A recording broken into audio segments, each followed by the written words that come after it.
Hey dreamers, welcome to this safe haven for restful sleep, where we create your sleep stories together. I'm Dan Jones, and I invite you to join me on this calming journey into Slumberland.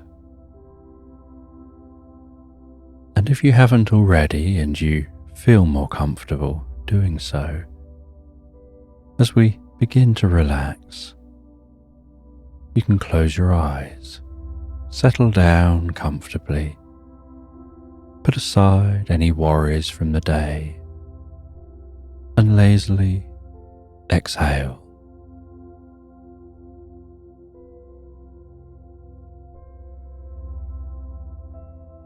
And have a sense of gazing at the evening sky, perhaps 40 minutes after the sunset. Noticing the landscape around you bathed in shadows, the glint of golden light peeking from a point just over the horizon,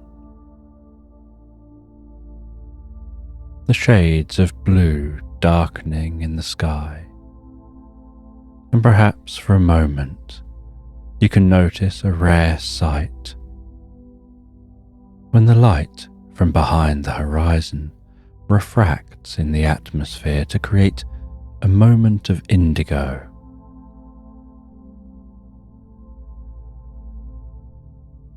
And perhaps you can imagine that indigo light carrying with it the magic of sleep as it travels into your eyes and begins to wash over and through you.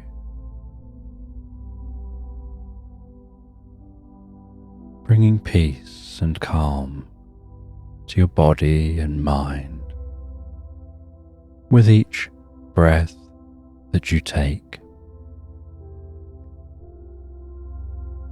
As I softly count down from 10 to 1 before we relax into the story.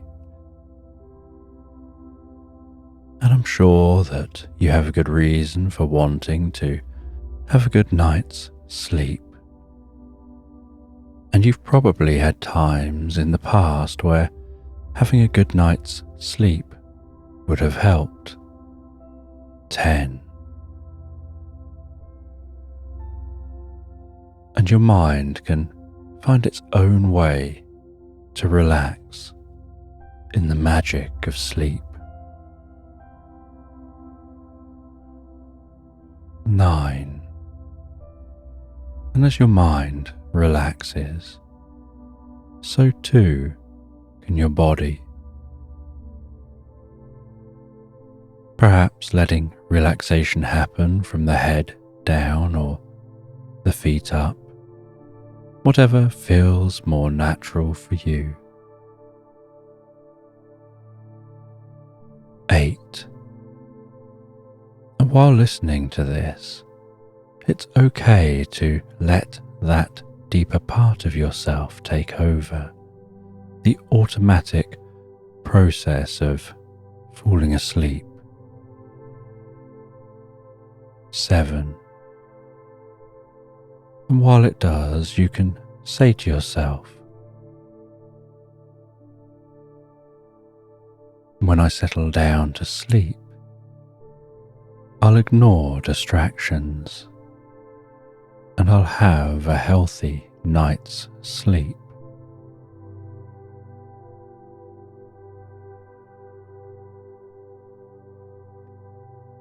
6.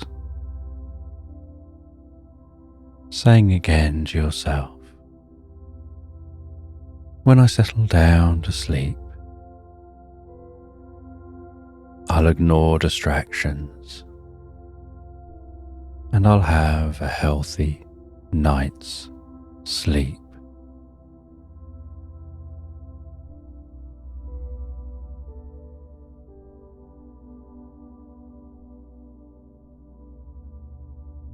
5 deeper and deeper relaxed asleep. And when listening to this story, You don't have to do anything.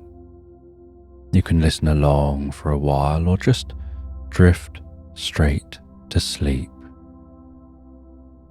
Whatever's most comfortable for you.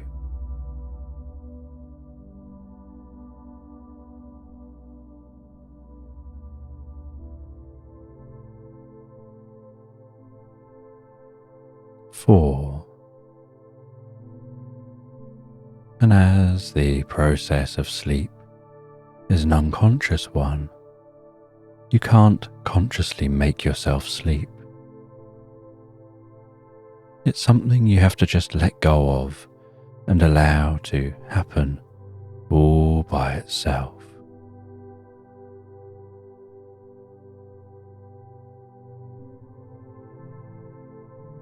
Three.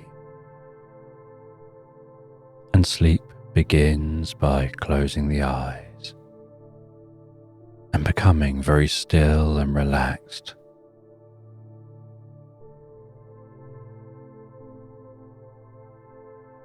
Two.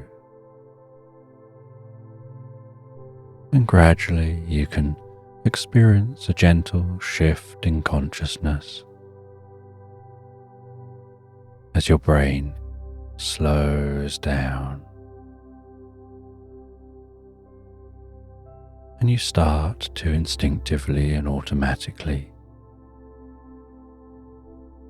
fall deeper and deeper asleep, just like toppling the first domino, and the rest takes care of itself. One. Now, as this bedtime story begins, over the next few minutes you can listen to as much or as little of the story as you like, as you drift asleep whenever feels right for you.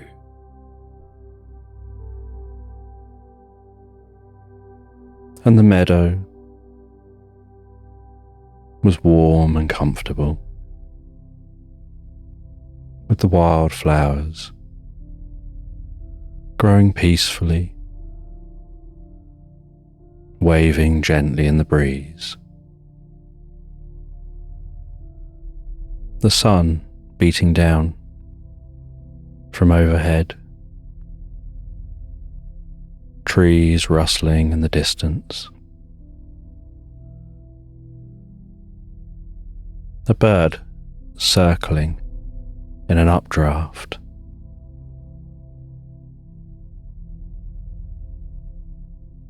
And a pig building a house.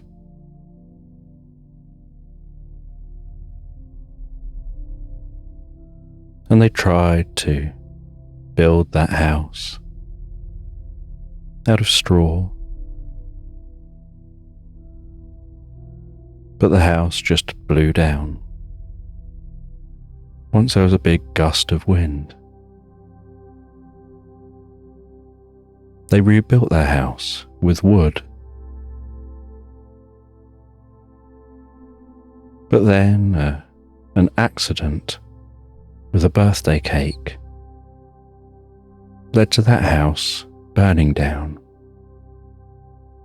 and the firemen had to come out and put the fire out. And so now they're building this house out of brick, but they're actually making the brick themselves. They're getting clay and building their own bricks and really taking time to map out the location for the house, to dig down and build the foundations, and then build up from those foundations a nice, solid, sturdy brick house.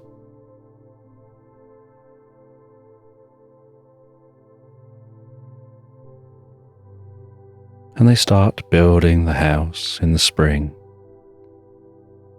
on the edge of this meadow. The butterflies flitting from plant to plant, bees buzzing around, birds flying high. They know how it feels to relax while building, feeling so comfortable with the nature around them. The distant sound of the stream,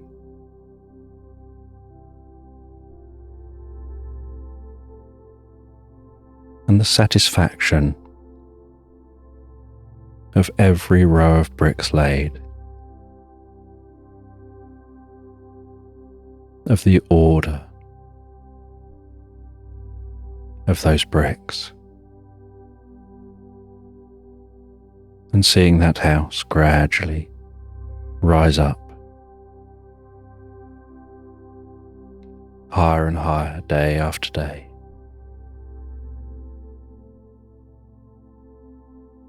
Smelling the sweet scent of the wildflowers in spring, occasionally stopping for a break, going and sitting down by the stream,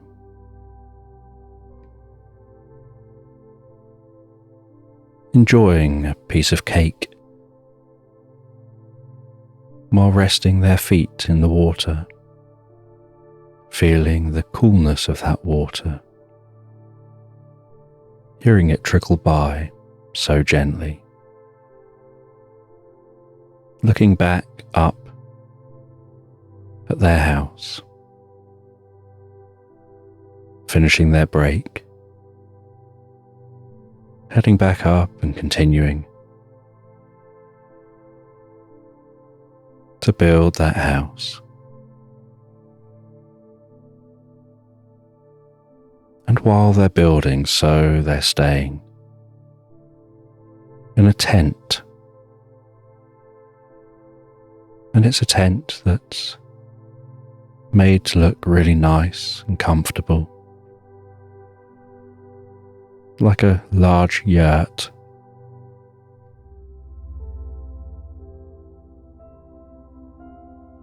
And they rest in that tent every night. The sound of the canvas weaving in the wind,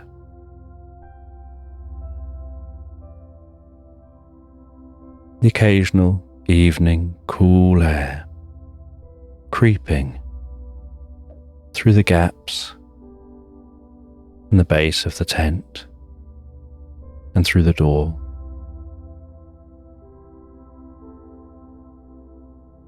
But being in the coziest bed in that tent, in the thickest, warmest blankets,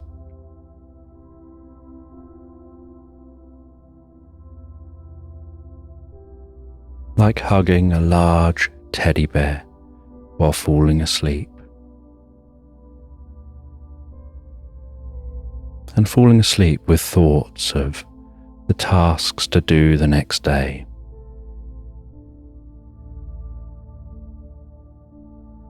And a sense of satisfaction from the tasks they've done that day.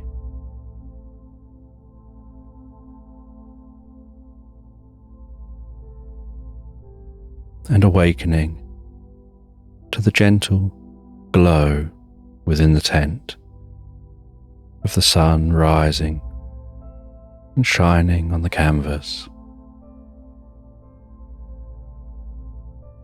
and that diffuse glow within the tent makes the whole tent almost radiate with light.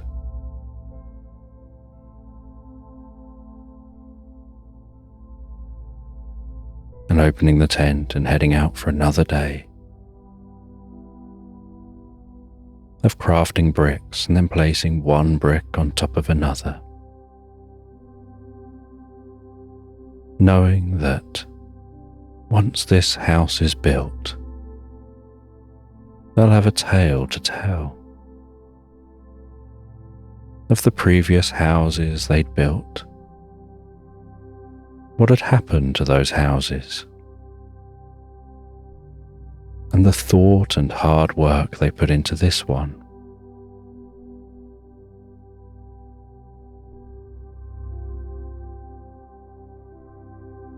And as spring moved on gently into summer, so they continued with their building. The meadow filled with long grass, bright flowers. Deer would visit the meadow and graze in the meadow, and rabbits leaping through the tall grass as if trying not to tickle their bellies with that grass, their tails flashing with white as they leapt.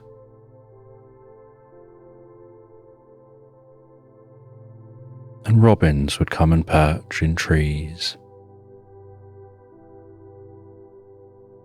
singing a beautiful solo song,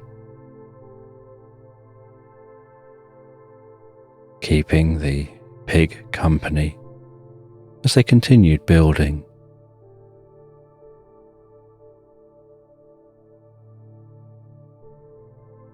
And the summer days were long and hot. They'd have to take multiple breaks going into their tent, often spending most of the lunchtime in their tent out of the sun. But they would start really early in the morning. And sunset wouldn't be until really late at night. And even after the sun sets, so the sky is still light.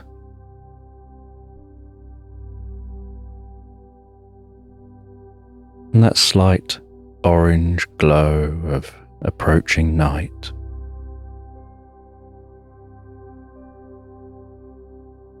the pig would work under the gentle light of a torch, just perched slightly away from the house, flickering in the slight, warm evening breeze.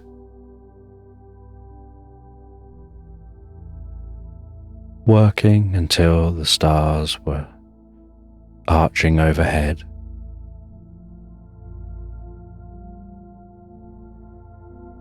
Like diamonds glistening. A treat for their hard work. And they would settle down at the end of a long day, sitting beside a campfire, softly crackling and popping.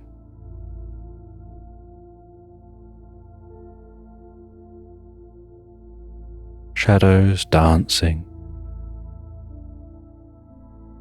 the occasional sight and sound of bats flying overhead, the sound of a distant owl hooting in the woodland.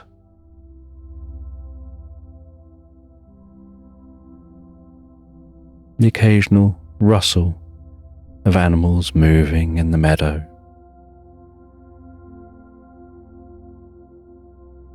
And prancing around in the wood.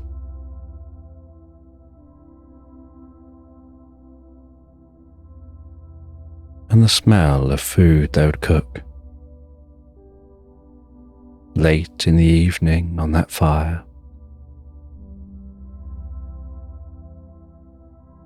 And settling down with a warm, thick drink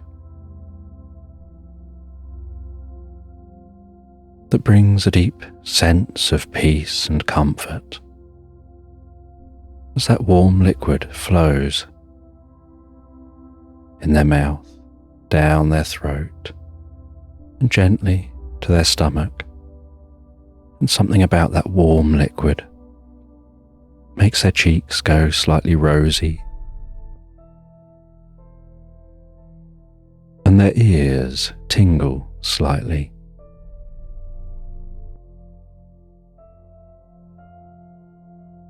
And their breathing slows down as they feel a sense of drifting deeper and deeper inside.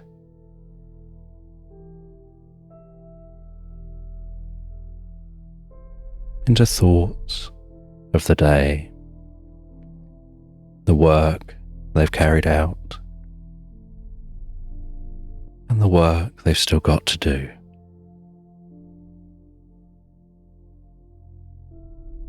And as they rest there one night, enjoying that warm drink by the fire, gazing into the fire as it sparkles and flickers, the flames seeming almost hypnotic, they find their eyes gently defocusing, and as their eyes gently defocus,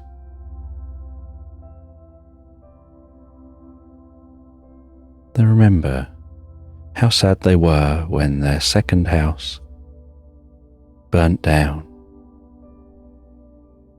They remember the fun they were having before it, the excitement of playing hide and seek, of playing different games, and flash forward. They remember that feeling of excitement when they decided to build a new house and they started working on the plans for this new house, drawing up what it was going to look like, what the foundations were going to be like, what each level of the house was going to be like, where it's going to be situated. And recalling back to that time,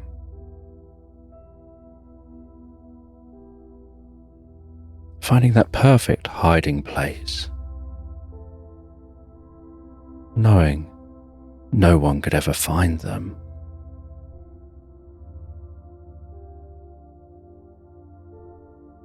Recalling playing a game where they had to make their way secretly and very stealthily from a starting point to a flag, and their friends had to try and catch them, and crawling through the grass on their belly, feeling the slight tickle touch of that grass on their belly and around their snout as they pushed through the grass so carefully, so quietly.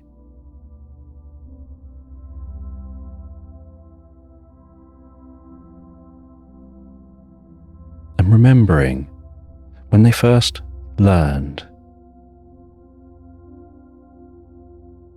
that they could make their own bricks in the new house they were building. And they were being taught how to make those bricks. And how to make the bricks out of just what they can find around where they live. In the meadow, by the stream,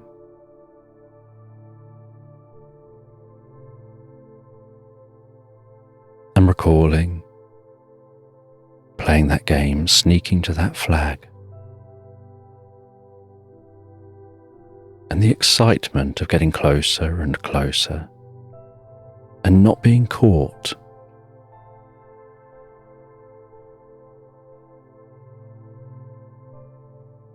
And in a back pocket, having a braided rope they'd made,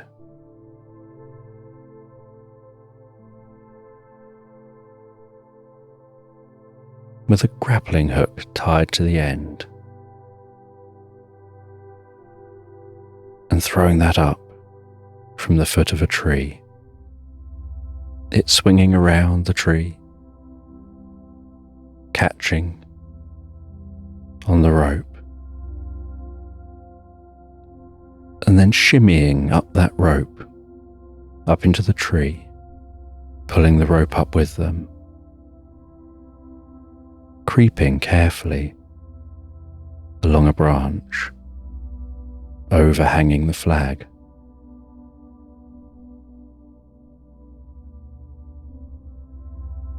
Reaching down with the grappling hook. That hook swinging gently, left and right, left and right, and circling and spiraling slightly, and managing to catch it just underneath the flag and against the flagpole, and lifting that flag up. And some of the guards of that flag were near to the flag, but looking the other way, not hearing the pig as they sneakily captured that flag, got it up into the tree with them, and then snuck away and won the game. And it was a happy memory for that pig. As they flashed forward to laying that very first brick, knowing that that first brick is the start of a whole new home.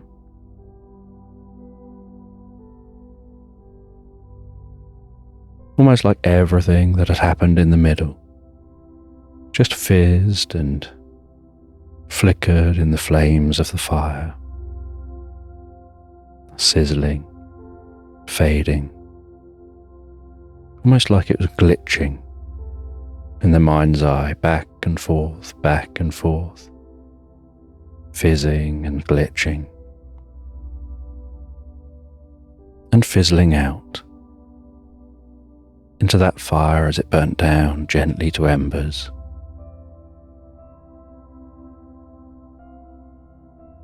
And as the fire dimmed,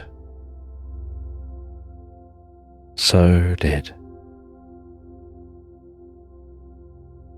the negative feelings they had of some of those experiences. They remembered it wasn't the greatest moment, but they'll always have that game and laying that first brick. And with a gentle smile,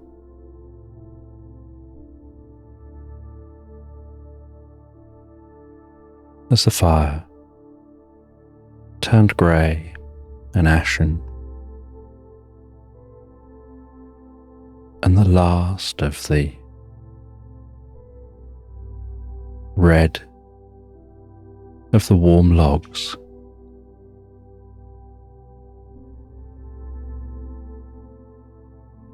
disappeared, faded away, so their eyes wanted to close, and so they settled down into that most comfortable bed.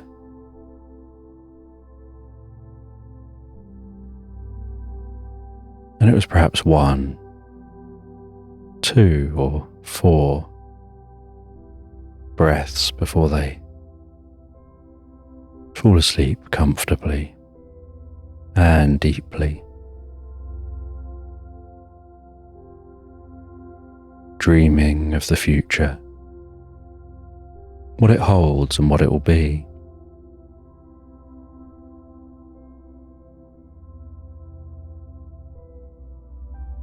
Awakening early to that glow through the tent.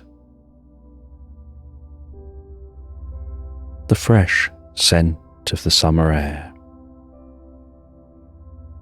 continuing to build that house higher and higher. Feeling like as they build the house, so they're building up a part of themselves, those strong foundations, the structure,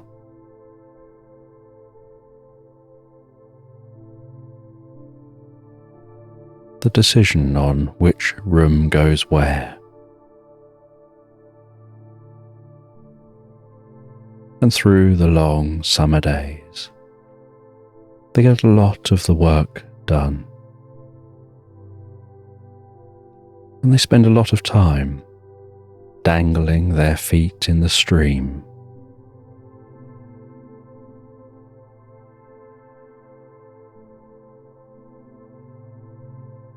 and as summer turns to autumn, so the house now looks a lot like a house, just missing a roof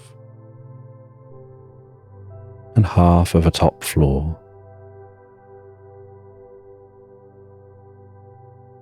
And the autumn days are shorter, and the meadow has dwindled. The long grass is now short. The bright flowers have vanished, and just some soft, silky red roses dotted along the edge of the meadow, among bushes with waxy leaves.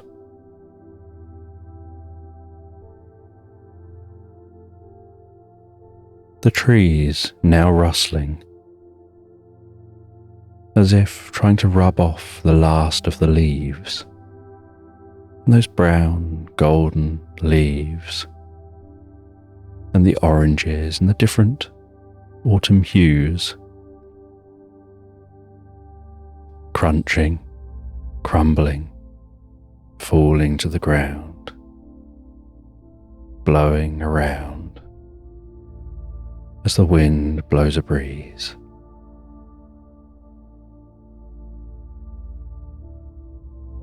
And while the wind blows a breeze through the autumn trees, so those leaves begin to carpet the floor of the meadow.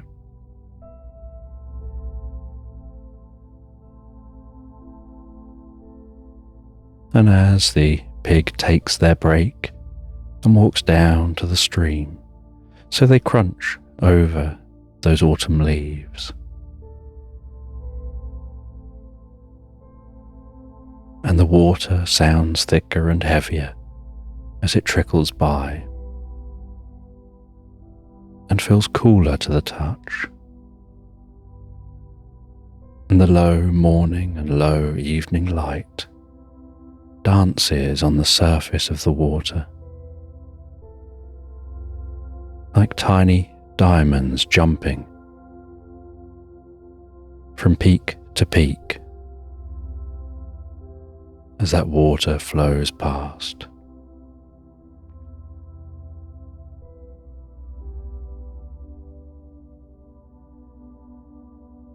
And each morning starts off cold, and each evening ends more chilly. But the middle of each day, there's a certain warmth on the sunny days. and a slight heaviness to the cloudy days. And sometimes it rains so heavily and so windy. They spend much of the day tucked safely away in their tent, the wind and rain buffeting that tent, the canvas shaking, pulsing and rippling, the sound of the rain turning the tent into a drum played by a million insects at once, reverberating through the tent as they wrap themselves up so warm and cozy in that bed. The blanket tucked up just underneath their head.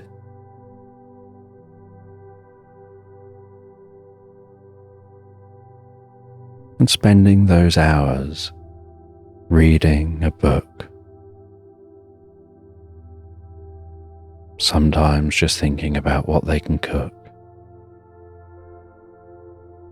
because they can't cook outside when it's pouring with rain.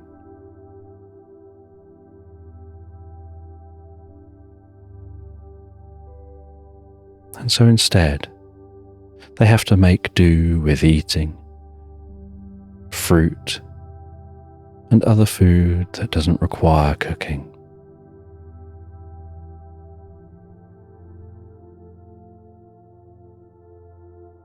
But on the clear days, they get as much of the building work done as they can.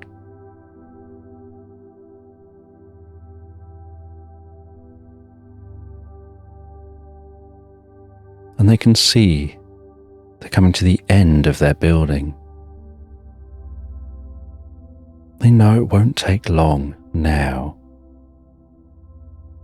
to finish building this house.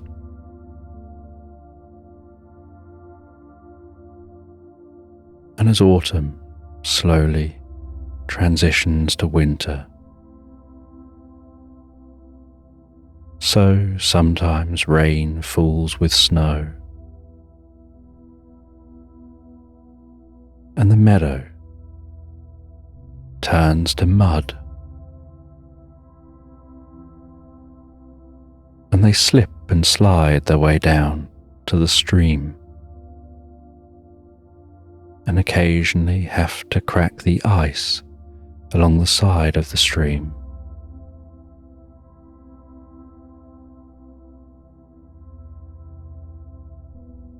And that water smells so fresh and calm.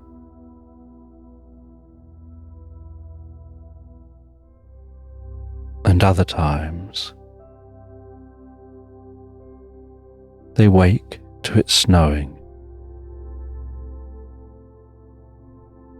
and the environment becomes still. The colour drains from the environment. The sound becomes soft and muted, and they can see in the snow the most delicate, tiny footprints of small animals which have explored the meadow and nuzzled their heads into the snow-covered land in search of grass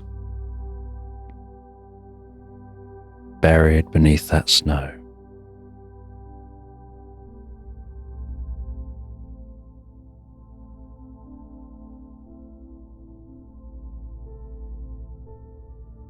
And they watch as tiny rabbits leap through that snow.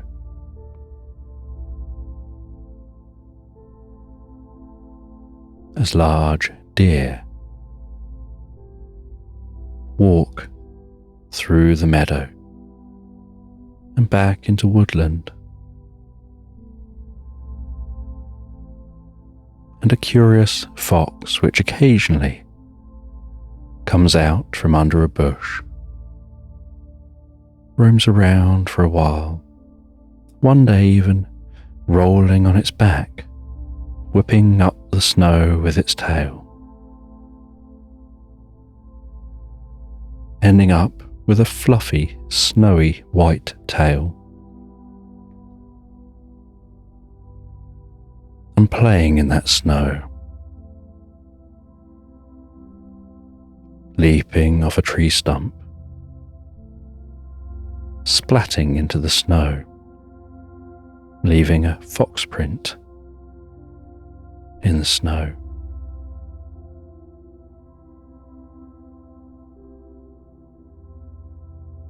As that pig builds the final part of its house, adding the final touches to the roof, just as winter's coming to an end,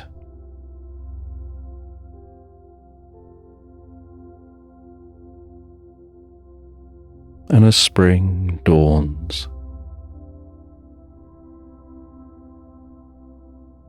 and the first spring sun shines across the meadow.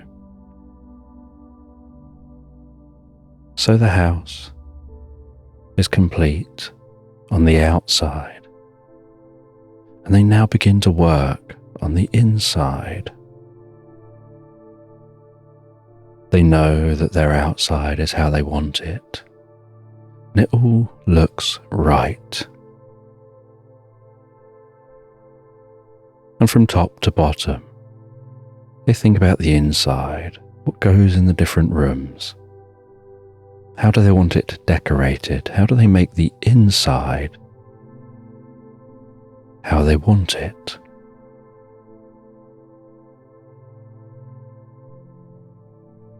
And so, for a few weeks, they spend a lot of time in the beginning of spring writing down their ideas, drawing images of what they think it should look like, drawing out the different rooms, taking measurements for their pictures. And as they do, they can see the front of their house, and they feel inspired by what their house looks like, knowing across a year they built that themselves. The strong foundations, and that sturdy built house that fits well in this environment. And they sit in their tent, looking out across the meadow, while drawing their ideas. Before then, seeking the items they need, furnishing that house, placing smaller items, personal items in the house, giving some character to the inside of their house, making their house a home.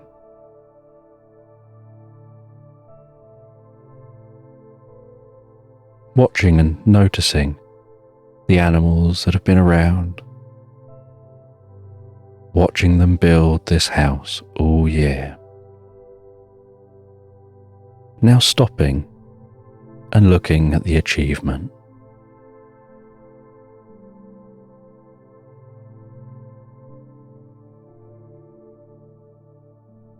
And by the end of spring, the house is as they want it, and they take down the tent.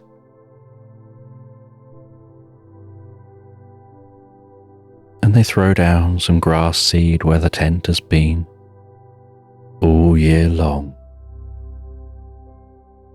And they water that grass seed and leave it to do its thing.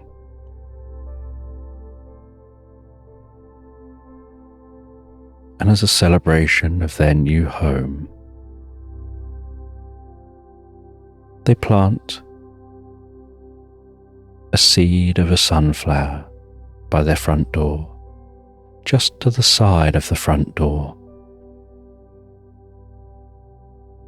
They give it some water. They gently pat the earth, and then they leave that sunflower to grow up in its own way before heading in to their home.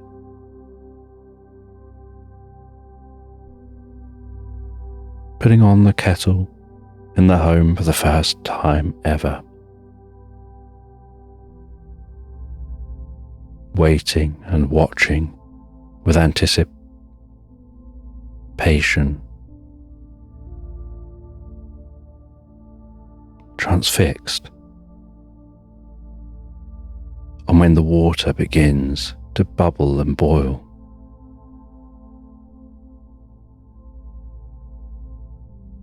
Pouring themselves a warm, comfortable drink.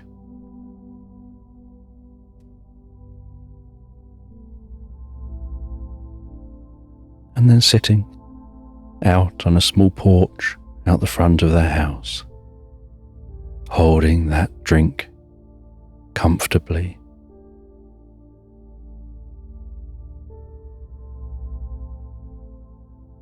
The steam gently rising from the cup.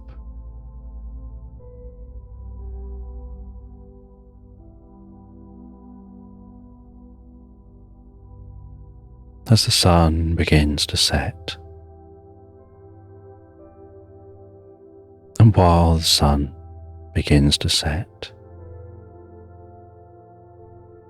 they drift into a reverie, curious about the day, about the future.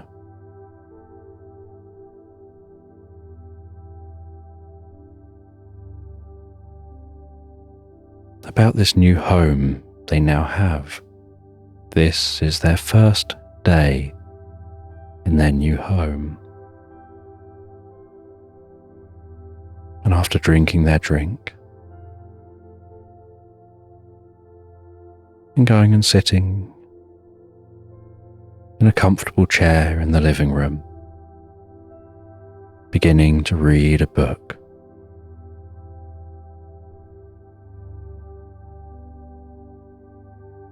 they decide, with this being their first day,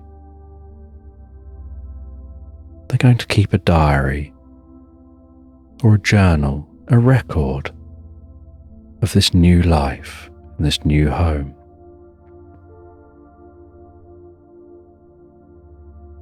And they head up to bed and they sit in bed, propped up by a plethora of pillows.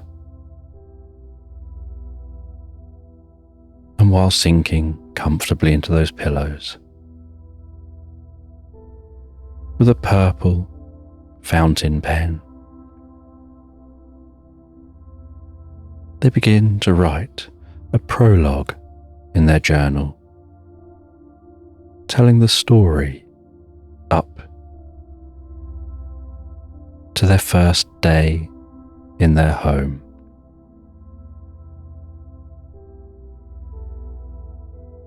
And after writing that prologue, they start to write their first day, their first experiences. And then on the front of this journal,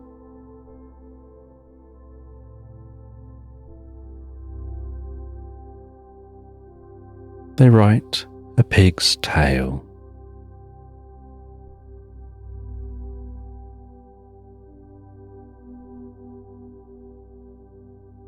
They close that journal. They settle down in bed and drift and float, so peacefully and comfortably asleep, having the most profound sleep, the deepest, most comfortable sleep, for their first night in this new home.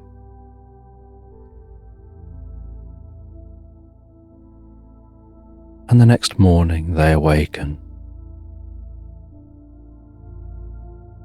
curious what to do now they've finished building. They've spent a whole year building this home, and now that it is a home, they don't have a task to fill their time.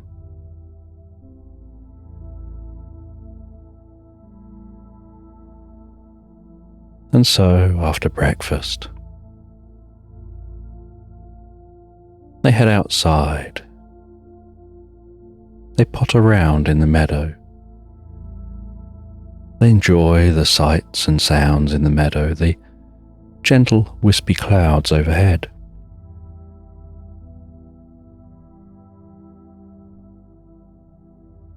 But they feel a bit directionless.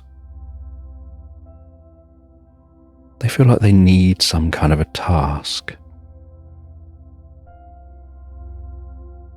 They feel restless, like they've got no outlet for their energy.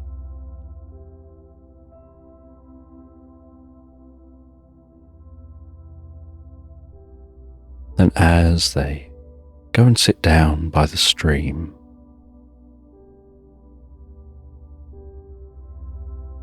they hear the noise of an animal eating the grass. And they gaze up, and they see the other side of a stream.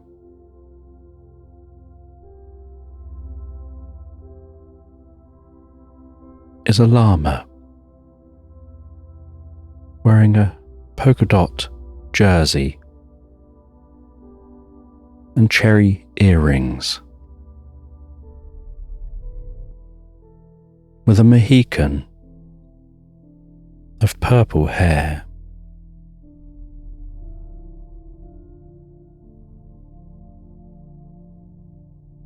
And the llama talks softly, gently to the pig, and tells the pig that they're needed, that there's a bigger purpose for them, and there's an adventure for them to go on. And the llama hands them some dark glasses.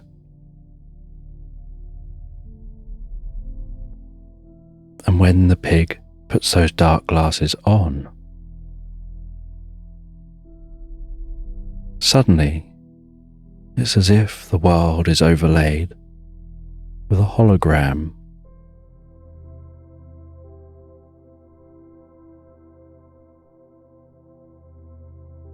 They see a turtle standing before them.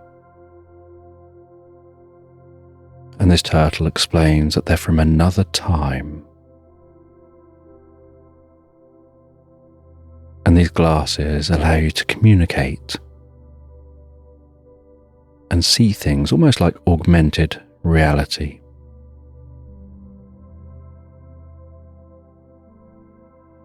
And the turtle asks the pig to follow them. And so the pig follows that turtle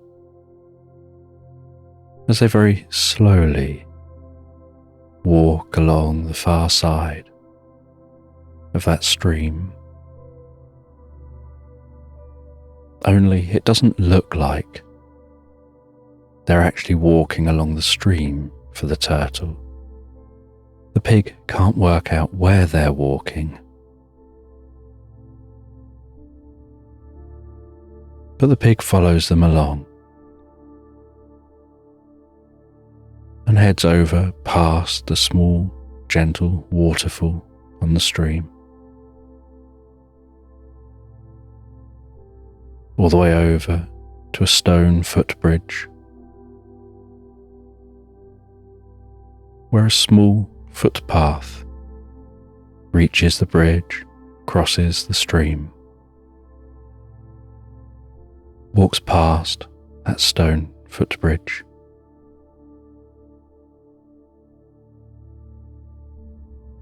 and heads to a large oak tree. And the turtle stops in front of that oak tree and tells the pig this is where they need to go, and gestures to the tree.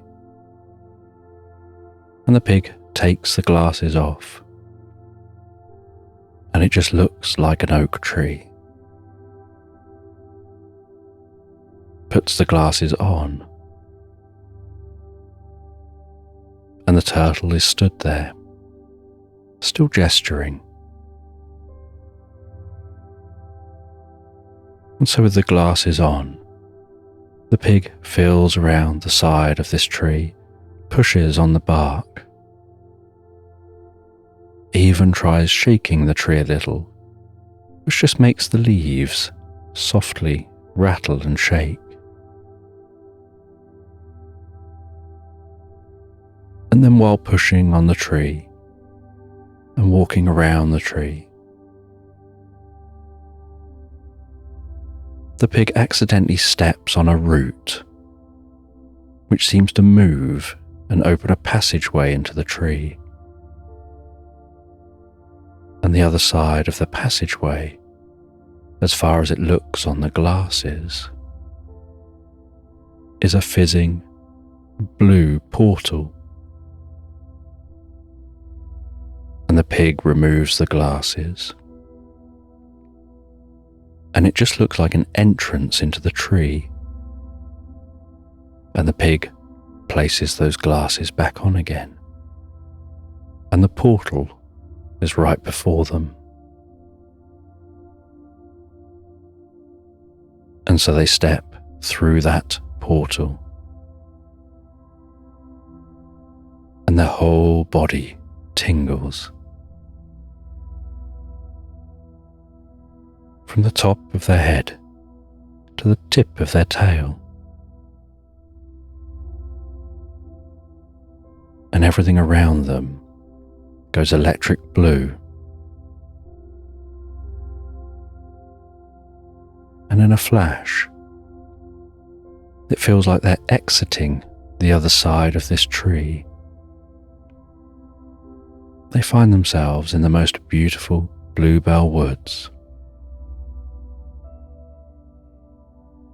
They walk through this bluebell woods. The scent of the bluebells filling their nostrils.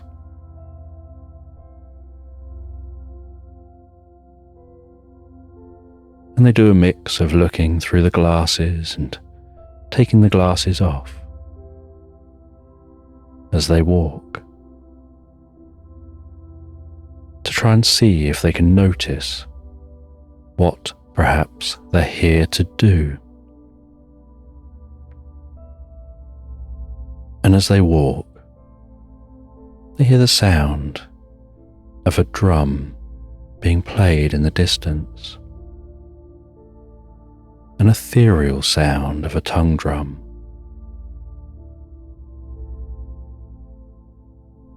And as they get closer to that sound,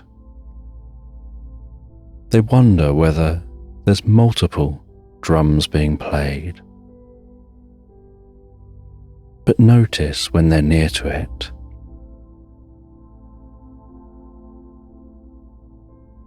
that it isn't multiple drums being played. It's a single drum being played.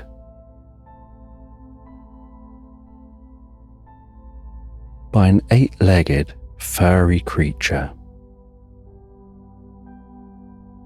that looks a little bit like a cow mixed with a very fluffy animal. where its fur is even more fluffy than a Highland cow.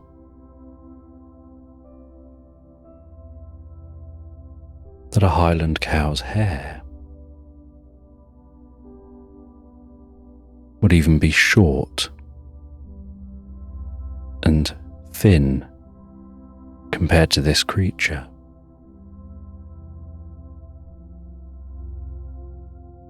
And it had multiple legs playing that drum,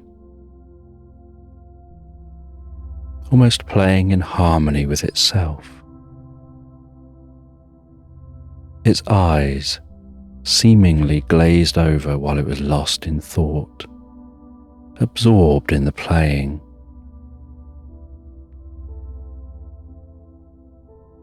And the pig carefully, slowly walked over to them.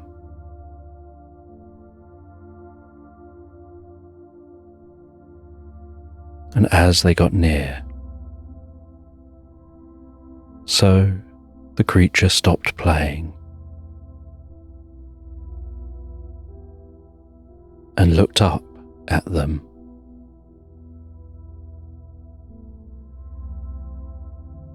And smiled so gently.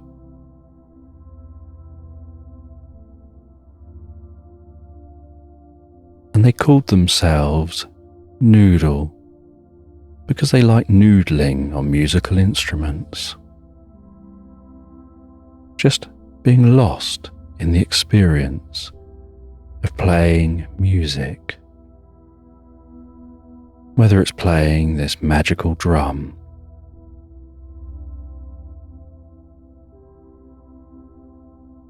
or playing a tree,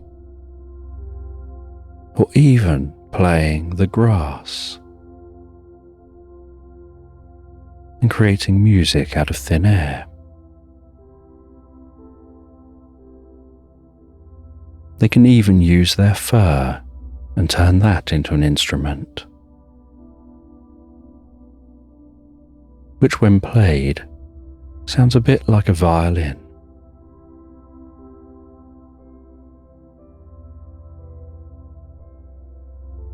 And so they enjoy just noodling on instruments. And they told the pig that they have a job they need to do and a role they need to take.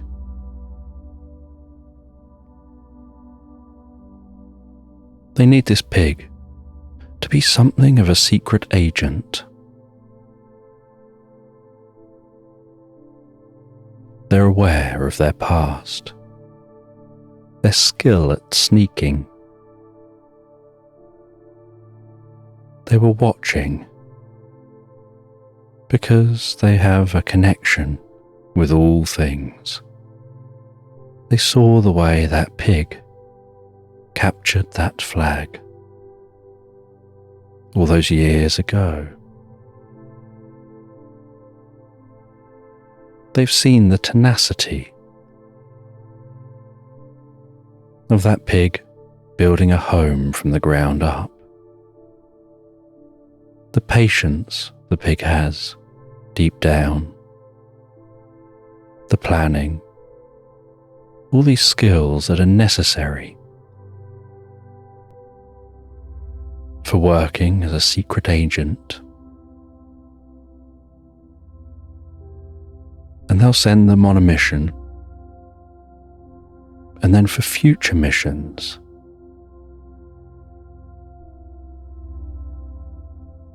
The crow will deliver a message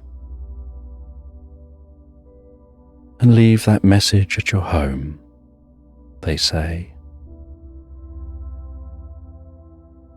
And your missions take place through time, putting right what once went wrong. Each time leaping home, back to that tree, where you'll exit that tree and find yourself back on the edge of your meadow.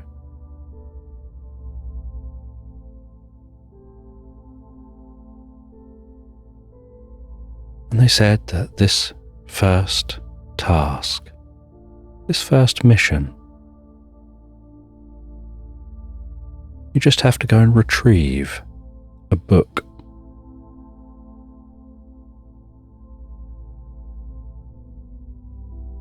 And so to retrieve that book, you'll be given some space and time coordinates. They'll be programmed into the glasses. You'll walk through the tree. You'll find yourself at those coordinates. And every mission will be programmed into the glasses.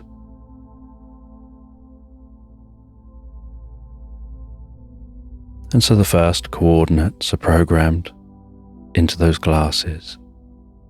They head back to the tree. Now excited, they have something to do. Something to keep them busy, to fill their thoughts. As they head through the tree, with those coordinates programmed in, they exit the other side of the tree.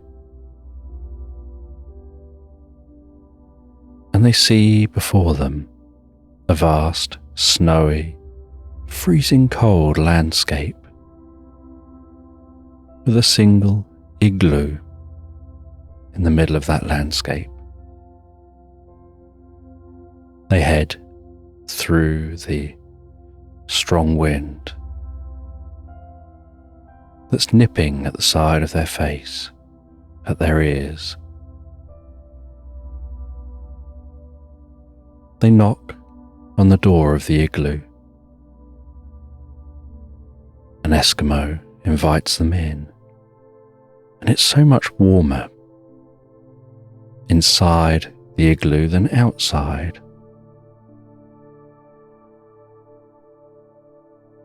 And the Eskimo knows why they're there and opens a hatch in the base of the igloo and tells them to head down that hatch. And they lie on their belly on a trolley. They pull a lever and the trolley shoots off down that hatch, rumbling, weaving around an ice path, deep under the landscape.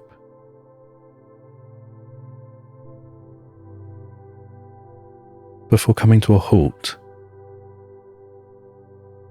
at the edge of an ice cliff, looking out under the ocean. And they're surprised by what they see. Under this ocean is a dome. Inside that dome is an underwater garden.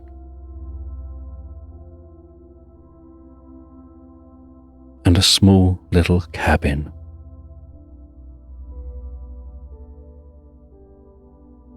And so they get off of that trolley. They see next to them is some diving gear.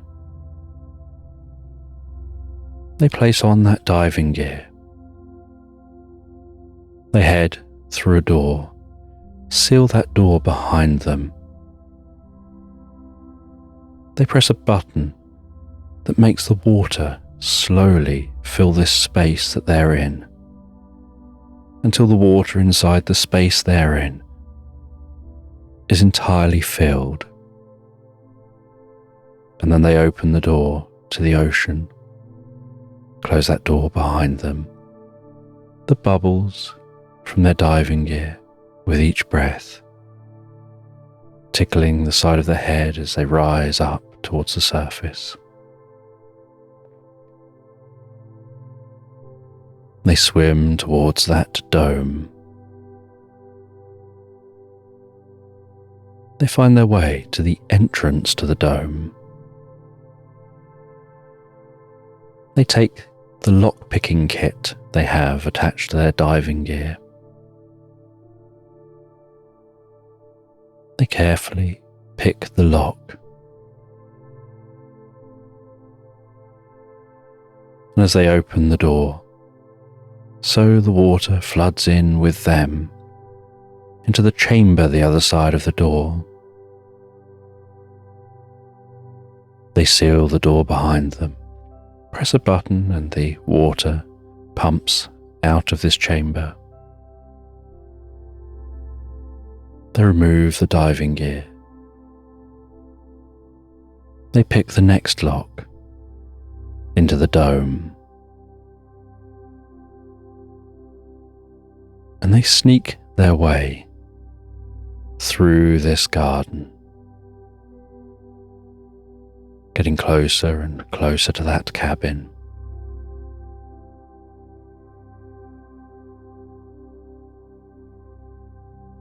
And they can see, off to the side of the cabin,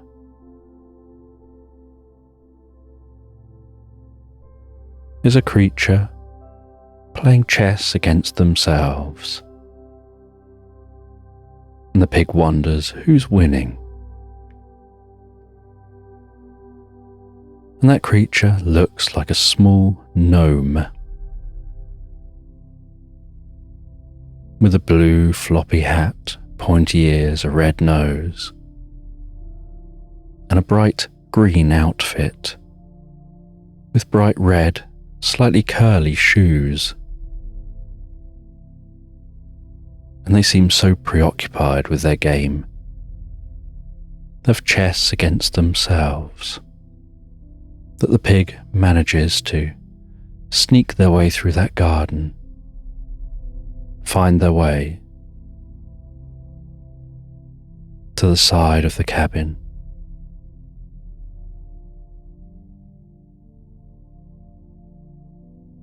And they shimmy up the side of the cabin, in through an upstairs window, so quietly, so carefully. They tiptoe delicately through the cabin, searching for a bookshelf. And on the ground floor, against a wall, they find a bookshelf. They look for a specific book.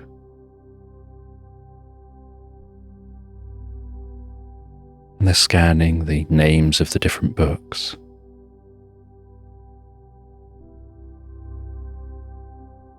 They find the book they're looking for. They carefully pull on that book,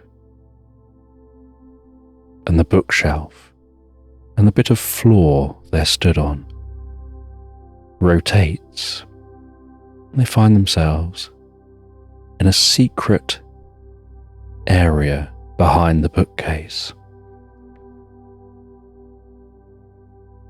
They start to descend some steps behind this bookcase, walking deeper and deeper into the bowels of this secret location.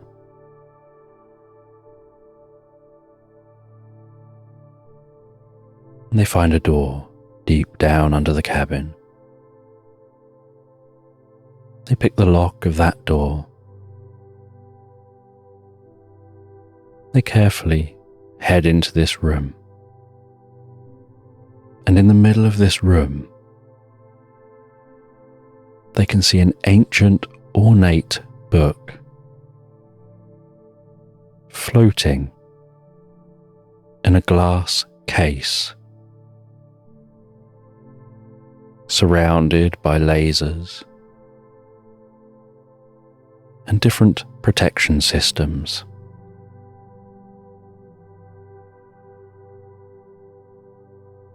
And so the pig carefully weaves and undulates and worms themselves around the lasers, over some, carefully trotting over them, sliding delicately under others, having to almost leap in a Superman pose between other lasers, tucking their tail in as they go, all so delicately and quietly, until they get up to the glass and they take a look at that glass. And all they've got on them is a pickaxe, and it's only a very small pickaxe, more used for climbing ice.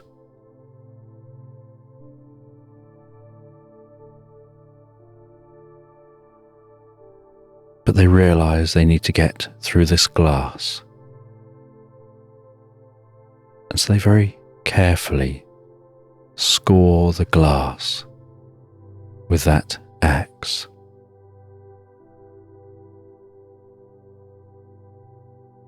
And it makes a slight scratchy sound as they do.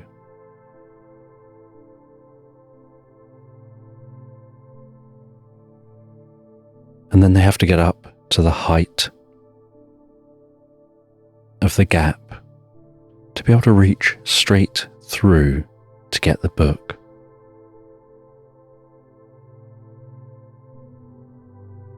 And so they jump up as high as they can, catching the axe in a beam overhead.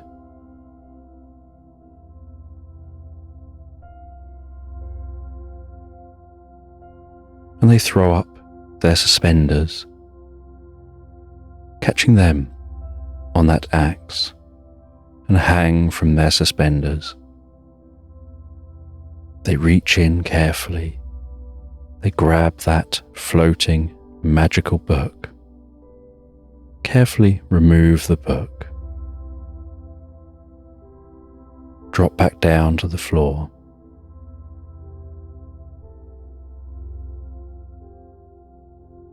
and begin to sneak their way back out.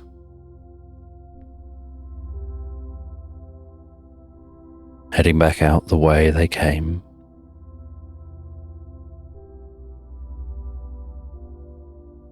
Leaving the dome. Getting back to that entrance into the ice shelf.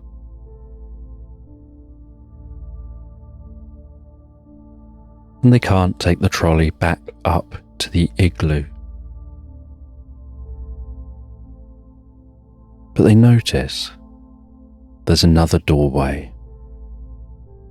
They walk through that doorway, and before them is what looks like a drop. And as they look down, they notice there's a trampoline down that drop. As they jump as high as they can, and as they strike the trampoline and then spring back up, so they add in some additional strength from their legs. And they spring up high enough to knock a hatch at the surface and manage to grab on to the edge and pull themselves up out onto the snow. And they find their way back to that portal. Passing back through the portal, back out to the edge of their meadow. And they're carrying that book.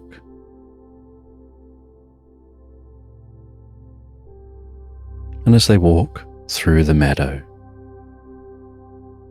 so they encounter that llama again, who takes the book from them, thanks them for the good job they've done, tells them they'll be required, if they're happy to do so, to do many more missions in the future, and that these missions are all about saving reality and putting right things that went wrong. And they'll return that magical book to its rightful place, and changes in a different time and place will be fixed because of them, because a wizard will be able to do what they need to do. And you don't have to know what the changes achieve, because if you've made the changes, life will go on as it's supposed to. And so they tell the pig, from your perspective, nothing will ever seem different, but only you'll know that you're the reason why everything is the way it is.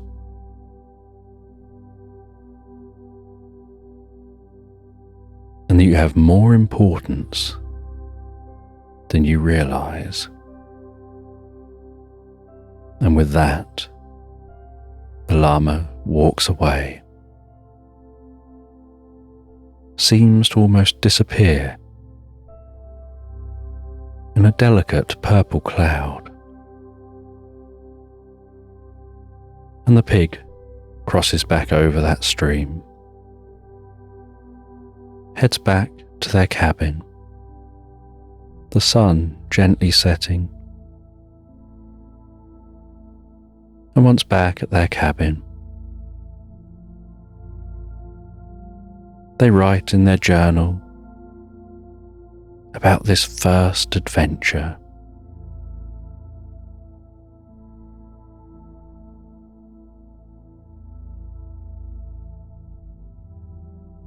And at the end of the day, they head to their bed. They settle down so peacefully, so comfortably, and without any effort at all. They drift and float, so peacefully, so relaxed, into Slumberland. And there's a boat bobbing gently on a lagoon. And on that boat is a small koala wearing dark sunglasses, a wide hat pulled down low over their head. And the boat is bobbing gently up and down on the water of that lagoon. And the lagoon is so calm and quiet. The sounds of the forest off in the distance. And they're on this boat, elbows resting gently on the side of their boat, looking through binoculars.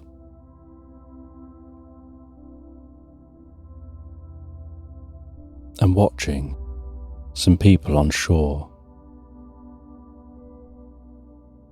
And they have a little pad beside them that they're writing down notes on. And they see those people on shore. Bring out a large container. Place that container down before them. Opening the container and taking out clear bottles containing a gold gloopy liquid.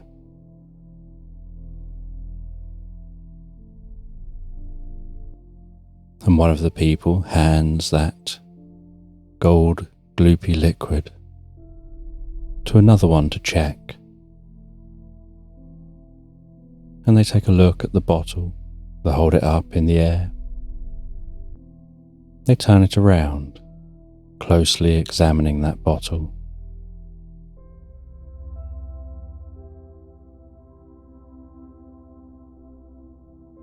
And the koala can see on the label for the bottle that it's the legendary golden coconut bubble bath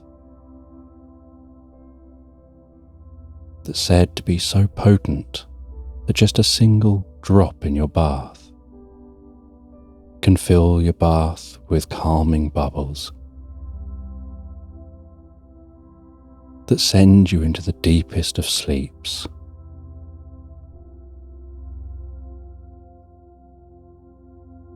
And after they examine the product, they put it back into the container and they shake hands, and that container is loaded onto a different vehicle, and then that vehicle drives off from the edge of the lagoon and follows a road round and off deeper into the forest. And the first group go back to their vehicles and head off in the opposite direction. And once the coast is clear, so the koala starts the boat and pilots the boat to the shore and lets that boat run aground, skidding up across that purple soil on the edge of this lagoon. As it scrapes up to a halt, then the koala leaps off the boat, its feet sinking and crunching as it runs into the forest.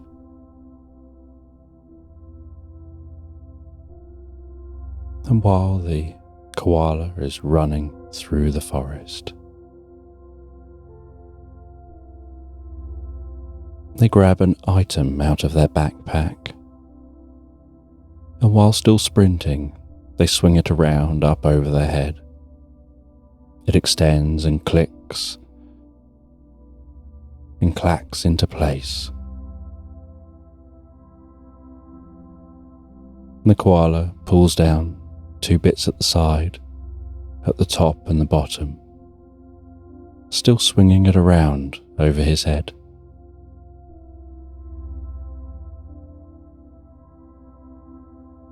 And it lands on the ground.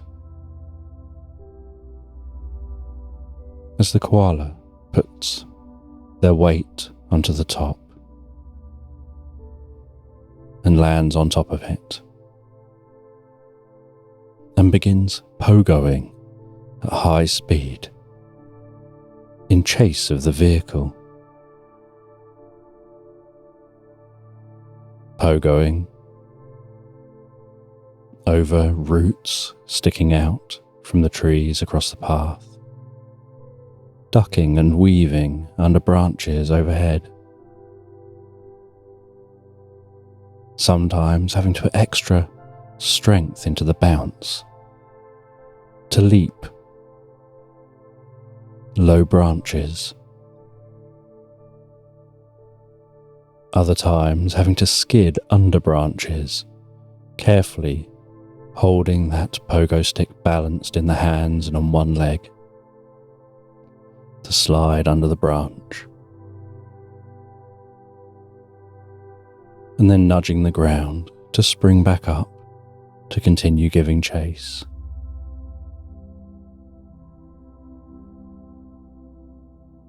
And they can hear the distant sound of that vehicle as they continue to do their best to keep up, heading off the main track, trying to cut the vehicle off. And they can see the edge of the forest getting lighter and lighter. And catch a glimpse through the trees of that vehicle.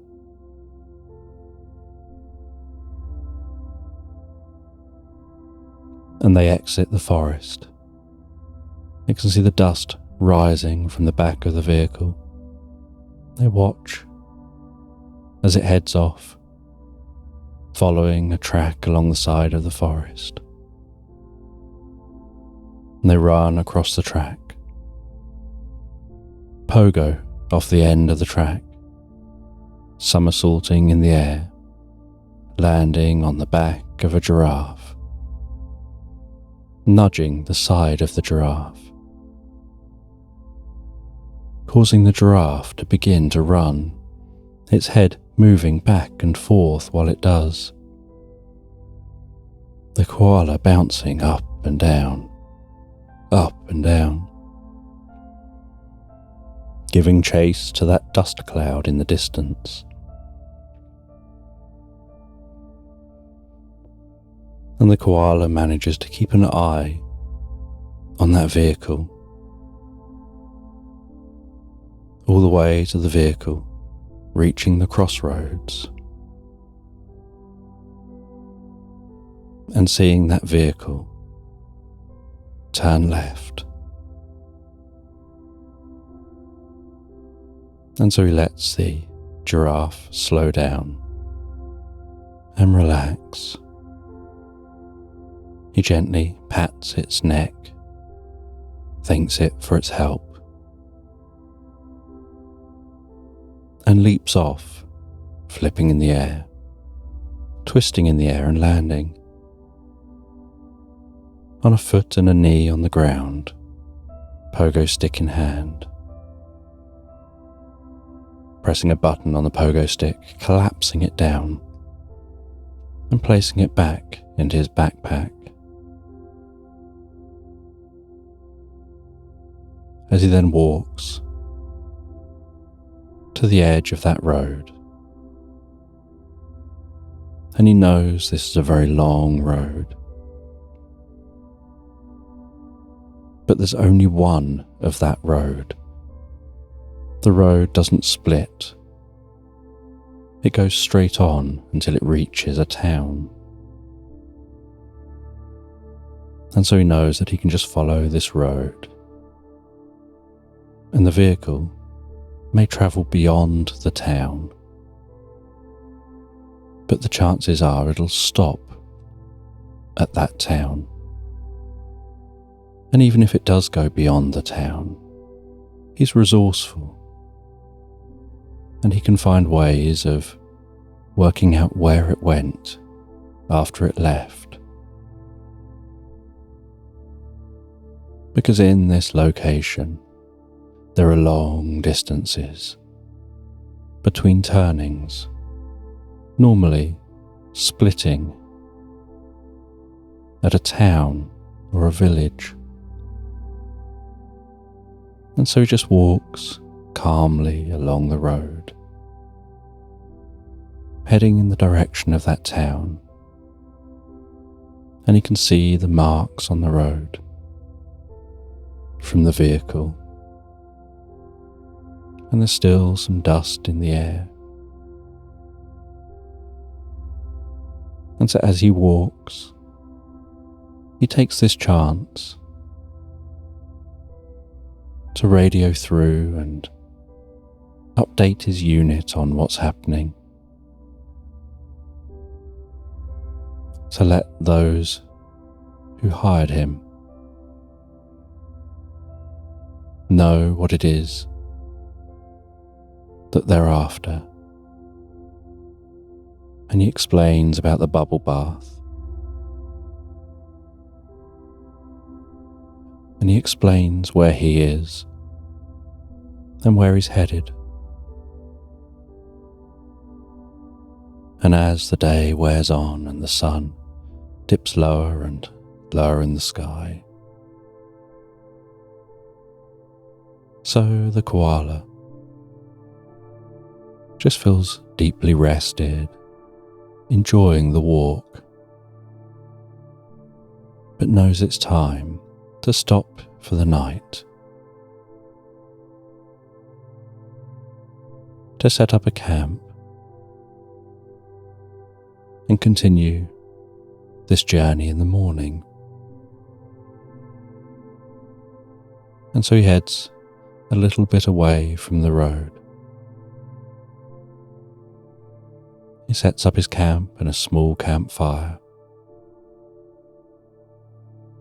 The flame of the fire gently flickering and crackling before him.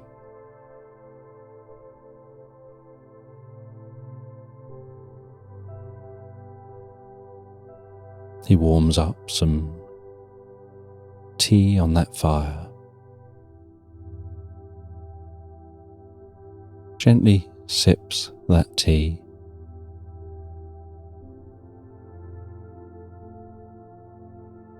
and notices how he's feeling sleepier and sleepier with each sip he takes.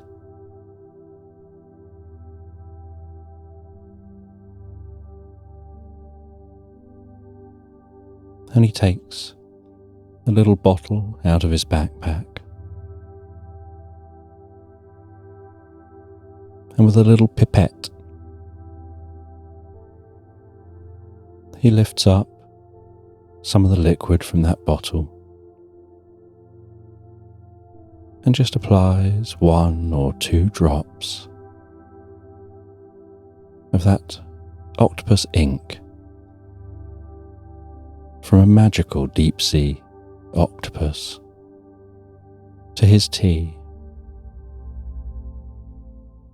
And as that touches the surface of the tea, so it dissolves in a slight puff of steam. And the tea gently changes colour slightly, turning a little more blue.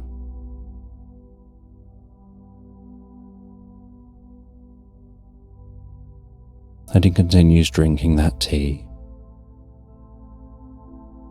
as he feels his mind getting lighter, and the lighter his mind becomes, the heavier and heavier he finds his body,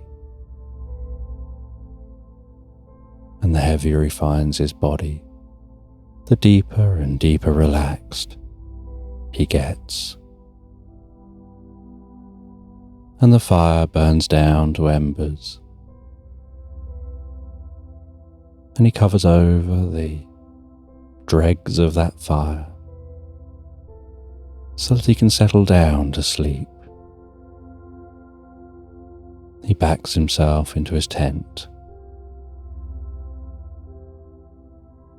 his mind still getting lighter and lighter as his body continues to get heavier and heavier.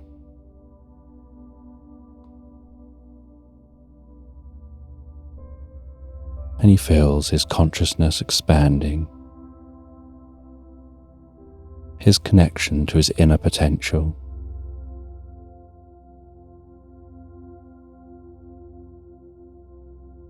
As his eyes close, and a cool, blue, deep relaxation works its way through his head, down his neck, down his arms to the tips of his fingers, gently down his back, his chest, all the way down to the tips of his toes, while his mind drifts even deeper. And as his mind drifts, so he has this sense of floating through the most perfectly blue sky and gently white, fluffy clouds, as if drifting through the sky in a hot air balloon, floating so calmly, so peacefully, towards an emerald castle perched high up on a mountain, overlooking vast waterfalls, an enormous lake and a wide river, snaking its way through dense forest, with giant birds flying overhead, and butterflies that are the size of dogs, flapping their iridescent wings, the sun shining through those wings like sun through stained glass windows.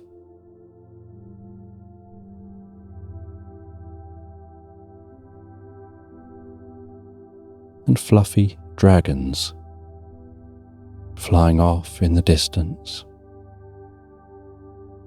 circling the mountains, some almost a fluorescent green, others bright pink, others an electric blue. And he finds himself floating through this sky. And as he looks down at his body, he realizes he's just a consciousness, like a ball of energy with the faintest light, travelling through this land. And at the Emerald Castle, he passes straight over the giant waterfall, over the vast stone bridge, through the enormous wooden gates, right up to the front door of the castle.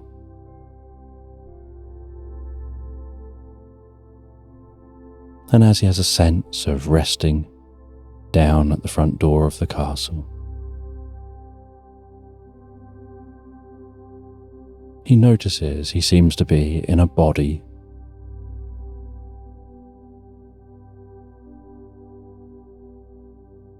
And he feels himself to be in a four-legged body. And as he goes to knock on the door of the castle, so he discovers that he's a bulldog. And so he nudges the door with his shoulder a few times to knock.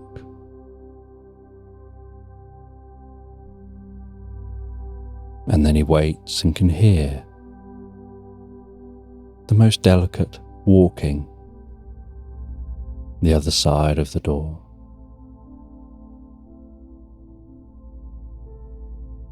And he's looking up as the door begins to open to see who's opening the door. And he can't see anyone there, and then he looks down. There's a tiny little mouse wearing a door person's outfit with a little red hat,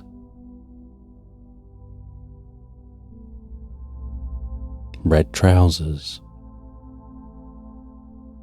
well-polished red shoes, and a red blazer. And the mouse invites him in and gestures for him to come in. And so he walks in along a thick red carpet in this emerald green castle, and can see up some steps at the far end of this hall is a really ornate chair. And he walks towards that chair And as he gets closer and closer, he can see a comfortable cushion resting on the chair. And resting on that comfortable cushion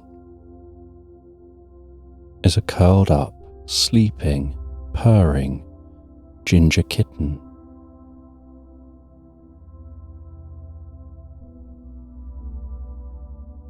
And he walks over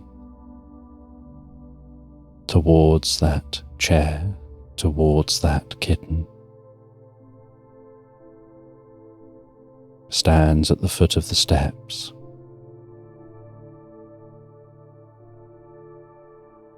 and you can hear the kitten purring and gently breathing. And then a little mole stood dressed in a jester's outfit, very politely just waiting there.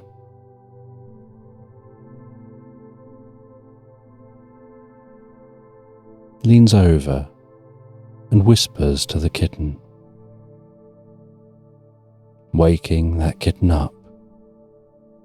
And the kitten stretches, arches its back and up, stretches its front paws forward, opens its mouth, sticks its tongue out, does an enormous yawn, blinks a few times,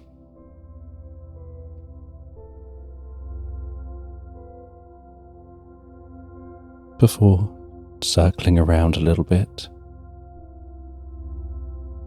facing forward and sitting upright, looking out and over at that bulldog sat at the foot of the steps, and says it's time for tea. And the mole walks off.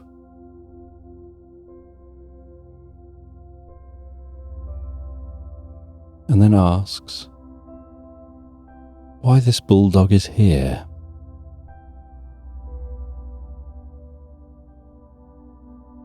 And the koala speaks and says this is a dream. I've not worked out why I'm here yet. I fell asleep, and I'm here as a bulldog. But I don't yet know,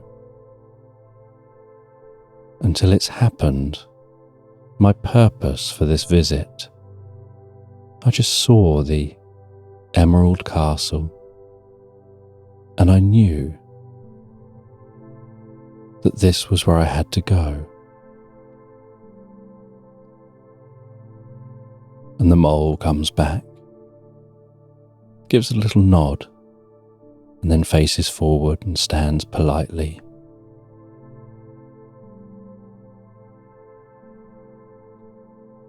And the kitten asks for more information about what perhaps this koala, who looks like a bulldog, could possibly want. And they explained how they'd laced their sleepy tea with the magical octopus ink, so that they could have this experience, so that they could heighten their awareness, to be able to track down some people that they're seeking, and to be better able to fulfill their mission. And so they don't fully know yet how that's going to happen, and what they're going to gain from the experience. And while talking, the sound of a trolley with a wonky wheel, and some china on that trolley, rumbles and bumps and clatters across the stone floor of the castle. And then up onto the rugs in the castle, and pushing that trolley is a platypus whose tail keeps slapping the ground with every step. And they're wearing a pinny, and they're wearing some rabbit ears and a blonde wig. And the koala finds themselves just staring and watching, and finding this curious. And the platypus winks, as if somehow revealing something that this koala is supposed to pick up on, and serves up that tea. Gives some tea to the cat, and offers some tea to the bulldog. And the bulldog politely sits down and starts drinking that tea, and can feel that tea, the warmth of that tea, go down their throat with every sip. And while drinking the tea, the koala feels their experience deepening and a connection forming. And the platypus offers a round cake, and the cat takes some cake, and the bulldog takes some cake. And they begin to eat that cake.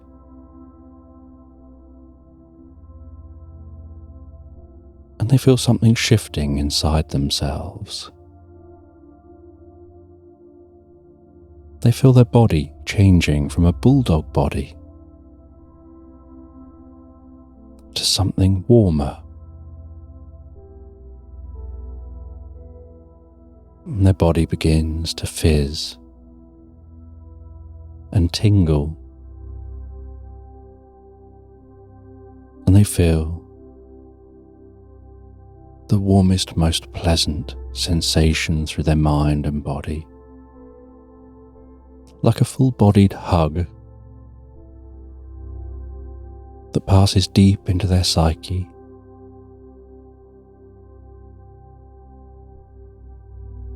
And they start to notice a glowing around them.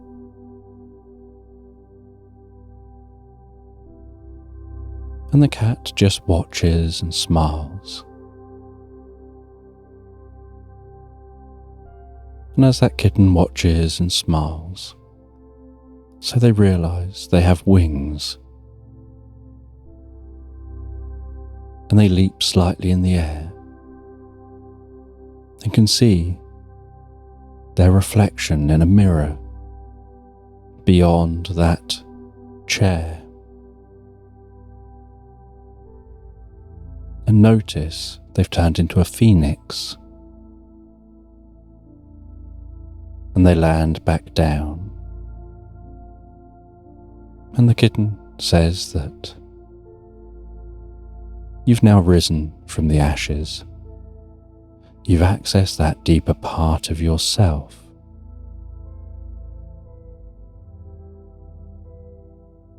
You've drunk this magical tea.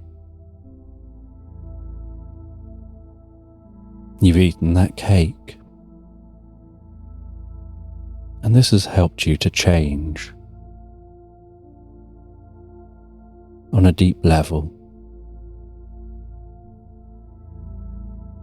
to have certain abilities that you came here knowing you're going to have, you just didn't know that you knew it yet.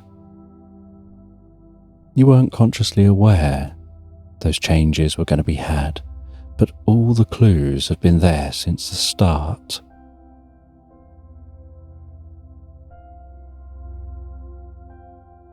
And the cat then clicks a paw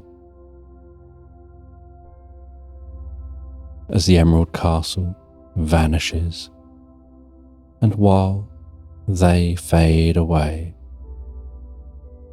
and everything around fades away, so they turn around as if relaxing back down into that cushion.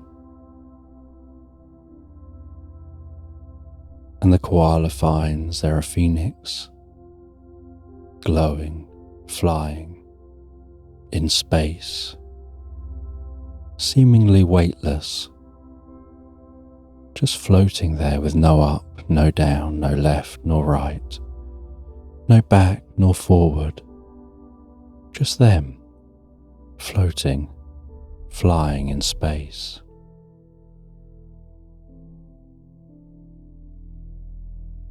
And as they look around, they see the way the stars twinkle and shine around them.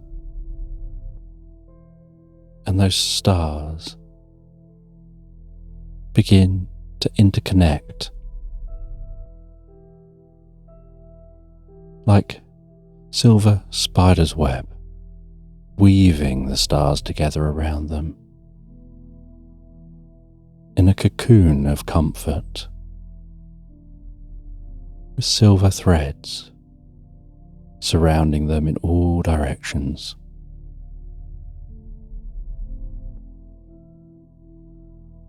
And that cocoon of silvery comfort begins to glow with bright white light.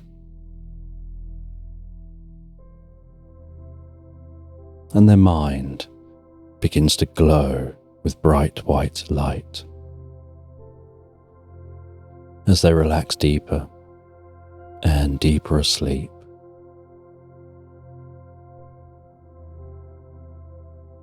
And they awaken the next morning to the gentle sounds of birds in the forest.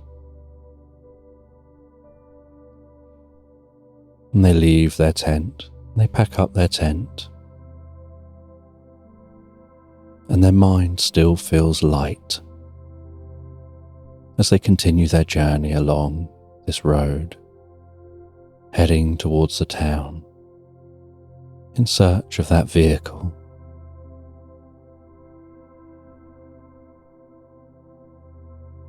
And they get their pogo stick out again to speed up their journey, bounding along that road.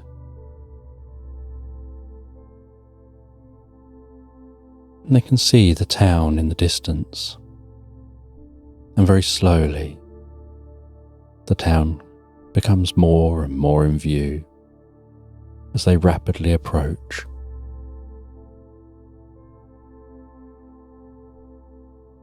And eventually they arrive at the town, and they don't know if those people will still be here, or if they will have already moved on.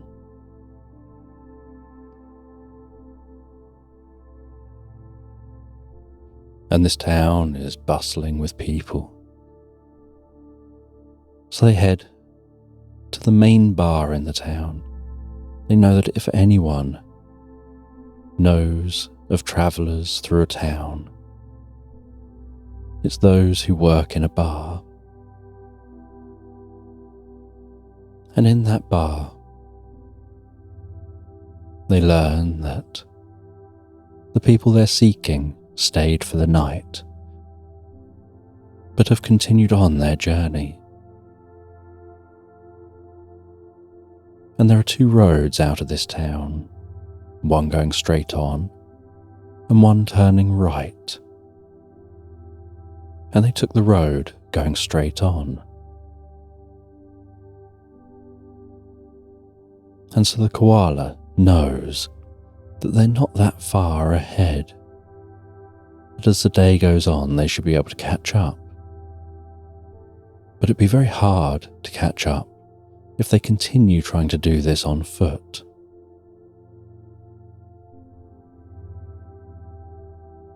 And so they try to find a horse or something they can ride.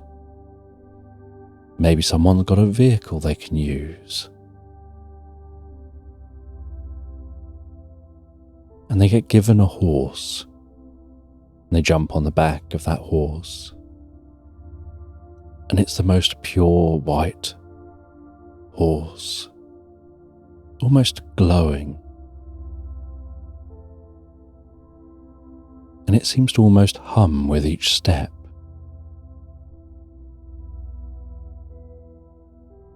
And that horse gallops out of the town, following along in the direction of the vehicle.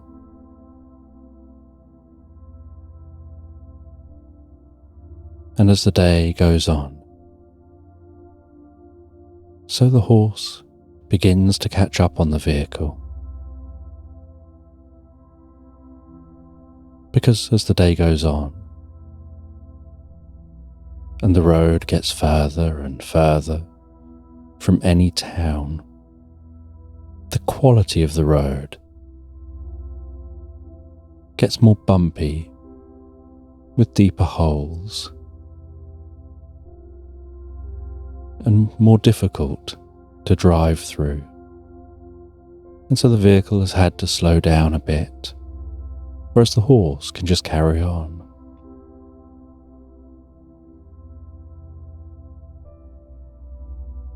And the koala can see the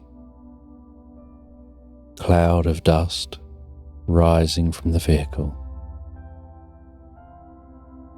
and as approaching closer and closer, can begin to hear the faint rumble of the vehicle.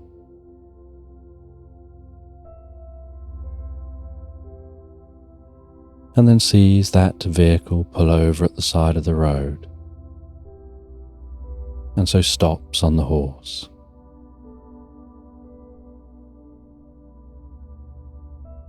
And pulls over himself, and sitting on the horse, looks through his binoculars and can see that they're setting up a camp.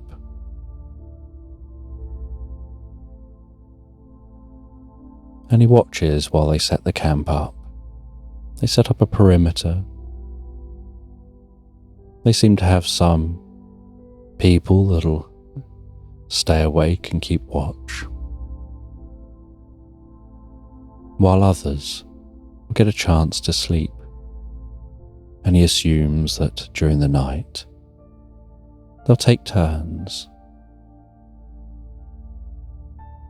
And so he decides to get a few hours sleep himself, and he'll wake up in just a few hours before they change over,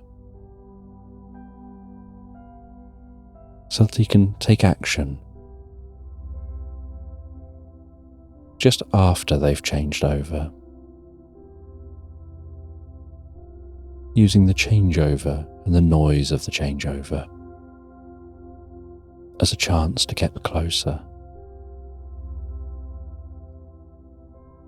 And so he rests and sleeps for a little while as the sun sets and the sound of crickets rise around him.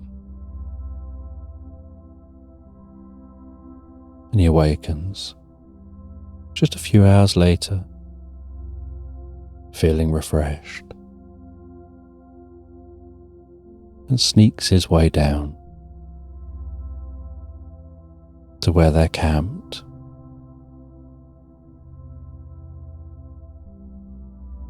And thinks about blending in. And as he thinks about blending in, so while walking past the trees, he finds himself changing, not just colour, to match the trees, but his skin makes subtle changes to soften his outline.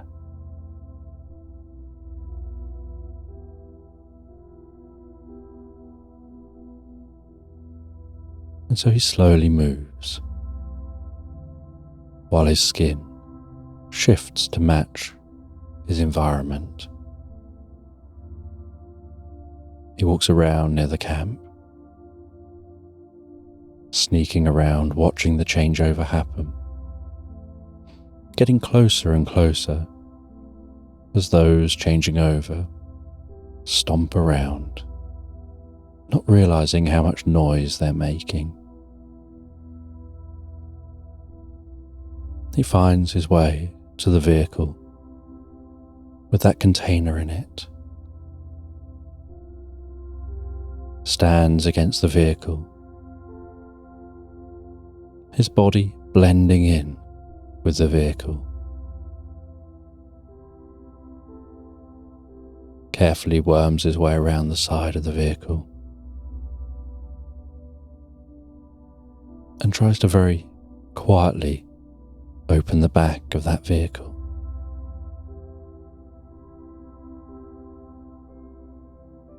The lock on the back of the vehicle opening with a slight creak.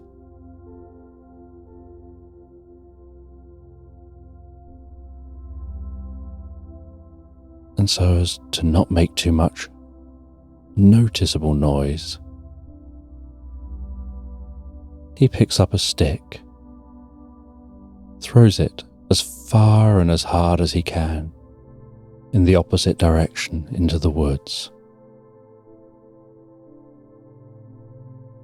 and watches as it's flying through the air and holds that lock. And just as it strikes a tree and lands in the woods, he pulls the latch across, making less noise than the stick clattering against the tree, as he sees those keeping watch turn towards the noise and one go and investigate, assuming it's just an animal in the forest. As the koala carefully pulls the door shut behind him, flicks on a light, finds the container, opens the container and sees that it contains all those glowing bottles of bubble bath. And so he has to figure out how to get these bottles out of here. And each bottle isn't too wide. And so he gets into his backpack and he pulls an umbrella out of his backpack. And the umbrella has a laser that comes out the top of it. And it's also a bulletproof umbrella, and he doesn't need it being bulletproof right now. He doesn't need to expand the umbrella, but he points that umbrella at the ground and carves a small hole into the base of this vehicle.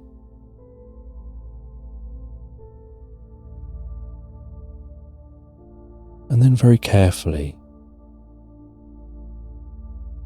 places each of those bottles of bubble bath through the hole to now be under the vehicle, and then pulls the container over the hole.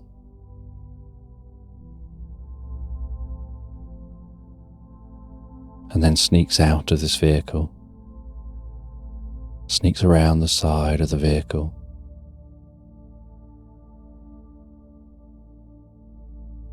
takes a coat, that's a waterproof coat for if he needs it, out of his backpack, but it's also a coat that's a bit like a chameleon itself, that just blends with the surroundings. And he places that under the vehicle, crawls under the vehicle, moves all of those bottles of bubble bath into his coat, zips his coat up, ties the sleeves up, ties the hood to the sleeves, and then ties the base of the coat to the sleeves. And as he drags it along the ground, it's slightly rattling with all those bottles inside. He blends in and can't be seen. And his coat just looks like a rock. That to anyone watching, it would look like a rock is moving slowly along the ground. And whenever it stops, it blends in with its background more fully. And he tries to pull that slowly, carefully towards the forest, with his idea being that he'll head into the forest away from the camp first, and then arch round, back to where his horse is, cutting round through the forest. And once he's dragged that deep enough into the forest, he leans down and hoiks it up onto his shoulder, where he can make a bit more noise now, and begins to walk back to the horse. That jacket over his shoulder. He finds his way back to his horse, attaches it to the back of the horse, climbs onto the horse, and decides not to hang around, but to get out of there now. And so he heads back in the direction of the town. And once back at the town, he follows the other road to head away from the town, with only the moonlight guiding him. And he can see another town in the distance as the sun begins to rise and the horse begins to tire. And he heads into that town.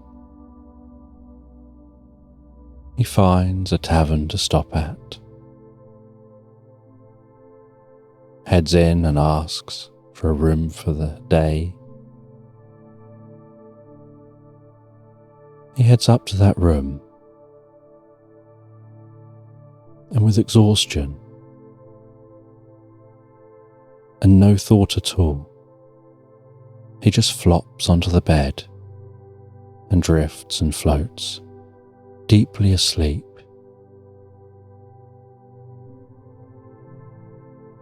While his horse outside the tavern enjoys some food and water, before itself just settling down onto the ground, curling up and relaxing asleep.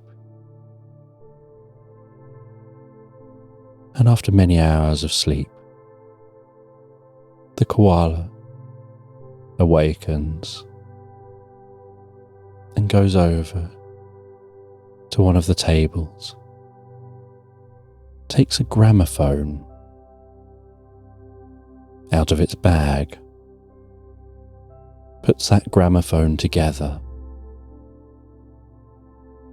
takes a record out of its bag, places that onto the gramophone, carefully begins to turn that record and then lower the needle onto the record. With a hiss and a scratch, voices begin to come from that gramophone. And after turning that record for a while, so it continues on its own. And the voices coming from the gramophone start asking if he's completed his mission, and he explains that he has. That he's got hold of that bubble bath, and so there's no need to worry anymore. And he gives the location of that group that he just got the bubble bath from, and says where they're heading, and that they probably won't notice the bubble bath is gone until they reach their destination. And the voice says that they'll send people to go and pick them up.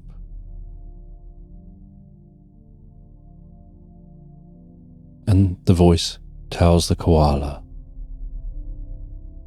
to dispose of that bubble bath. And so the koala goes to the bathroom with all of those bottles, and with a tap running, begins to pour those bottles of bubble bath into the bath, just watching the bubble bath flow down the plug hole, leaving behind a trail of dense, white, sleepy bubbles, and the air filled with the most intoxicating, incredible, sleepy scent,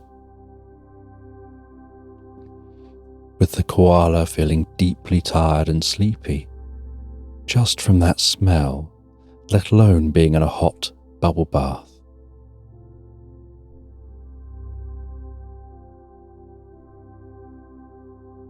And that deep coconut scent fills the bathroom, begins to fill the whole of this room. But eventually, the koala manages to pour all of that away, proud to have done their bit again, to avert a crime happening, that those people are no longer going to be able to go and distribute that bubble bath, to make all of the people in a building they plan on robbing feel so tired and sleepy that they head to sleep into the deepest of sleeps and are no threat while they come in and steal the world's largest diamond from their safe.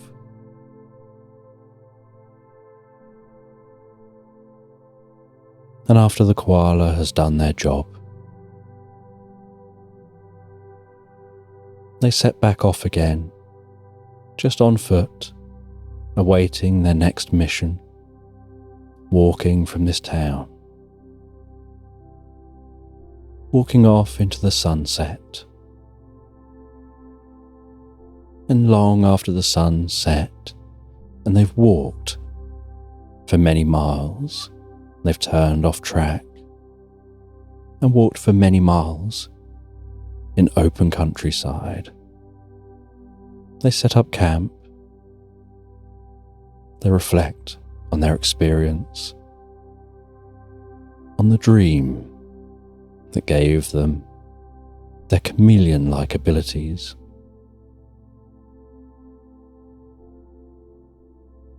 And they drift and float, so peacefully, so relaxed asleep, into Slumberland.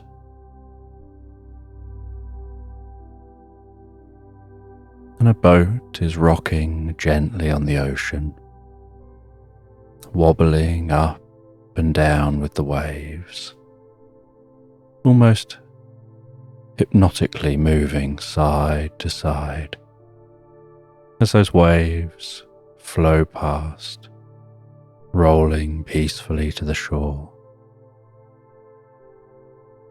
The sound of water lapping against the underside of the boat.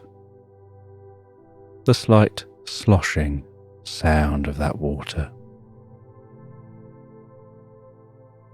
The gentle creaks and sound of movement as the boat peacefully undulates on the waves.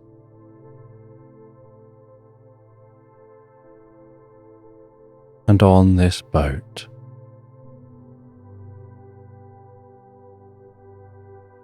is a panther on a quest in search of a treasure chest.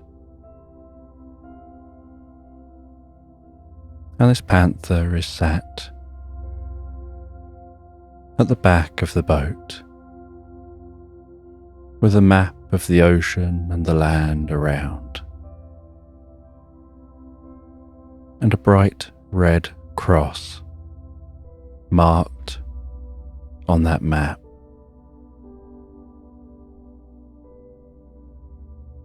And the panther looks around and squints, looking off into the distance, looking for any signs of landmass on the horizon.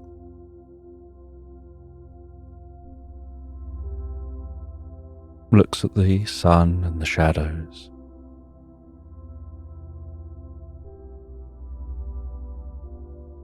And tries to work out exactly where they are and how close to that X they are. And while resting on this boat, looking at this map,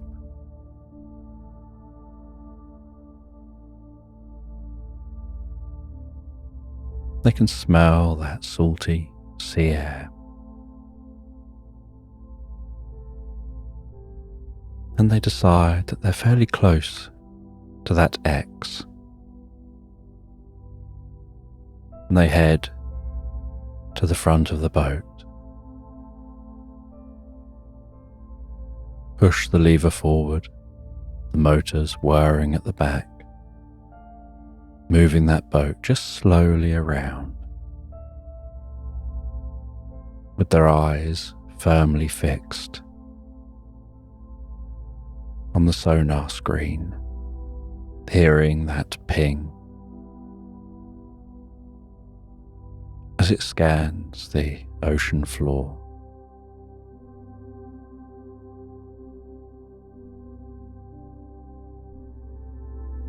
And just moving slowly through the water.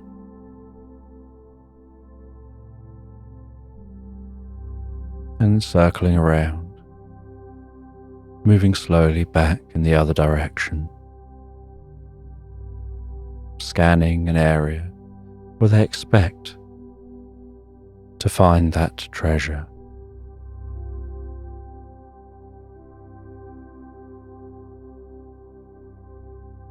And then scanning back the other way as the sun continues to creep slowly across the sky.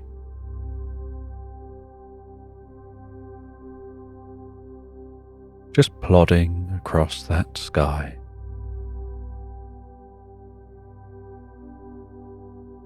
With its regular pace, until the sky begins to darken and the horizon begins to turn orange and the air begins to cool.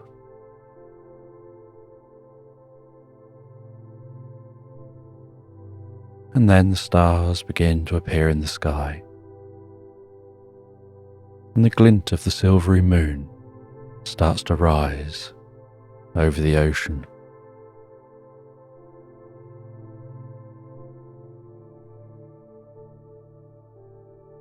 With the surface of the ocean sparkling like a million diamonds dancing on the surface of the waves.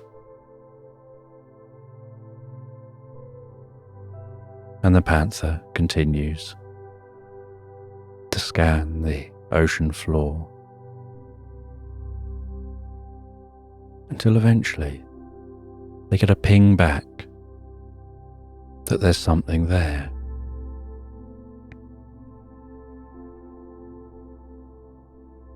And with that ping back,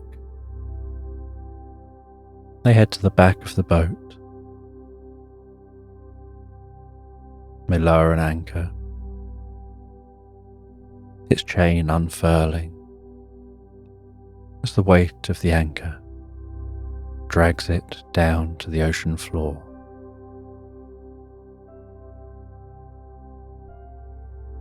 And find something to hang on to with a gentle thud. They then place an automated submarine into the water, and they begin to steer that automated submarine down towards the ocean floor. And as it lowers, so they turn on the lights, and they can see on a screen as they navigate it, almost like navigating on a computer game. They can see the murky water, seaweed drifting past the screen as they lower that all the way down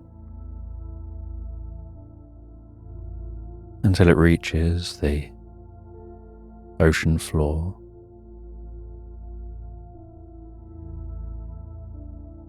And on the ocean floor they navigate it to the location that pinged on the sonar.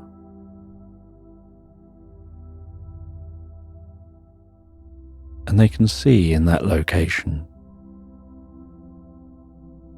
what looks like the ruins of an old ship.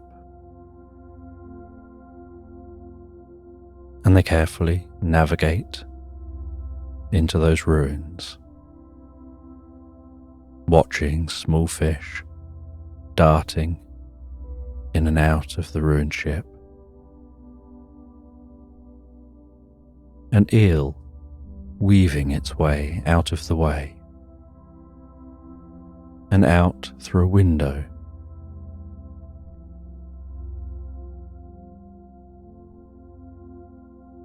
And they navigate it down a corridor in that ship.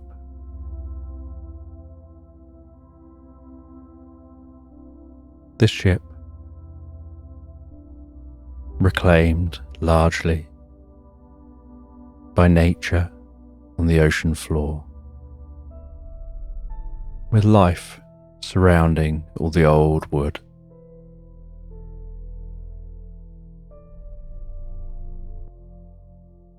Then finding a damaged trapdoor and very carefully manoeuvring that automated sub down through that trapdoor, looking around, the lights glinting off metal plates and other bits and pieces left lying around down here as propellers of the submarine churn up gentle waves of silt and sand. And they have to wait for a moment with the propellers off for all that to settle before making the next move. And it's a very slow and delicate job.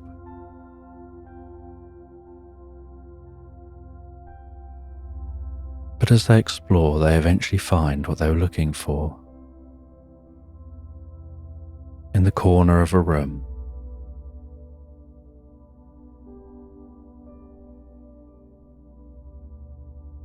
all weathered by the time of the water and reclaimed by nature, is a wooden chest that glistens and sparkles with golden straps around the outside, and it looks like perhaps it's diamond encrusted, as if it's very important.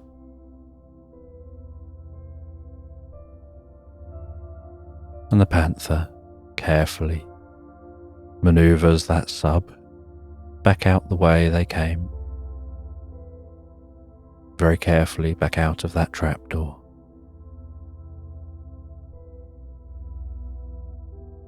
Weaving it back through that boat,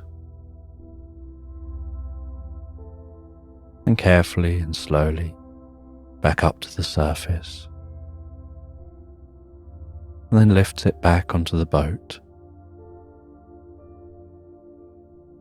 cleans it off, closes the computer,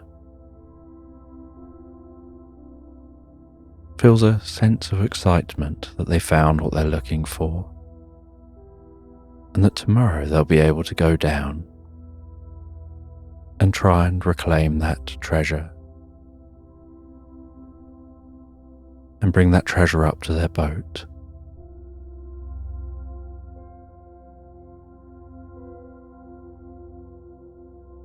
And with that, they head to bed on the boat.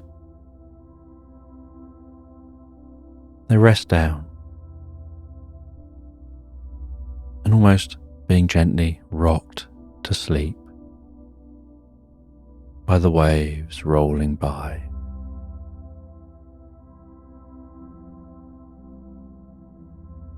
And the silence being almost deafening, of no bird sounds, no other nature sounds, just the occasional creak and sound from within the boat, and the sounds of the water churning and bubbling against the underside of the boat, and that gentle rocking feeling. They drift and float, peacefully and comfortably asleep. And as they drift and float asleep, so they dream of being an explorer, of finding treasure, of changing lives with their discovery.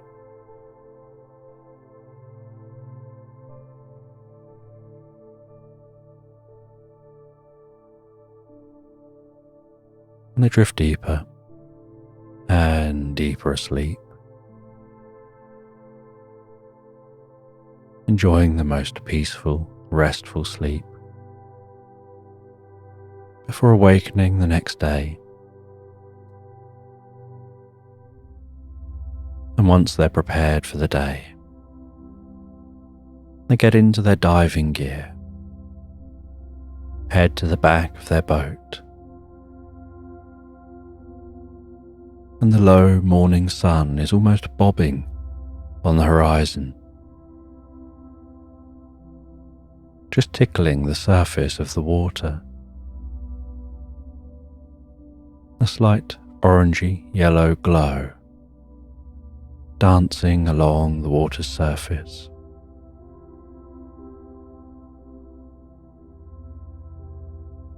They drop off the back of the boat, begin to lower themselves under the water,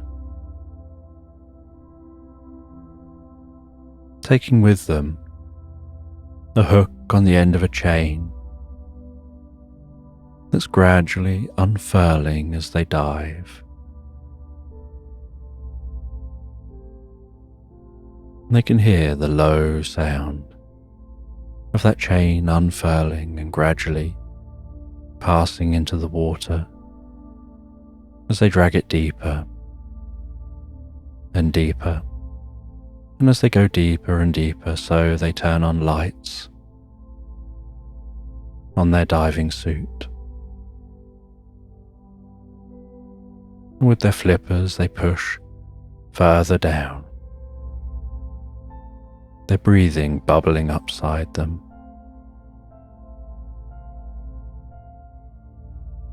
The bubbles tickling within their fur.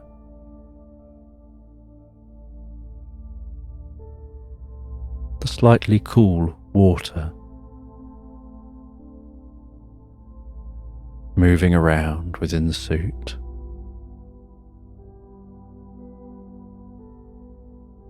With every movement they make.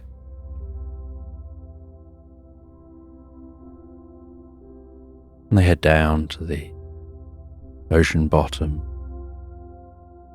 along the bottom of the ocean.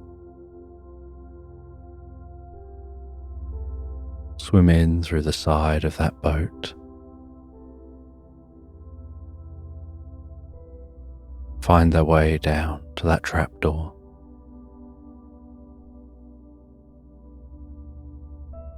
And then they swim down into the trapdoor, over to that chest.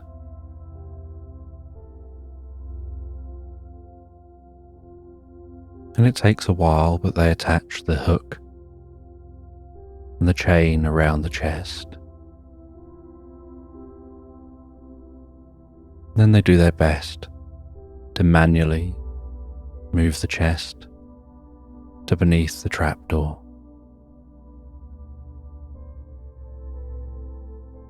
And then get beneath the chest and lift and push it up through the trapdoor. As it thuds down with a creak onto the wooden surface within the boat.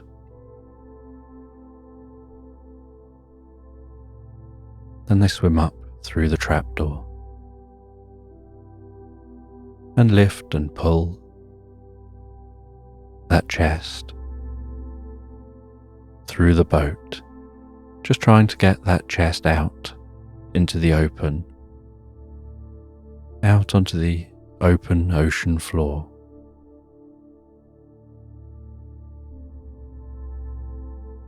And once they get that chest out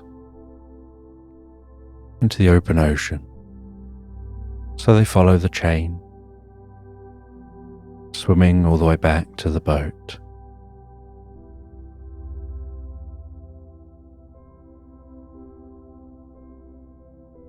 Coming up next to the back of the boat, the sun catching their face with its warmth, the waves lifting them up and down, slightly out of time with the boat.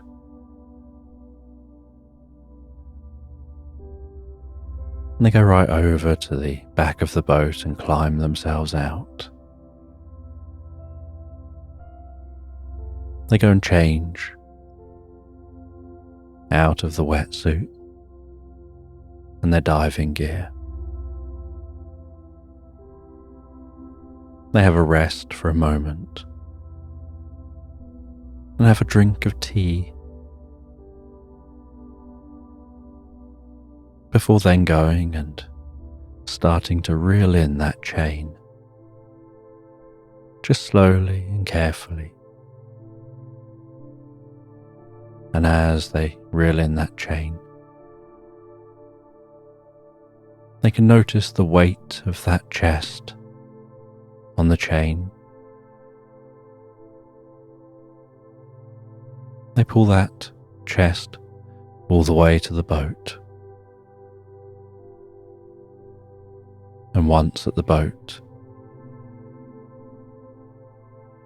they help the chain, hoiking it out of the water,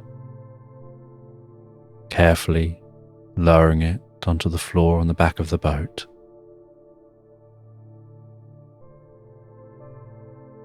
And then they undo the chain. They let the last of the water flow off of that chest. You take some photographs of the chest. Have a look at how they might be able to get into it.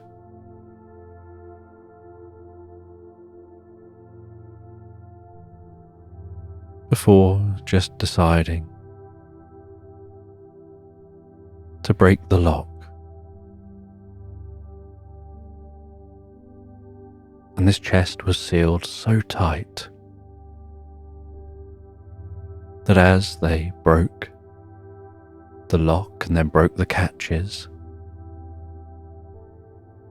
it gave a hiss as air finally managed to escape it, as if the air inside the chest was under some pressure, perhaps what stopped the water getting in.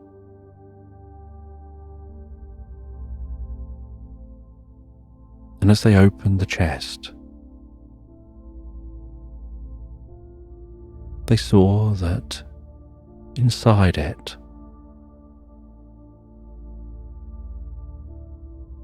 was the softest, silkiest purple material. And resting on that purple material was a single silver feather pen. And next to that pen was a tiny pot. And at the back of this chest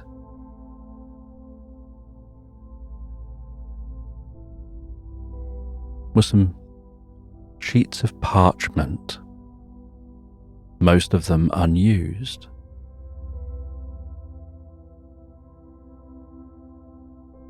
And they took that silver feather pen, the little container and the parchment, through to the main part of their boat, placed them on a table, and started to take a look at them before going back, just re-examining the chest, see if there was anything else there. They checked under the material and found this was all that was in the chest. And they were led to believe that this was a treasure chest that people have sought for hundreds of years.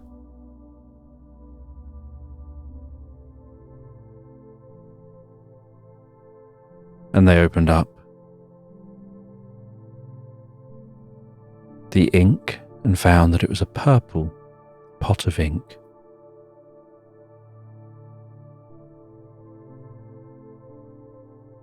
And it had a slight fruity smell to it, a very pleasant scent. And they took the parchment, and they could feel that parchment in their fingers, the slight coarseness to it.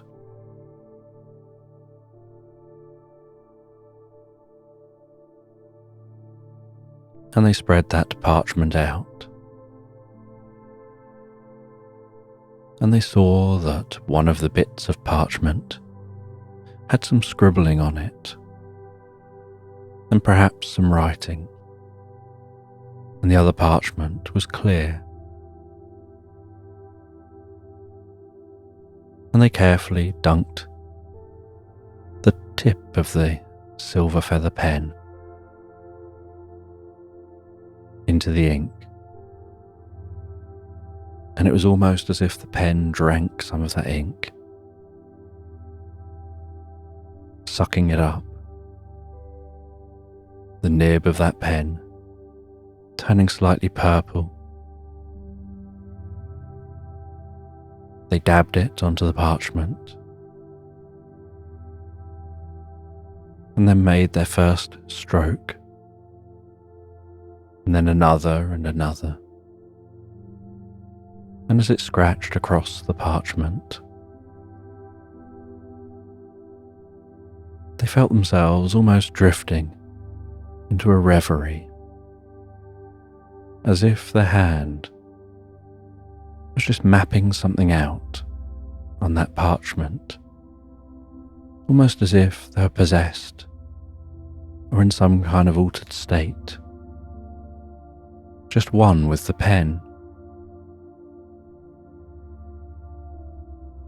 Their mind almost seeming to go blank.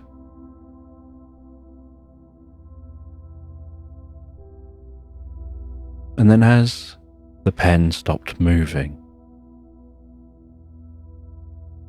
so their eyes focused back on the parchment, and they saw what looked like a circle drawn on the parchment, with some shading around the outside of the circle, as if to make it more 3D and appear a little deeper. And they'd coloured in the centre of that circle with some lines to make it look like it's got some depth.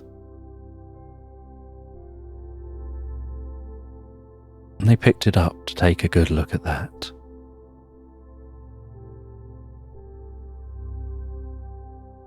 And they couldn't understand what they'd drawn. They put it to one side. They put the pen down, the ink down. They moved it all out the way and sat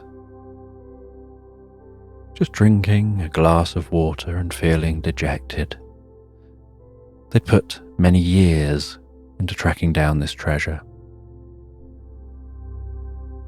And all they found is an old silver feather pen and some paper. They wondered whether there was anything else down there on that boat. But this was well stored in a very secure treasure chest. And it seems unlikely that there would be another treasure chest down there. And they never saw any evidence for one. And as the day continued on and the sun plodded across the sky, so they continued to try and think through what their next course of action should be.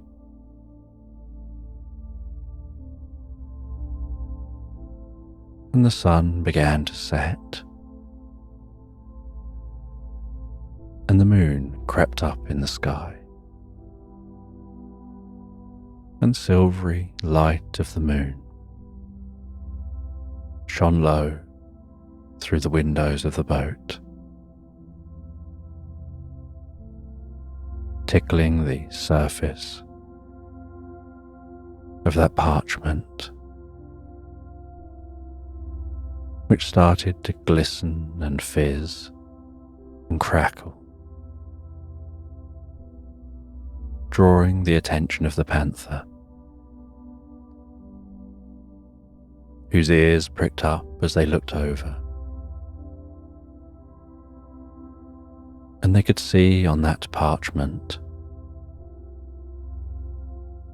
silver sparkles happening where the ink was. First just fizzing and popping, but then beginning to turn slightly smoky, almost like fog, but with a silver quality.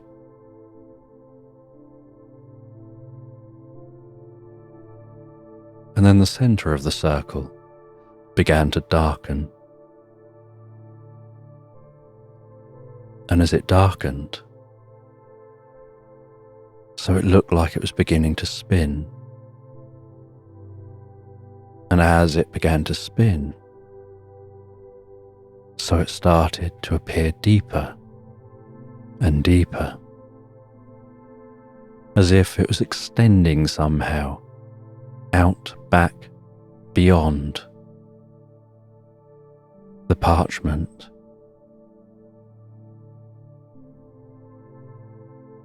And the panther went over and carefully picked up that parchment. And there was no damage to the table, so it couldn't be going back through the table. But it definitely looked like it was getting deeper and deeper. And they moved it around and looked around it in different angles. From the side, it just looked like a sheet of paper, and from the back, it was just a normal flat sheet of parchment. But from the front, it had depth. And they placed it on a chair and sat down opposite it, gazing into it, trying to really work out what's going on, thinking they can almost make out subtle shapes within that slightly twirling vortex that's appearing on the page. Hearing that fizzing and popping, sounding like it's starting to wrap around them, as if it's coming off the page. And as they lean forward to look even harder, so they start to feel almost like pins and needles around their nose and their cheeks, around their forehead.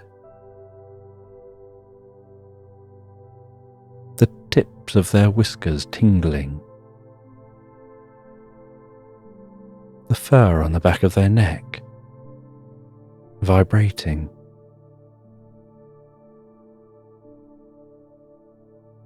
Their ears fizzing.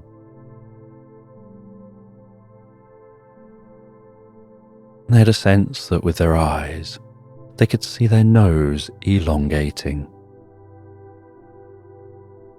and found themselves drawn into this picture, somehow sucked into that vortex, with everything turning a silvery colour, and then white, and then out of the white turning black, and out of the black finding themselves in a meadow at night, with a silvery light behind them, what looks like that parchment still fizzing and popping, and seeing in the parchment the faintest hint of looking back at the inside of the boat.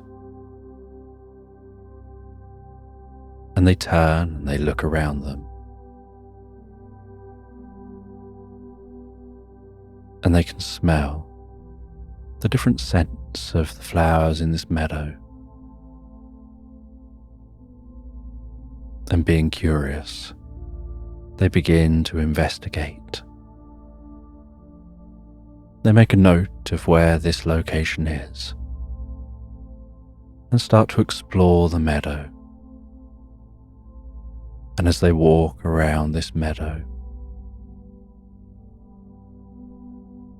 so they can hear the sounds of night animals. They can see a different moon to the one they're used to, and a very small second moon, but they can't tell whether it orbits the moon in this sky, or it's just two moons visible from this planet. And the night sky stars look very different to the stars they're used to.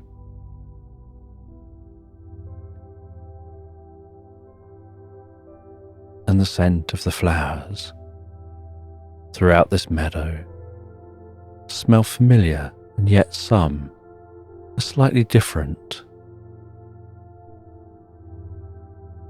And there's the fluffiest of moths darting in and out of some of those flowers, and some nighttime birds exploring some of those flowers, buzzing before the flowers, extending a long tongue into the flowers, backing themselves out, and then flying to another flower.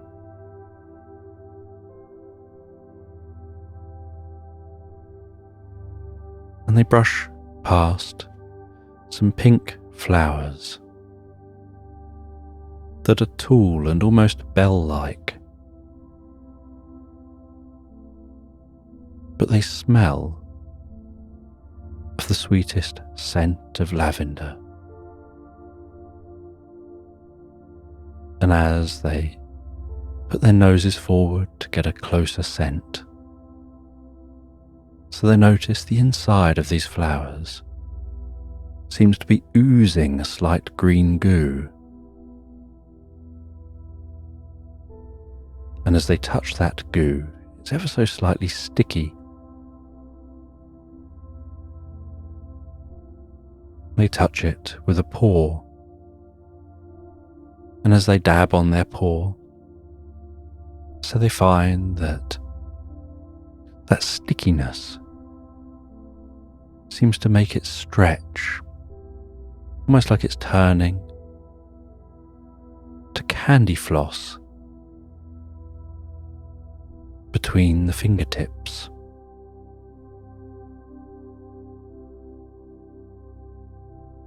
And then a bird comes over, hovers before the flower, extends its tongue,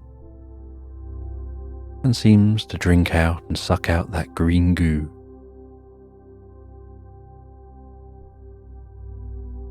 Just carrying on its night's work from plant to plant. And something about this place just feels so calm. There's a deep sense of peace and serenity, as if there's a harmony here between all things.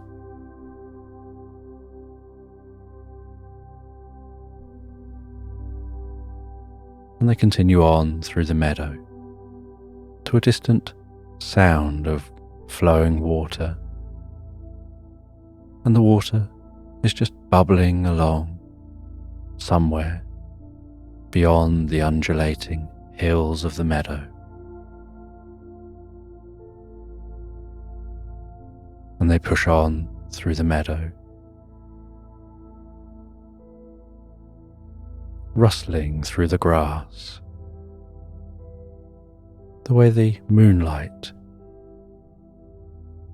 seems to dance along the surface of the grass, which moves like waves on the surface of the ocean as the wind blows the softest breeze.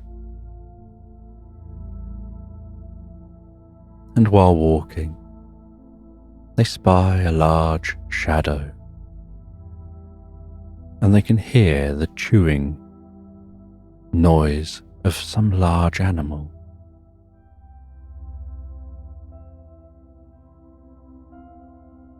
And as they get nearer and nearer,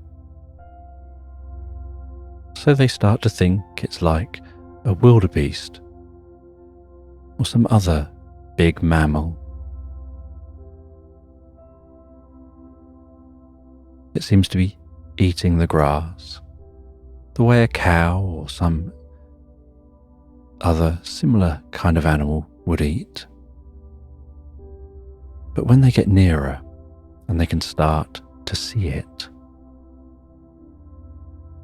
its skin is very much like that of an alligator's skin. and its head looks very much like an alligator's head, except that where there would ordinarily be rows of teeth are just floppy lips slapping together. And behind those floppy lips are very flat teeth, with the front teeth being almost like little spades, and those lips that are smacking together seem to have the dexterity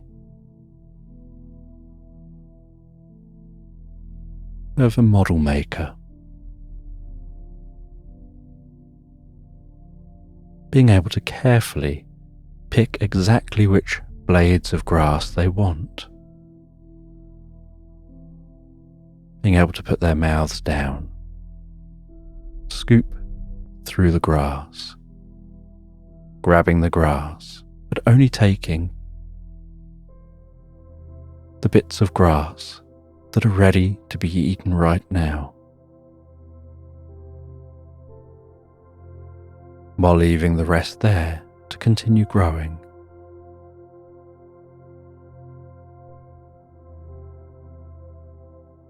And they pretty much ignore the panther, just very slowly working their way through that grass. And they seem to have a long tail and broad legs and feet, and their belly is very low to the ground, almost as if they just slide through that grass, punching their way perhaps all day and all night to be able to eat enough to keep themselves full.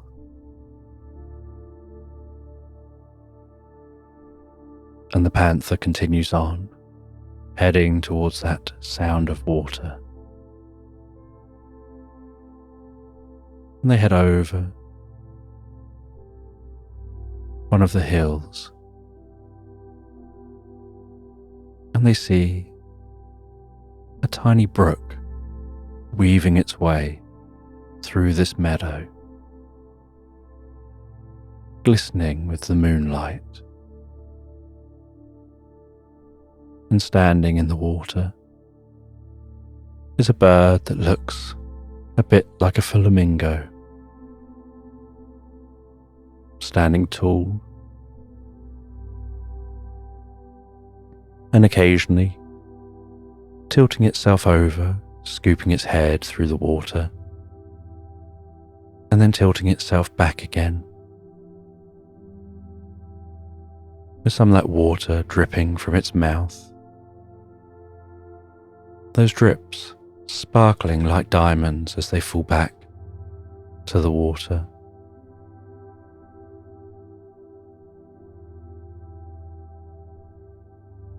And then repeating the same again and again.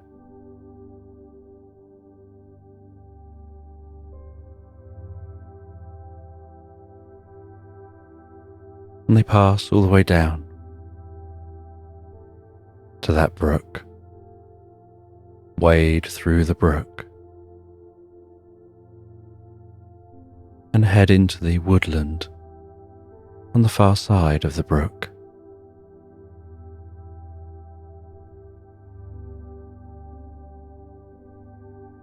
And they hear what sounds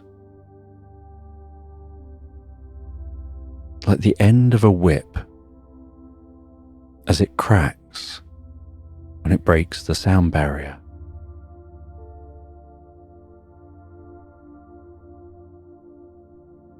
And wonder where the sound has come from. And then they hear it again and again, all coming from behind them, from the direction they've just been. But they continue on, walking into this woodland.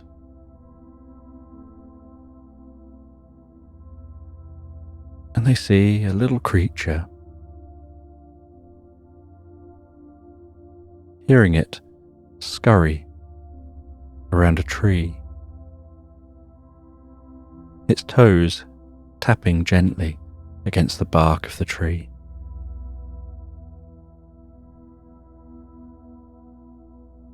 And they watch as it climbs up to a branch and stops and turns and looks at them. And it kind of resembles a chipmunk. And they head over in the direction of that little creature.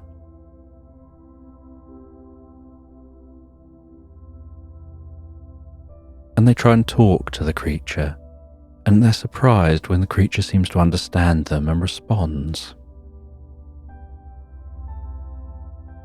They explain that it may sound absurd, but they stepped through a bit of paper and found themselves here, and they don't know where here is.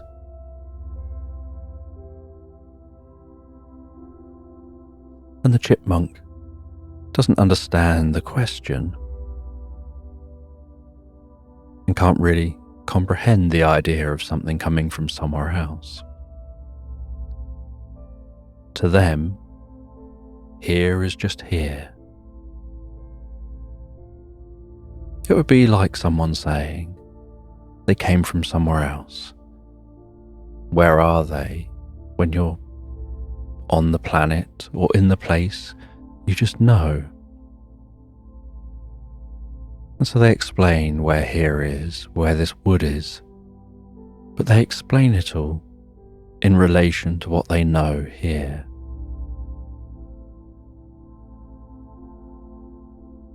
And they say that their name is Gonk.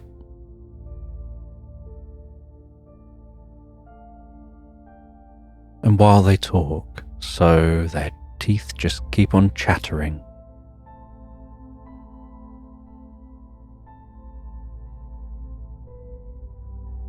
And their teeth chatter between every single word that they say.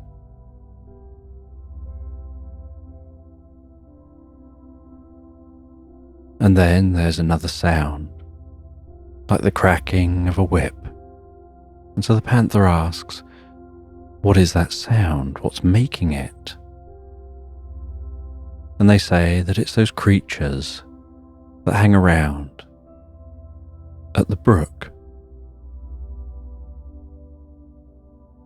They scoop up very, very, very tiny creatures out of the water.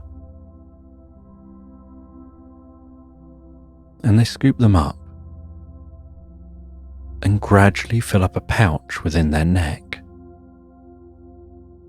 And they have to do multiple scoops to fill that pouch as much as they can with the creatures.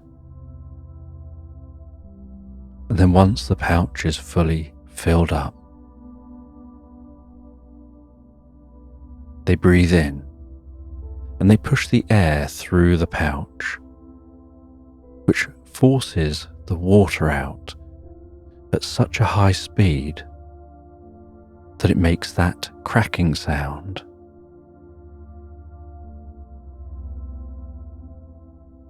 And all they have left within the pouch are the creatures they're eating without any of the water. And that those birds, as the panther would say they probably are called boomwhackers. They whack their head in the water. They do that multiple times, and then they let out that loud boom. And that's just how they feed.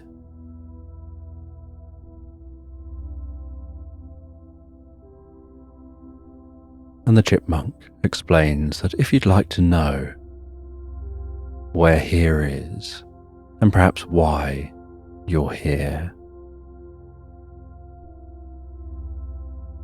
you should go and talk to the wise one who lives in the hut deep in the woods. They largely keep themselves to themselves.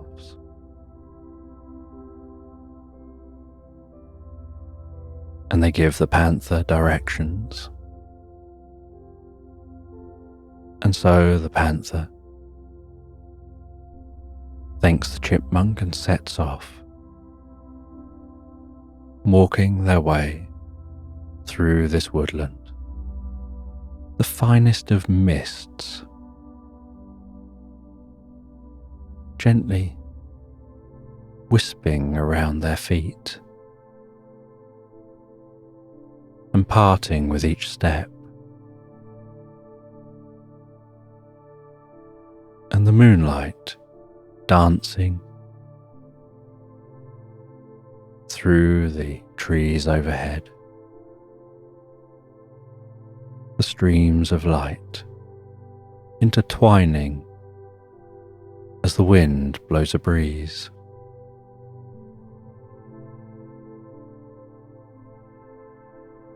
The leaves rustling, and this woodland being so peaceful and so calm. And they work their way through this woodland, following the directions from the chipmunk, until they can smell the distant smell of cooking. Almost like someone's having a barbecue. And they see a distant glow. And they continue on through this woodland until, framed by the trees, they exit that woodland towards a small cabin, its windows glowing gently. A wispy tuft of smoke rising from the chimney.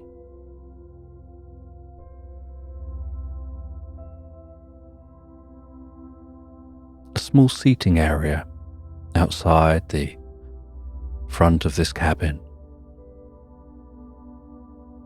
and someone sat there near a campfire, crackling away, the flames dancing gently in the breeze.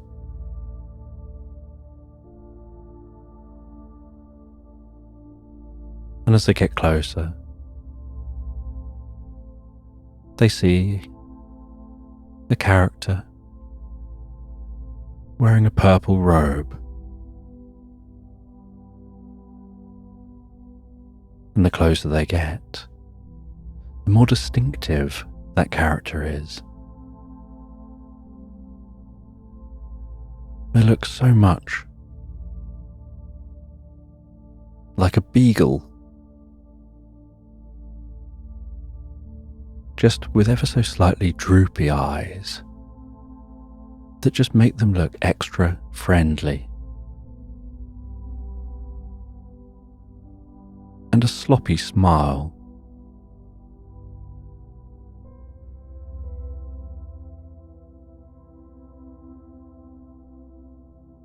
And the first thing they do on seeing the panther is offer the panther a drink.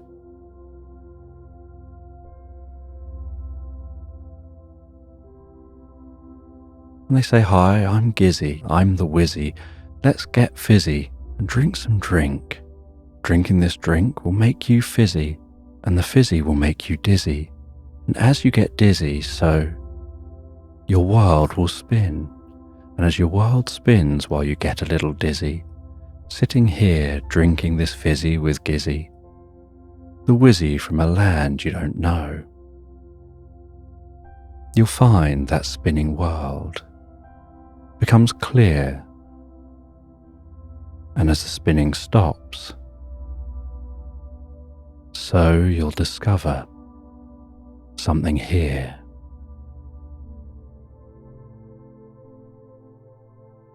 And the panther sits down on a log. The side of their face and their fur, gently massaged by the warmth from the fire. The light dancing almost hypnotically before them. The drink fizzing and popping in a glass. And they take a swig of that drink, and their mind starts to spin, and their consciousness begins to fizz, and they feel that tingling sensation like they did when they passed through the portal. Only this time, the tingling is all over and seems to be connected with this reality. And they fizz, and they can feel that tingling from the top of their head to the tips of their toes, down their spine, like getting the finest massage.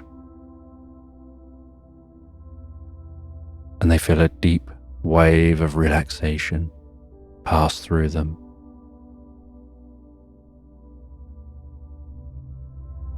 And then a certain clarity starts to come across their vision. As they look around, it's as if the world is singing, as if they can hear the hum of every atom in this world, as if they can see the vibration of every particle,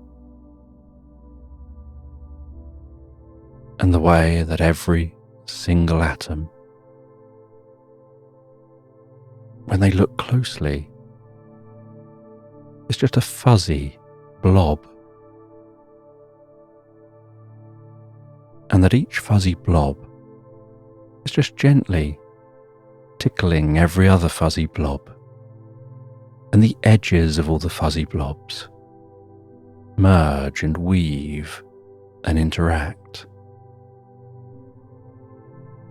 and that there's no distinction between any of the fuzzy blobs. There's no space between them and a tree. There's just a path of endless fuzzy blobs in all directions.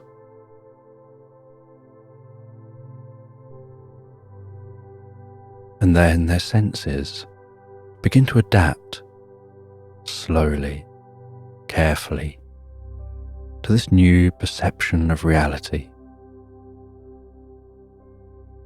Just like your eyes adapting to the light when you move from the darkness.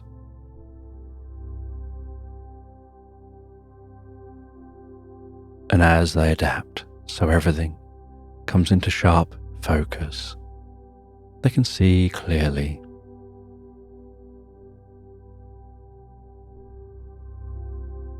And they can see that beagle just sat opposite them in their purple cape, with their hood up. And they notice that that beagle has a tuft of grey beard,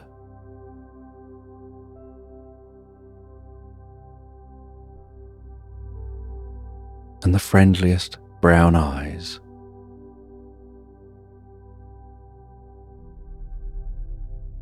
And the panther asks them again that they're a bit confused. Who were they? And they say that their name is Gizzy and they're the wizard. And so the locals and everyone here just calls them Gizzy Wizzy. And that name seems to have stuck on. They quite like it. and so they even use it themselves. Why not use a nickname you like? And they discuss this land. And then they share that they want to show something to the panther. They ask the panther to follow them into their cabin. They walk through the cabin. They walk to a bookshelf at the back of the cabin, and the books on this bookshelf are incredibly dusty, and they blow off some of that dust and then wave it from in front of their face before reaching for one of the books, pulling on that book, and with a click, the bookshelf swings open gently and silently, and they move the bookshelf aside, gesture for the panther to follow.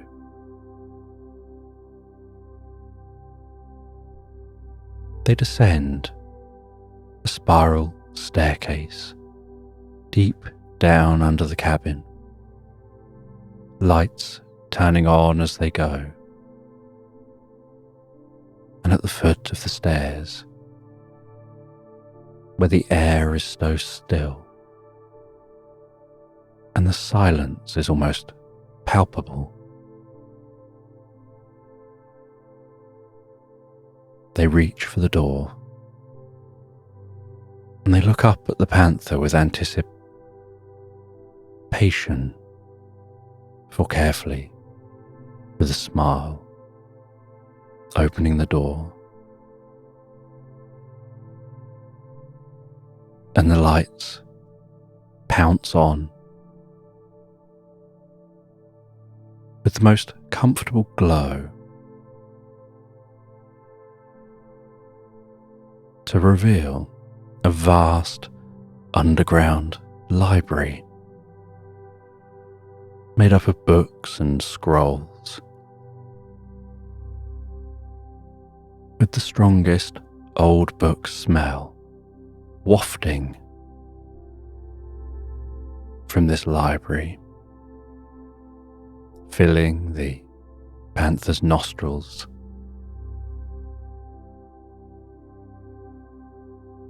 As they pad across the floor, gazing up at all the shelves, and Gizzy guides them through this library to the back of the library. And at the back of this library, they show them a small table, and on that table is a writing set and some parchment, just like the writing set and parchment that they'd found on the ship, with a silver feather pen and that purple ink. And they realized the material of the purple cloak that Gizzy's wearing is the same as the material that was in that treasure chest.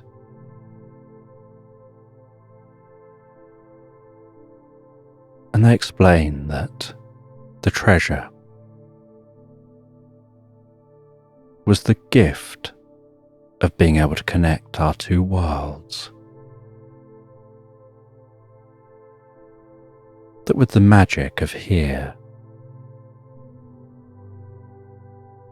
with this drink that allows you to see the deeper nature of reality, it allows you to be able to know how to manipulate the nature of reality, because you realize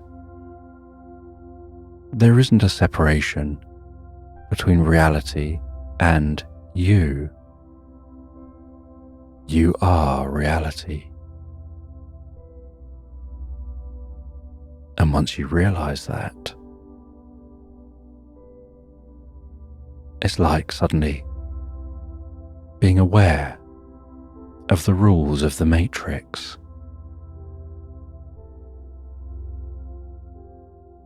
And so they had travelled to the panther's reality centuries earlier, because they had explored this reality, had understood this reality, and wanted to get to understand other realities, and wanted to find someone to partner with in the other reality, who they could share their wisdom with, and then they can learn about the other reality, and those in the other reality can learn about their reality.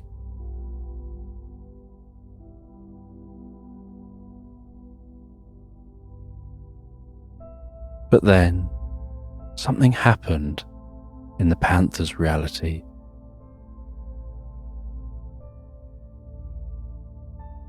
And people stopped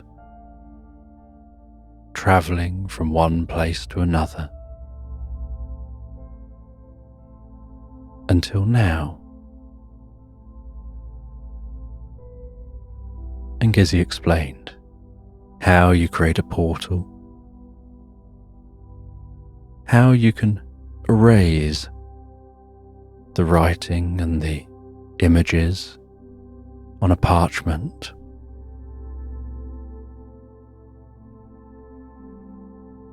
so that you can reuse that parchment again, and explain that it should have said on a piece of parchment with the set the instructions for making the ink. And the panther says there were some markings and some scribbles, but they couldn't understand them. And Gizzy explains they will now. The way to make the ink is a way that could be made in any reality. And once you know how to make the ink, as long as you write with the correct pen, using that silver feather pen, and you write on the correct parchment, using that supplied parchment, then you can create these portals back and forth. And there's a lot more you can do as you learn and discover. And they write down the instructions for being able to make that drink.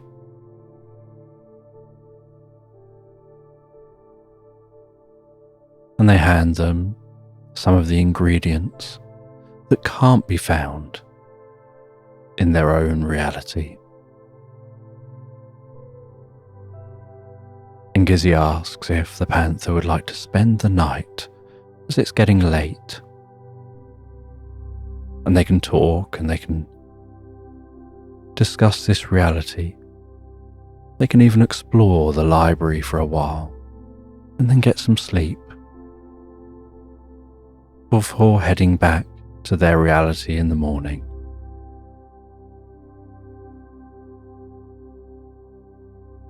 And after relaxing by the fire in this cabin, both sat down in the comfiest of seats, the fire hypnotically glowing in the fireplace, moonlight tickling the window panes,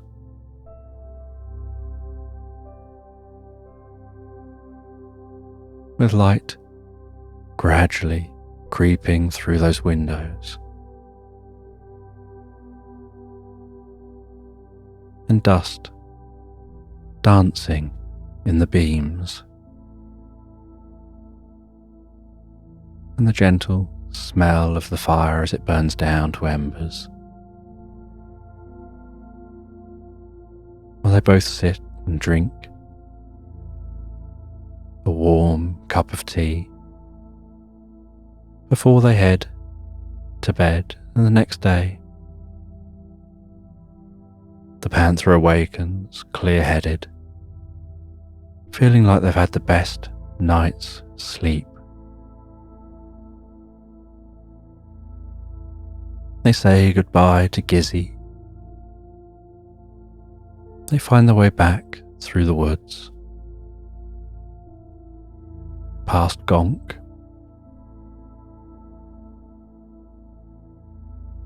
out past where the boomwhackers were.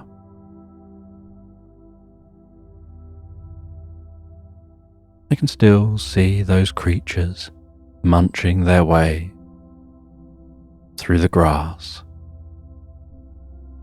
and in daytime it looks almost like they've been hoovering the grass up.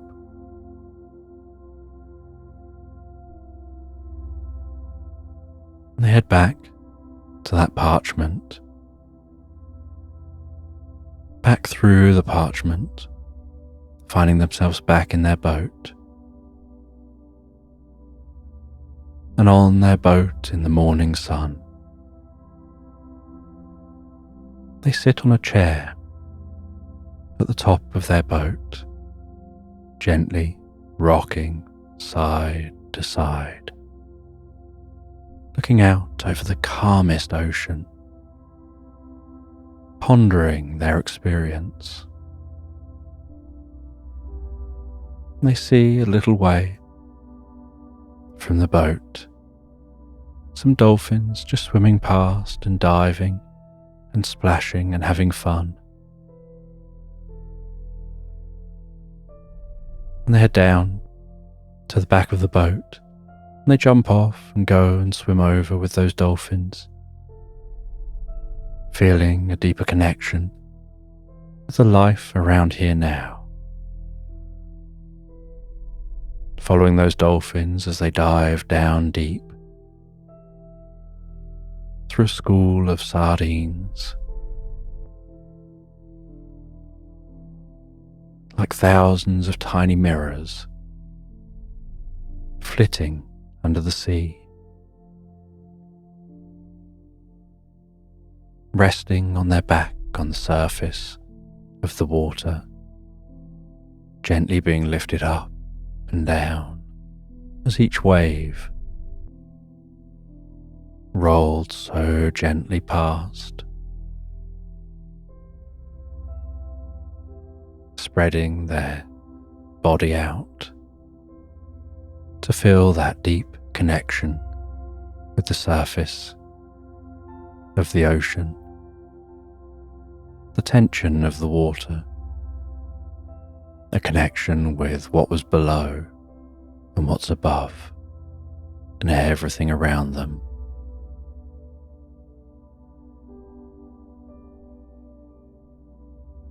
Spending the day almost in a daze, lost in thought, with deep curiosity about the experience and how things will be different from here.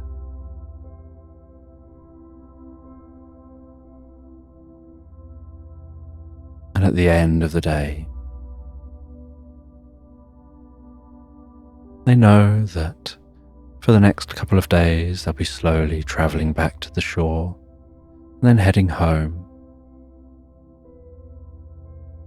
So for now, they head to bed. They relax down in bed, thinking of their next encounter with Gizzy, potential adventures and discoveries they're going to make, as they perhaps explore strange new worlds.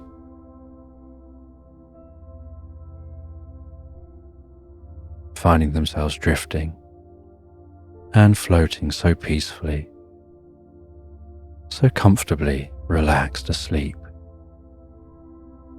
into Slumberland. An elderly lady is sat at home with her red slippers on in the most comfortable chair in front of the fireplace. And beside her she has a warm cup of tea, and she picks up a postcard which has arrived that morning. And she dunks a biscuit in the tea, has a bite of that biscuit, picks up that postcard, dunks the second half of the biscuit in the tea, finishes off that biscuit, and then gently sits back into the chair, listening to the crackling fire in the fireplace, the gentle, distant hum of the wind outside,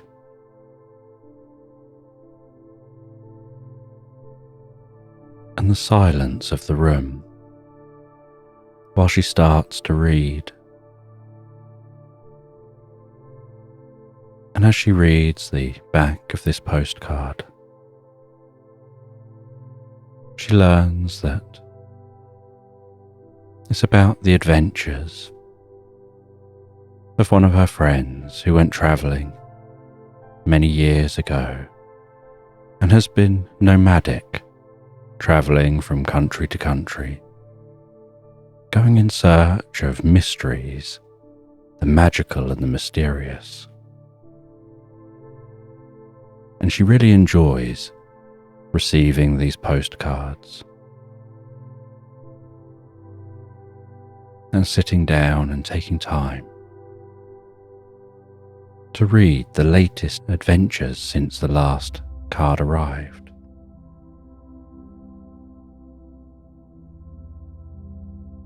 And on the front of the card is just a smiling hippopotamus in a river. And that smiling hippopotamus on the card has some googly eyes stuck onto it, and some balloons, as if the balloons are trying to lift the hippopotamus from the water.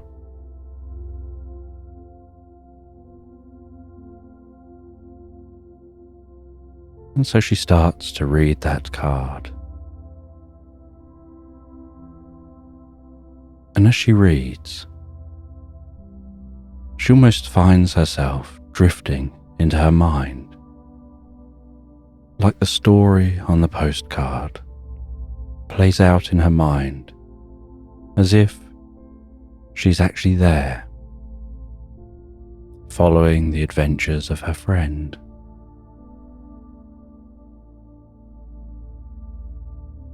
And the card describes how the friend was travelling on a train across an unknown country, and she was unsure of this environment. She knew where the train started. She knew where the final stop for the train is supposed to be. But the train had passed through a tunnel in a vast mountain. And as it passed through that tunnel, everything went dark. And all the passengers were aware of was the clickety-clack of the train on the track, the sound of the wind thundering past the windows, the rocking of the train as it travelled, the very faint light off in the distance of the end of the tunnel.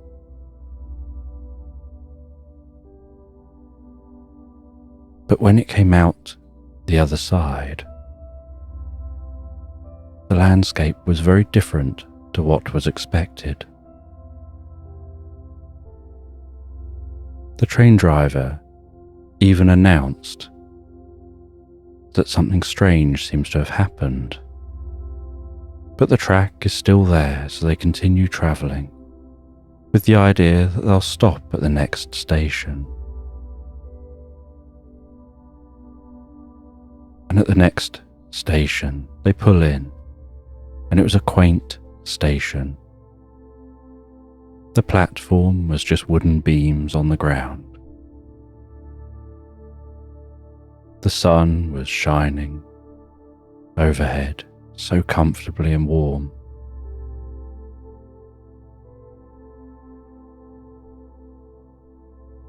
There were sounds of birds and other animals reverberating through the woodland around the station. But none of it sounded familiar. And the passengers disembarked, trundling up and down the boards of the train station. And there was no one here on this train station. It was completely closed. There was no staff, no other passengers, no one looking to board the train.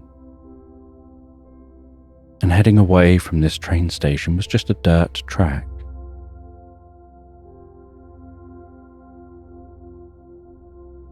And one of the passengers had got out their mobile phone. They tried to make a phone call. Then they tried to hold the phone up in the air, even standing on tiptoes and stretching their arm up as high as they could, as if that would make a difference. And then there was the murmur of conversations, of people asking each other whether anyone could get phone signal, and everyone saying their phones weren't working. And the driver recommended everyone just sits down at the station while they work out where they are and find a way to communicate with others, or perhaps they'll have to continue along the track and see where it takes them. And at worst, travel back the way they came. It would be much slower because unless there's a siding, they'd have to reverse the train back along the track. But they are the only train expected on the track until the next day.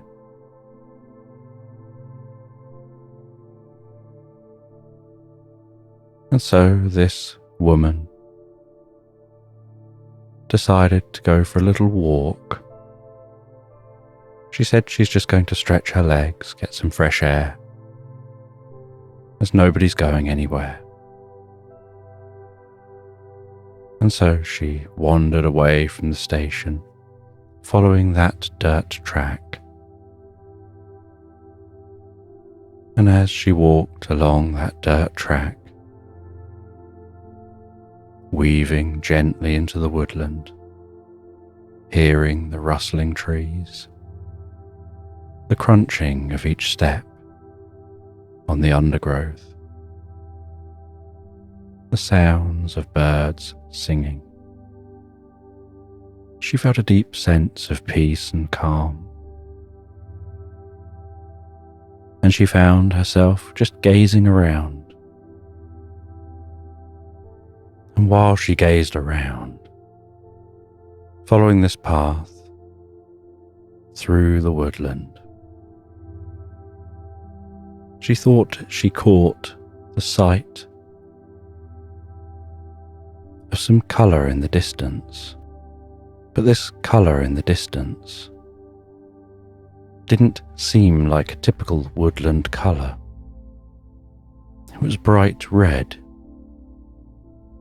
and it was bobbing gently up and down, and occasionally catching a bit of sunlight.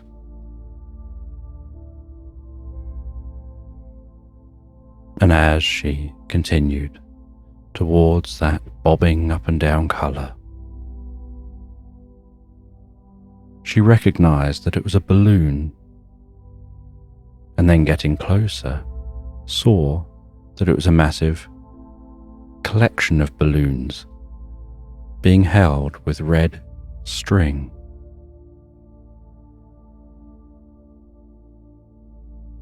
And at the foot of the string was a small porcupine, standing up on its back legs with a little money pouch around its waist. And it offered her a balloon. Taking one of those balloons, holding it out before her,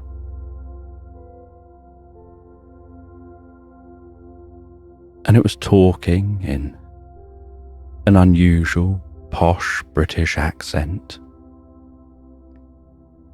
which took her by surprise. But it had the friendliest of smiles, and it was very charming.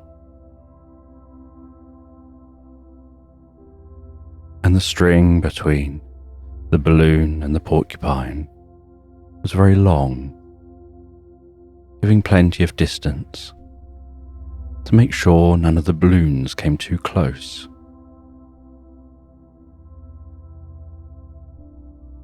And she asked the porcupine where they are and what they're doing, and they said they're here selling balloons. And she asked where here is, and they explained that this is nowhere in particular, just somewhere to be. It's somewhere that occasionally people go for a change of perspective, and you'll find your way back when the time is right. But now the right time is to explore. But it'd be great if you took a balloon with you. And so the woman handed over a coin for a balloon, was given a red balloon, and continued walking that path deeper into the woodland.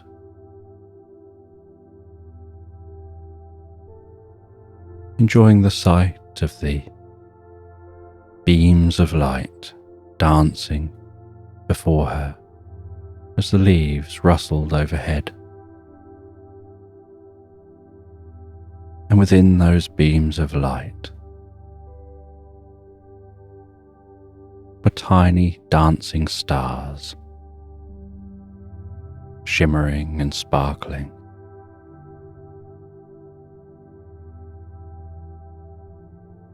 And she wound that balloon down a little bit closer to her hand to stop it catching on any trees as she passed.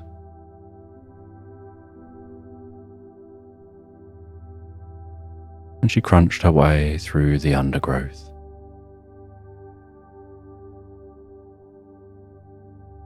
Until in the distance, she saw a small cabin, and with curiosity felt perhaps someone will be there. Maybe they'll have a telephone. Maybe they can be more help than the porcupine. And so she walked towards that cabin.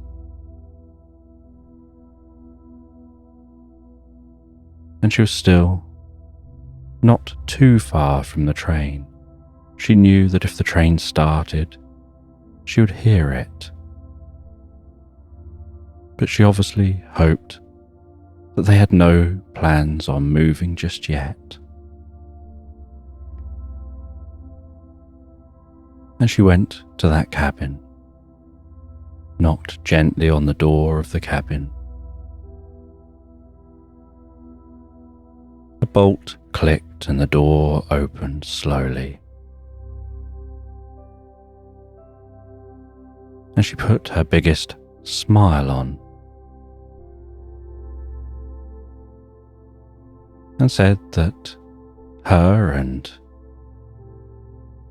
a number of other passengers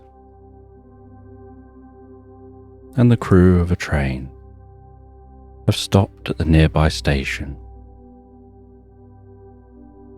But they don't know where here is.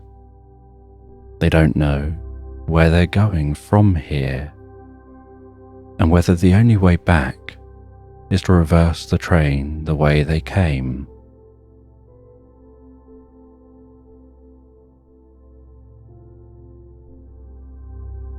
And the shadowy figure that answered the door stepped out of the shadows and into the light. And as they did, she noticed they were a hippo with such smooth skin and a massive grin and wide eyes, almost looking surprised. And with the most cheerful voice, they invited her in. And so she made sure the balloon was tied up outside and followed that hippo into their cabin. And the hippo said that they think they know a way of helping, but the way to help is to go through to their library out the back. And so they walked through the cabin, past a gently crackling fire, past the coziest looking chairs, across some creaky floorboards, over some dusty rugs, and through a door at the back of the room, which opened out into what seemed almost like a vast chamber of books. And the hippo walked into this room, scoured the shelves of books, and some of the books were humming, some of the books were tinkling, some of the books gave a low rumble. Some books seemed to have different light emanating from them, and others looked like they were surrounded in stardust, twinkling and fizzing around the spine of the book. And he went over to one of the books with stardust sparkling around it. He took it from the shelf, took it over to a table where he had some cushions placed for holding books, and he rested that book down, carefully opened it up, and very slowly and deliberately turned his way through those pages, mumbling to himself, as if reading the unreadable font on those pages.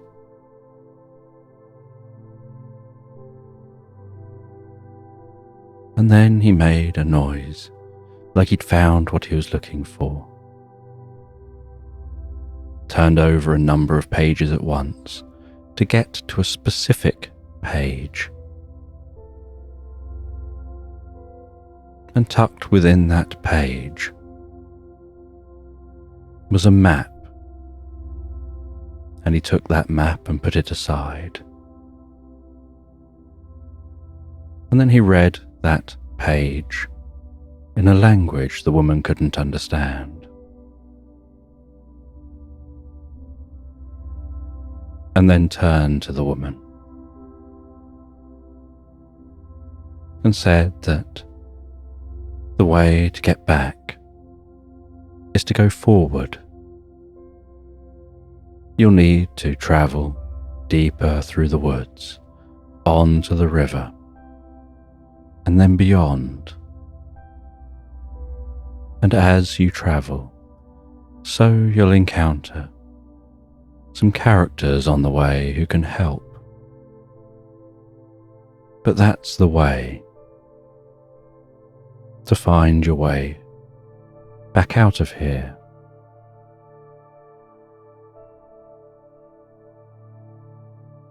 He explained how what happens here is that around the mountains is a giant zone which crosses dimensions. And so sometimes the dimensions merge as they very slowly rotate.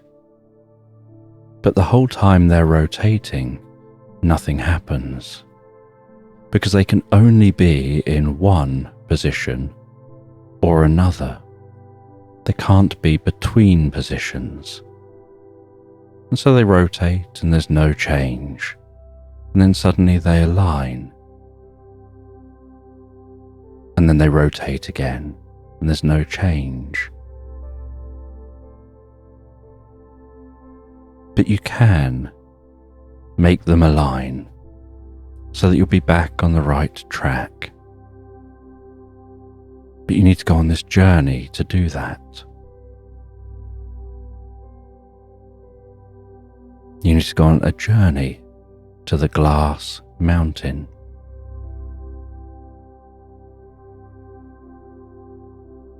And the hippo handed the woman the map, said this is an atlas of the land. You'll need to follow this. The path to take will light up on the paper of the map. And she looked at the parchment and she saw an oily looking light pulsing to life. He then went to a drawer and opened that drawer. And he pushed his hands through the drawer, moving things around, almost leaning entirely into the drawer as if searching for something specific. Nearly falling into the drawer with how far he was leaning. Then he pulled out a ball of string, just a very, very small ball of string. And he said, take that with you.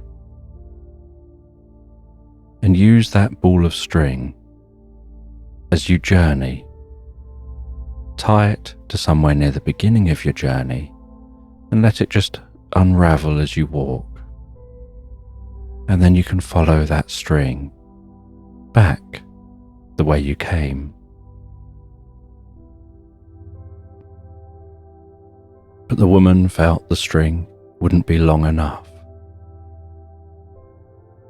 And he explained it's a magical ball of string. It may look short, but it's unending.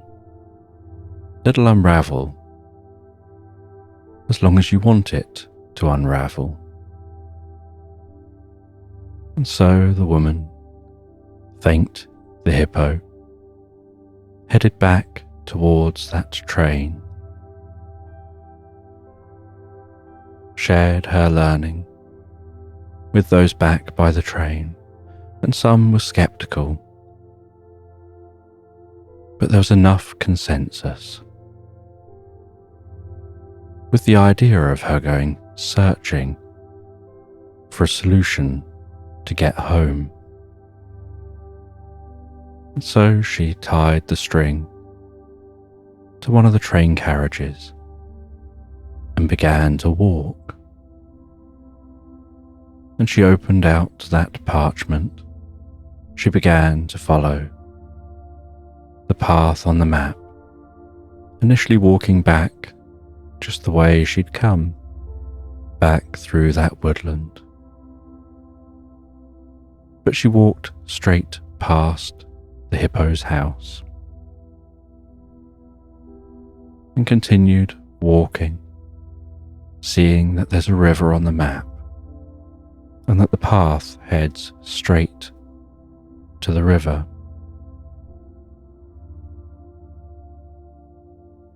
And as she walked, she could see the leaves and the different shades of green, and how some of those leaves appeared waxy, and the different types of bark on the trees, occasionally just reaching out and touching that bark with her fingertips, feeling the rough bark of some of the thicker trees, the flaky bark of other trees. And some trees seem to have the outside with streams of sap running down them that would catch on her fingertips, making her fingertips sticky.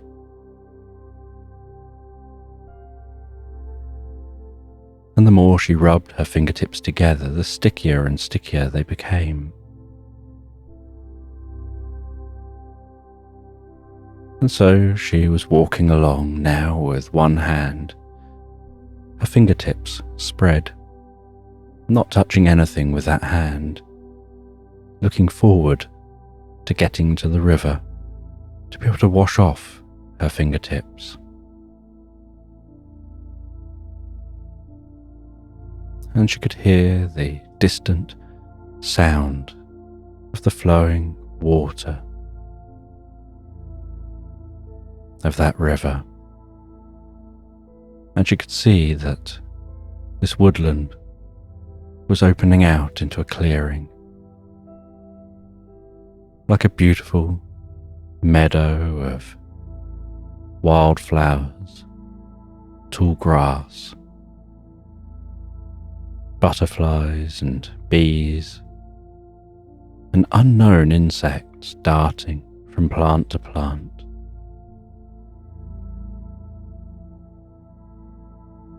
Almost like the perfect picture for a postcard.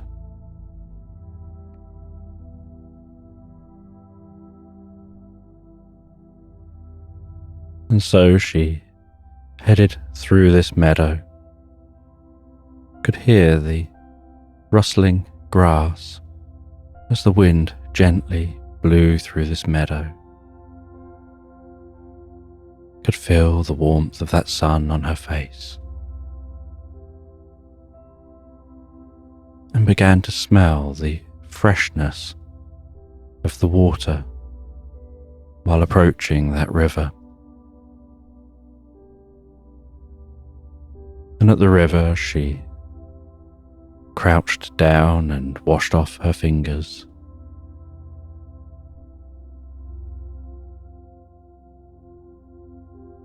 And after washing off her fingers and looking back at the map, she was aware that she had to follow this river for a little way and there'd be a bridge to cross to the other side.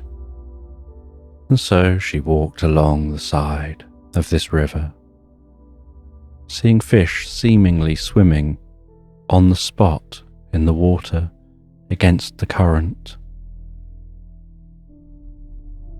The bubbling of some of the water around occasional rocks jutting out of that water.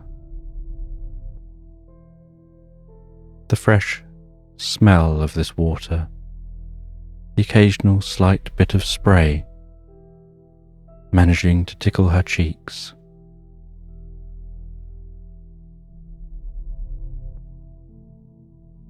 And while walking along the side of the river, she could see the stone bridge in the distance. Just a quaint little stone bridge. And so she walked down to that bridge. And crossing that bridge as she arrived at it was an alpaca with a backpack on its back.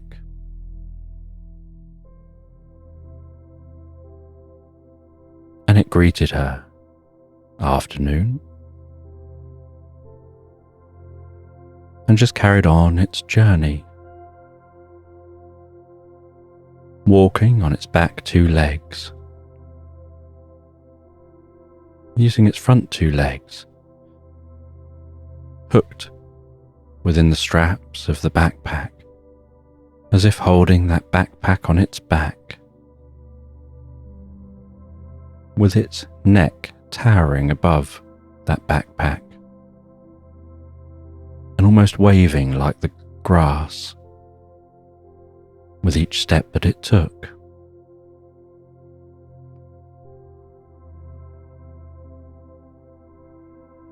And she found, while walking up onto the bridge, her eyes continued to follow that alpaca,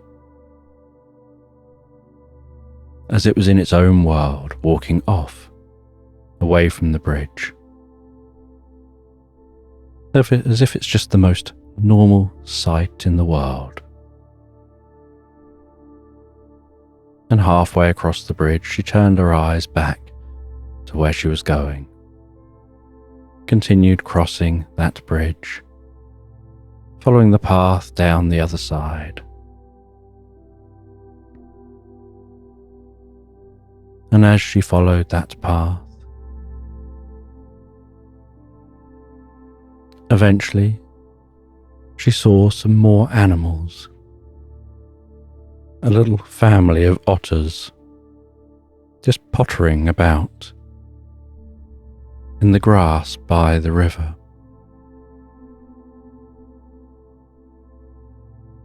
And one of the otters jumps into the water, swimming on its back, twisting itself in the water and diving down, popping back up again to the surface, splashing around, and with something it had caught, heading back to the shore. And then another otter seemed to be waving its limbs around. And as it was, so a ball of light seemed to be forming between its limbs, fizzing, popping, condensing, crackling, and sparkling. And then what looked almost like lightning or electricity pulsing from that ball of light, and then stretching its limbs out, so that ball of light turned into a stream of light and cooked whatever had just been caught. And then they sat down and were eating that food.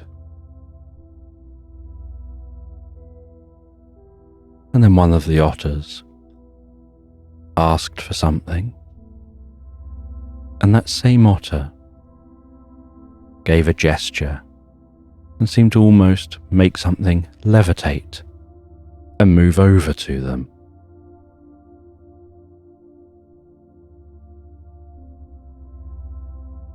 And the woman continued walking past these otters, following the path as laid out on that map, still holding that ball of string which is unwinding gently behind them, catching on different things during the journey. Continuing on, until the path turns off from the river and heads into the woodland on this side of the river.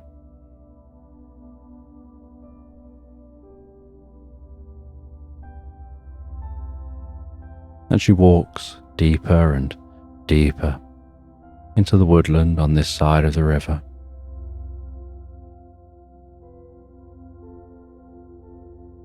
The sound of the river fading into the background, continuing to follow that path on the map.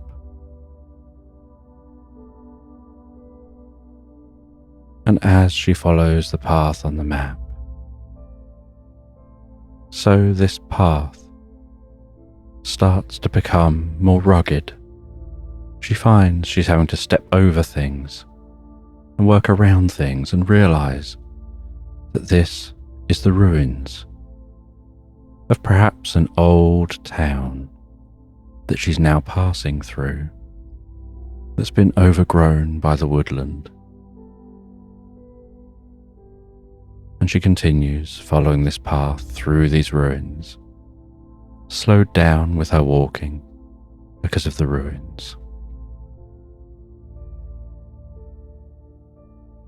And then finds herself at a wall covered in ivy,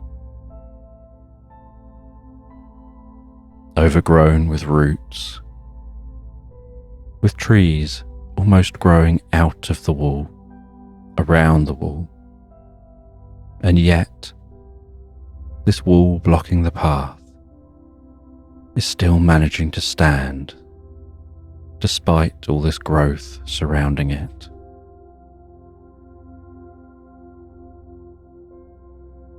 And she puts her hand on the ivy and pushes around on that ivy to see if the wall is solid all the way along in front of her, as there is a path going right to this point, and it shows the path continuing here. And she notices there's a slight indentation in front of her. It seems the ivy has grown over a doorway. And so she rips that ivy away from in front of her, revealing a sturdy wooden door that seems to have not rotted. And she pushes on that door, and surprisingly the door opens, and she was expecting the other side would probably be as covered in ivy and entwined as this side, and she was expecting to have to push hard. But as she pushed, it just opened reasonably easily. But as she saw what was the other side of the door, she was surprised to see it wasn't woodland. It was a vast, open landscape of undulating hills, of dense meadows, wildflowers, large birds flying in the sky, and an orange dinosaur wearing ruby red slippers and a glittery scarf, munching on the grass, which looked up in surprise at the sight of this woman suddenly appearing there through the door. And a parrot wearing a bow tie, dressed in a penguin suit, and the smartest of shoes, landed beside her and asked her who she was and where she came from. And she explained her predicament And they said that she had startled them by suddenly appearing here. They haven't seen anyone come through that door for a very, very long time. They're always watching out for people, seeing if anyone will appear. But it's been generations since that door has been used. And she explained about her map, and that the path leads right through here to something called the Glass Mountains. And they said she's definitely on the right track. But perhaps to get there, she could do with a change of clothes.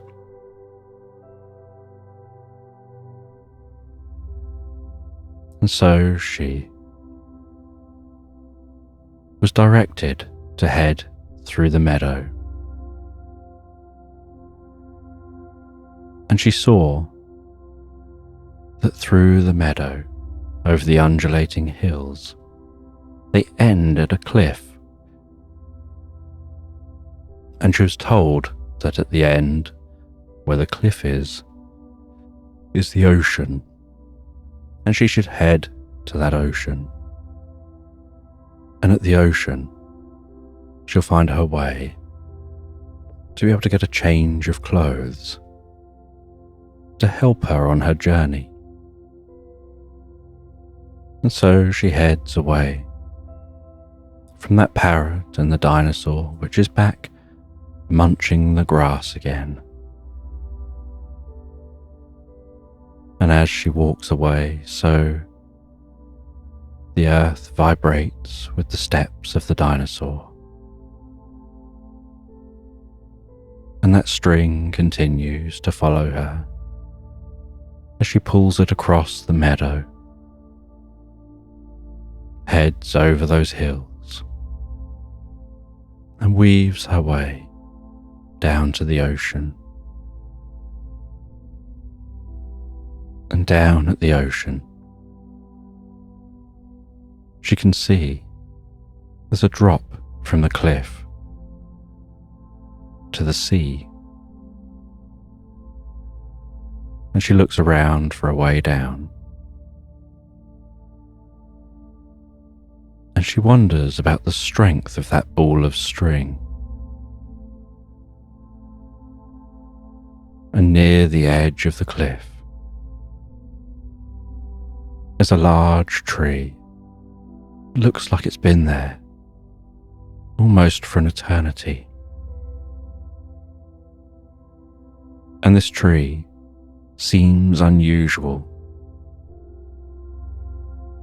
The leaves seem to be vibrating and pulsing with colour, pulsing out beams of white light, illuminating the landscape and out to sea, almost as if nature has devised its own lighthouse. And she wraps that thread around the tree. She loops it around itself and then trusts that magical string and heads to the edge. And she pulls a number of times on the string to test its strength. She then weaves that string around herself, between her legs, and round to her hands. And then slowly, with one hand in front of her, holding the string carefully, and the other hand holding the bundle of string behind her, she lowers herself back over the edge of the cliff, her legs braced, knees slightly bent. keeping that pose while she lets the string lower bit by bit until she's side on to the cliff, and then carefully releases the string as she walks down the side of the cliff. The sound of the ocean below increasing in volume the closer she gets.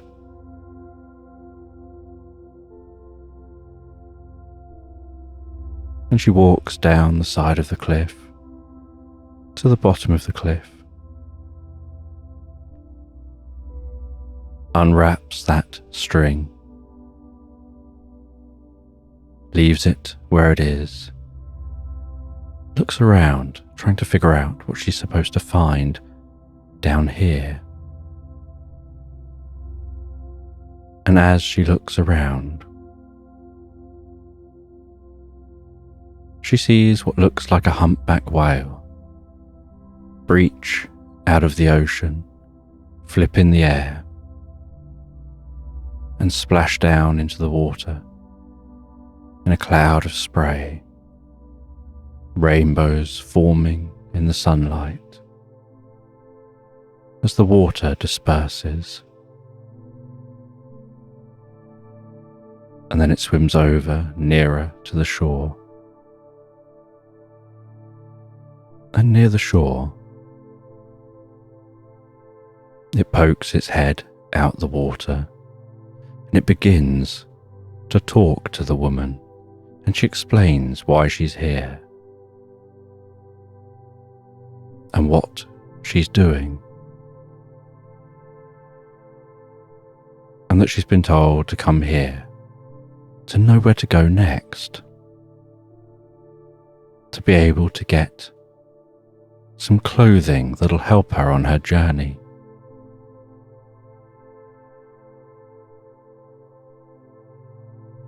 And the sperm whale flicks out what look like playing cards to the woman.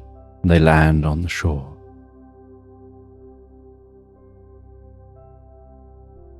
And he tells her to take the cards out the pack, shuffle them up, and then place some cards before you.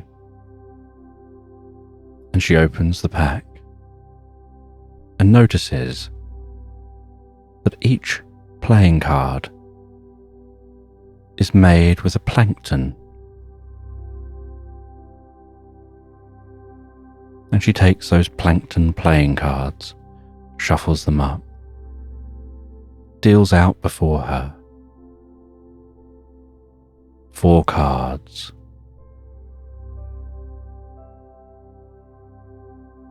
And she turns those cards over one by one. And each card has an image on it. The first card has a woman in sparkling white, surrounded by jagged mountains, crafting a sculpture of a dolphin leaping from the sea.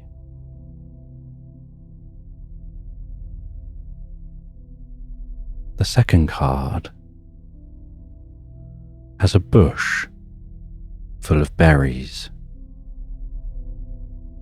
and some small birds among the inside of that bush, picking at those berries.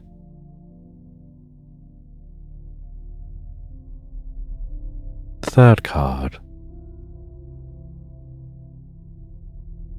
is a moose carrying a flag.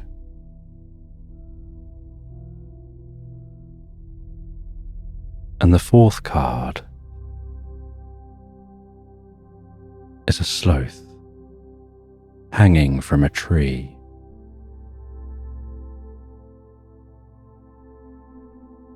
And she looks back up at the whale,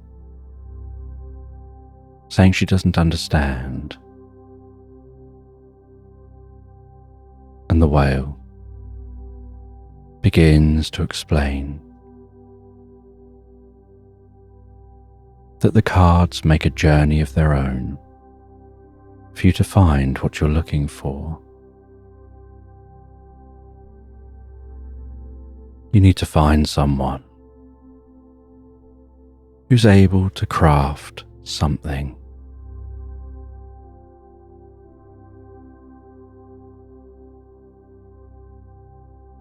And they'll pick all the right pieces to make it just right. And you'll be able to hold that up and look at it and know that it's the item for you. And then you'll drift into a dream that'll help you to unlock something deeper than you're aware of.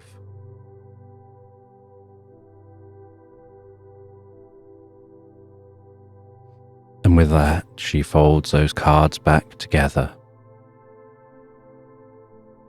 And with her best throw, she throws the cards back out to the whale, which leaps from the water, catching the cards, and then disappears in a puff of spray.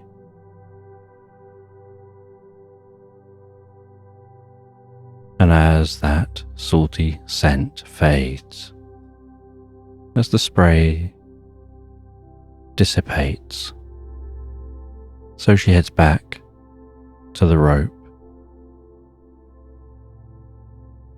wraps that string back around her, and ascends back up the cliff. Not really sure whether that was any help at all. And at the top of the cliff, after unwinding her string from that tree,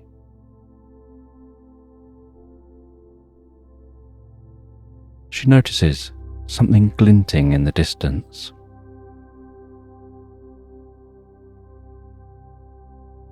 And realizes perhaps that glinting is what she should head towards next. It's on her path, and so she heads back onto her path. And as she heads towards that glinting, so she realizes it's the spire of what looks like a church in the middle of a town. And she gets nearer and nearer to that town and can hear the mumbling of voices.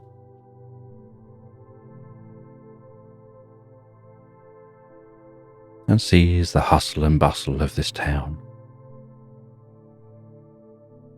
And there are so many places in this town. She can see homes and different businesses and taverns.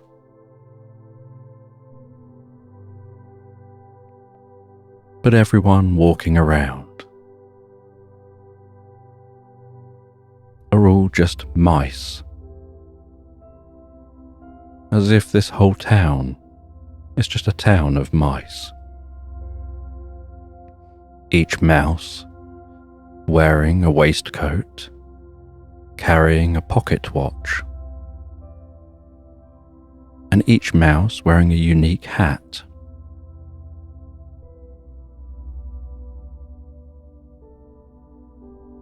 And each one wearing odd shoes, where the left shoe is different to the right, and she wonders whether that's right. And she walks through this town trying to think where to go.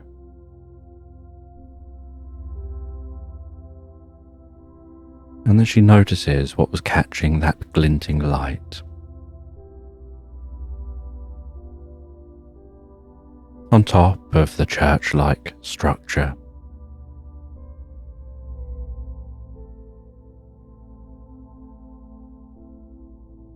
is some kind of a sculpture of a dolphin leaping from water.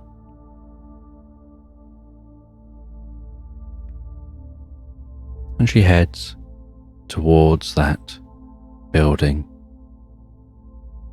heads into the building.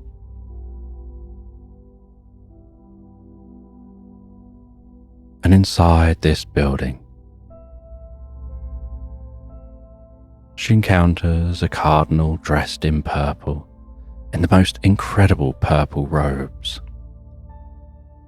that were flowing and moving. And with every step he took, it would wave and open and just drape down behind him, as if every movement gave that cape the most incredible flourish.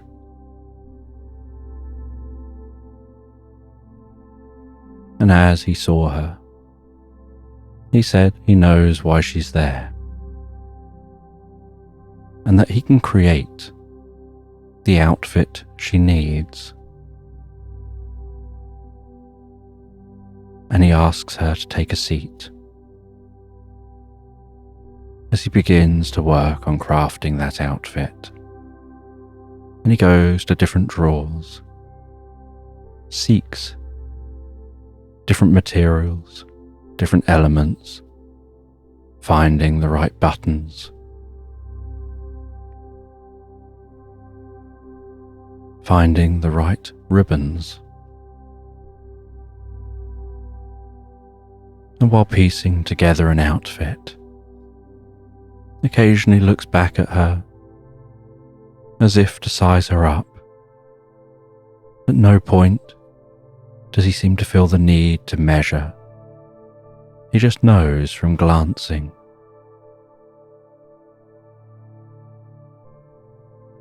And while she sits and waits, the atmosphere in here is so calming and so peaceful. The way the light streams in delicately through the stained glass windows, almost hypnotically, making her want to drift and dream and float inside her mind. And as the sun continues passing across the sky and the light through the stained glass windows passes across her face, so she feels like it's the delicate touch of moonlight tickling her cheeks, her forehead, her eyelids, almost like the moonlight is dancing gently on the tips of her eyelids, making them want to close, as she listens to the rhythmic sound of that cardinal crafting that item of clothing in the background. And her eyes begin to close, and she relaxes deeper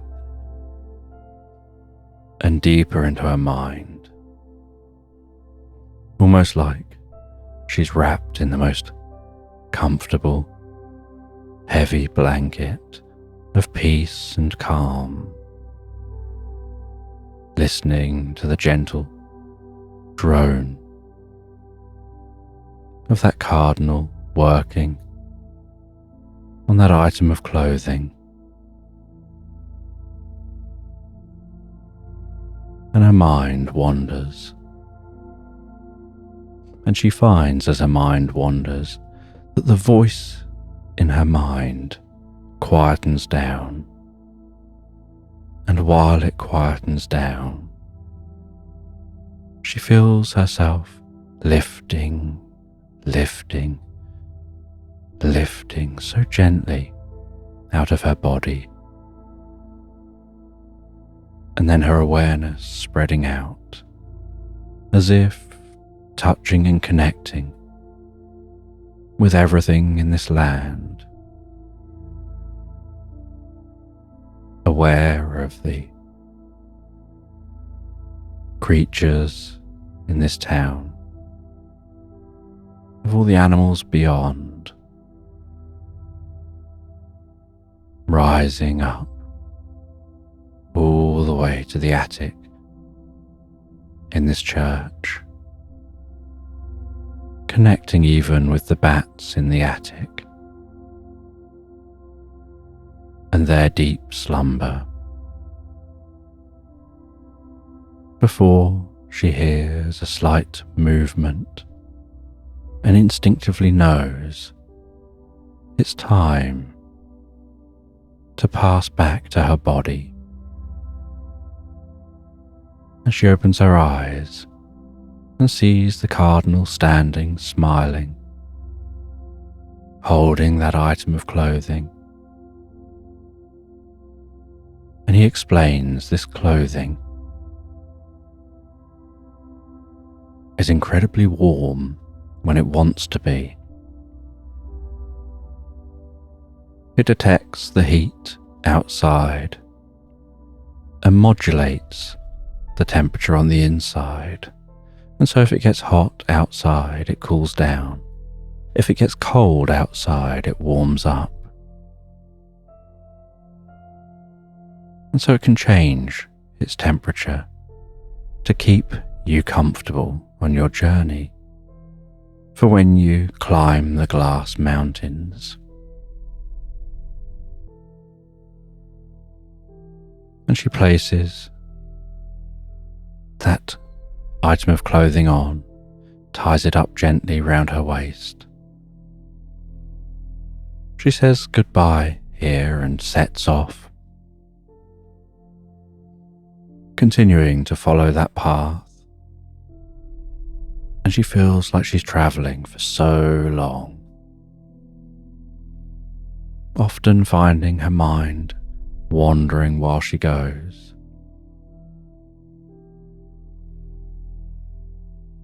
And as she walks, so she finds that there's a small creature walking along with a mule. And this small creature is like a young fox. And it's leading that mule along. And it turns to the woman and says, "You wouldn't happen to have a need for a mule, would you? I've got this one going spare. I've been walking with it for ages, but I haven't met anyone who needs it. And I want to go home without it." And the woman thinks a mule might help, and so takes the mule off the fox's hands and finds the journey easier riding on the mule, and then sees the most incredible sight before her. The moonlight and the stars now overhead, gently illuminating what look almost like see-through mountains. They have snow on them, but they're also see-through. And there seems to be a slight electric blue glow from in the mountains.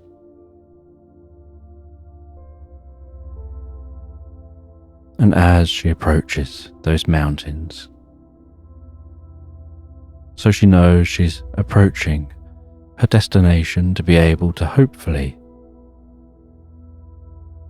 make it so that they can all get home on their train journey, or at least go on to the next proper destination. And at the foot of the mountain, she climbs on her own, that string still following her up the mountain, trundling up through the snow. weaving and walking, being aware that as the snow clears with some of the steps, she can see that electric blue glow within the mountain. And she continues to follow the path as it's laid out on the parchment, trusting that's the route she has to take. Eventually making her way high up the mountains, where she sees a cave into a mountain, and this cave is like a glass entrance, and she walks into that glass entrance and finds, once she's in a little way, beyond where the snow can reach, she's walking on glass. She can see the electric blue just illuminating the inside of this mountain, and she's so high up, she can't see through that electric blue to see the base of this mountain.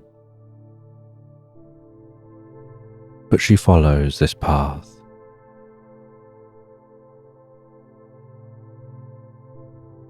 And weaves around the different tunnels deeper and deeper into the mountain.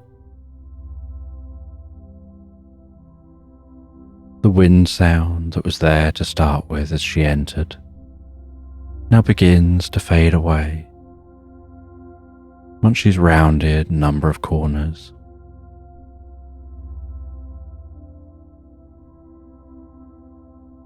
And then she notices, as she continues to walk, that there's a stronger light blue glowing ahead, and she heads round to that glowing. And as she finds her way to that glowing, it opens out into a chamber, and in the centre of this chamber is an electric blue, sparkling fairy. And this delicate fairy, with the most delicate looking, almost glass-like wings, is hovering before her. And she explains to the fairy her predicament, and explains about the train and the journey she's been on.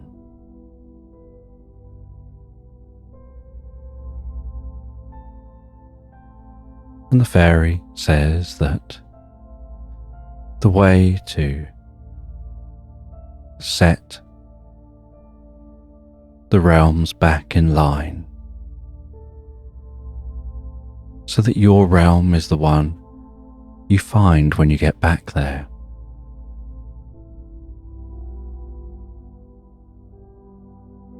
you need to charge the spark.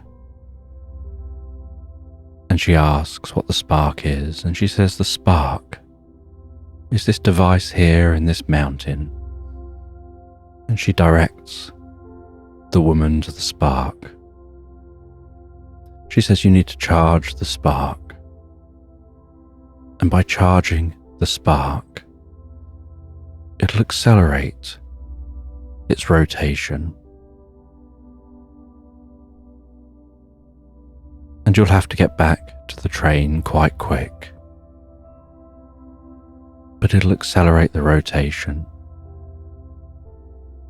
and it will make the realms shift, and you'll be able to find that train back on the correct tracks.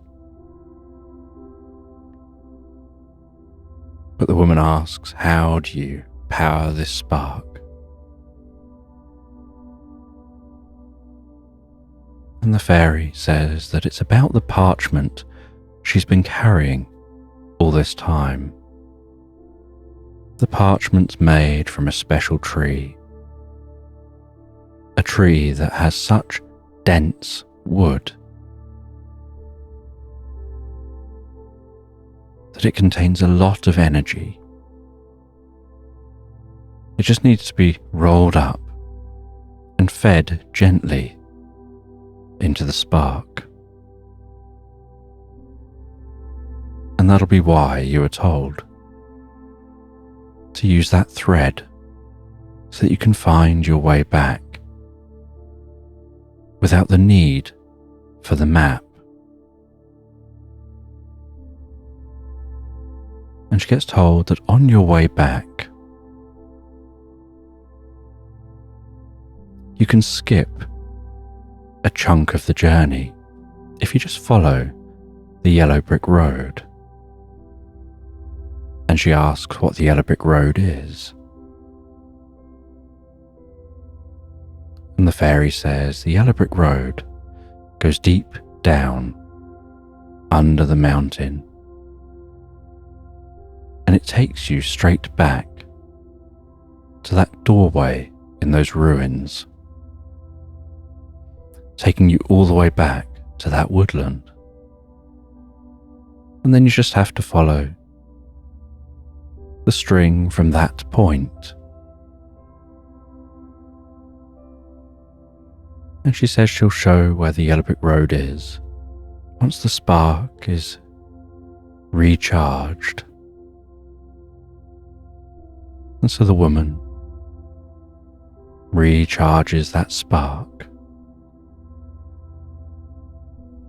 and it whirs and crackles and pulses, and the entire mountain gets brighter and brighter, and electricity sparks and arcs and jumps from the spark out to the sides of the glass mountains, and seems to almost walk down the sides of the mountains. And then once it seems to be doing so all on its own, the fairy directs the woman through this mountain to a chute and says the yellow brick road is here, and opens that chute. And the chute is long and yellow. And the fairy says you should just step in, you'll be fine. And the woman trusts the fairy, steps into the chute, and drops down that yellow brick road, rapidly shooting along like on a water slide, powering her way through the mountain, shooting along under all the landscape she'd just traversed, and then springing out near the woodland.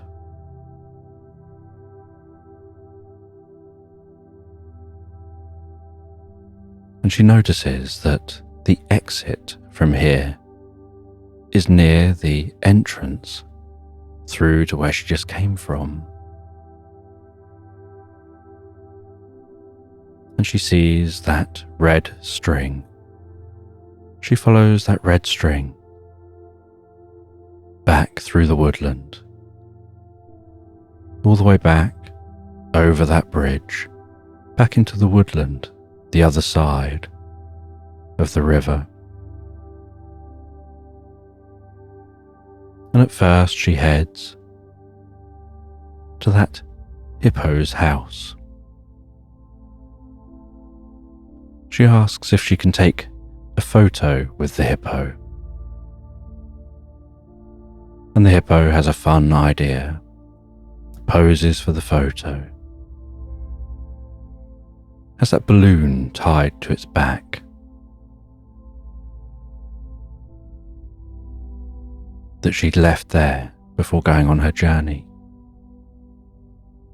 She then takes the balloon, heads back to the train, and she can see the atmosphere is shifting and changing and pulsing, almost like gentle purple clouds surrounding them. and she tells everyone to get back on the train, and they all reboard the train, and everything around them turns purple and hazy, and then that purple haze shifts and then starts to clear, and as it starts to clear, so they find themselves in a snowy, mountainous landscape, and the driver announces everything seems to be back to normal, back to how it should be, and just in case something else happens, they're going to set off now. And so they set off, continuing their journey, and the woman sitting on the train, clickety-clack of the train on the tracks, writing on the photo that printed from her camera, telling the adventure she's been on, knowing she'll post this at the next stop.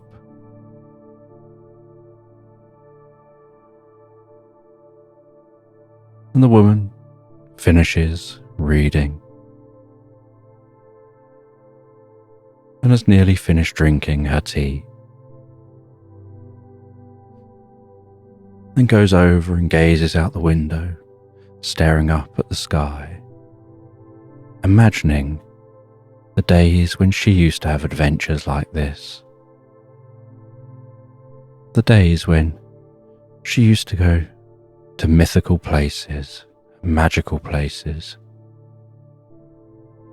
her times seeing ancient mythological beings. And she smiles and draws the curtains before heading to bed and settling down in bed, and still finding her mind going over the stories in the postcards she receives of those adventures, and looking forward to what'll come in the future, and drifting and floating so peacefully, so comfortably, asleep into Slumberland. And as you comfortably fall asleep, I'm just going to tell a bedtime story about a hermit crab. This hermit crab is crawling calmly and quietly along the sandy seabed.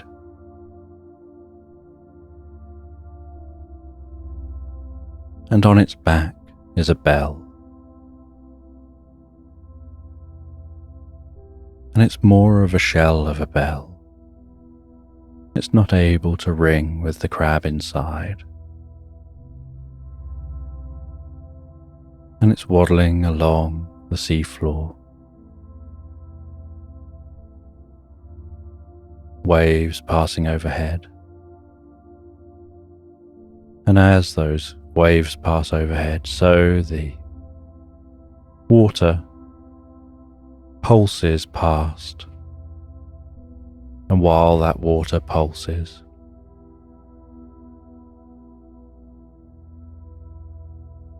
so the crab can notice itself being pushed back and forth gently, and the sand occasionally churning a little bit around it.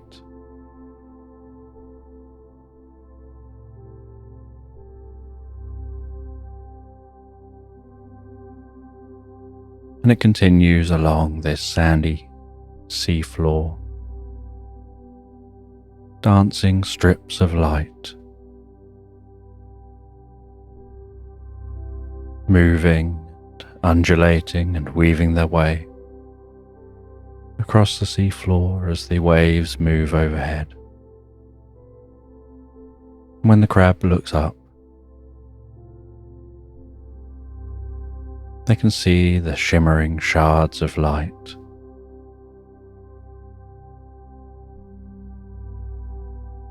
Dancing in the water.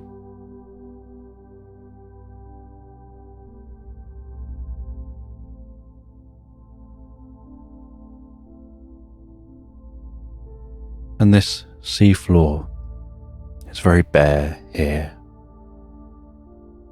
And they're heading towards some rocks.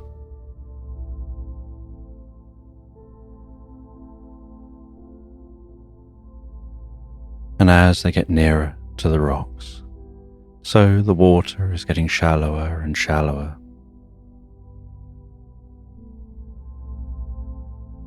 And that crab can hear the rumble of the waves as they break on the shore.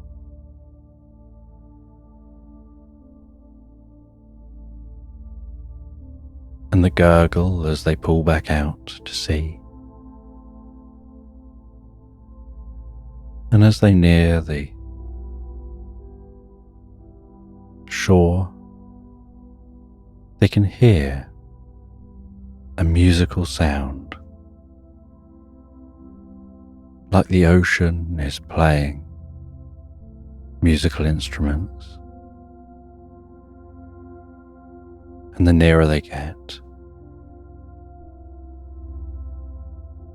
the louder the sound gets. And as they near the shore,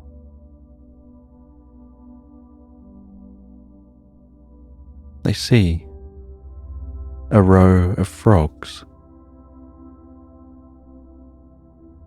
And that row of frogs is jumping into the water, swimming down in the water with rocks, and bouncing rocks off the top of drum-like plants under the water.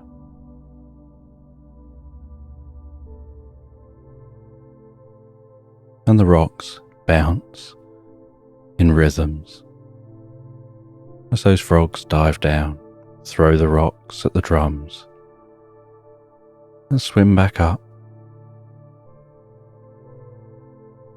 all taking it in turns to beat out the rhythm on those drums.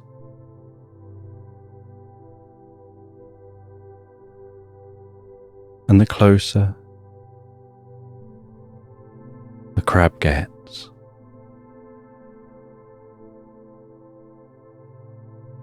the faster and faster those frogs play the drums.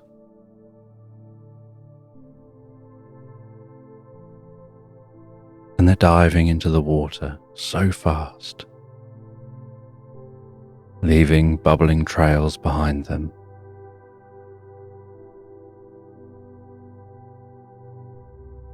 That the bubbles barely have time to disperse by the time they're diving in next, creating a cloud of bubbles above those drums.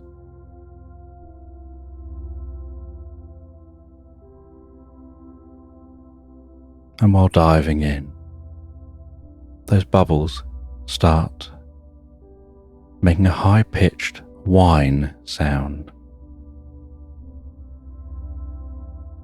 And that whining sound comes from that blanket of bubbles.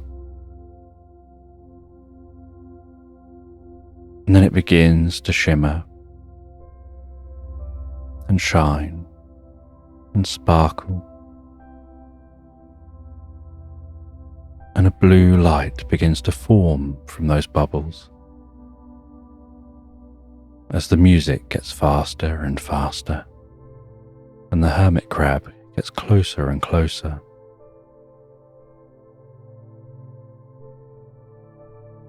And as the hermit crab gets right up to those frogs, so its shell, that bell, seems to almost get sucked off of its back into the bubbles, and then it finds itself pulled into those bubbles, and it tries to cling on to the seafloor a little bit, but then just feels this overwhelming urge to let go and go with the flow.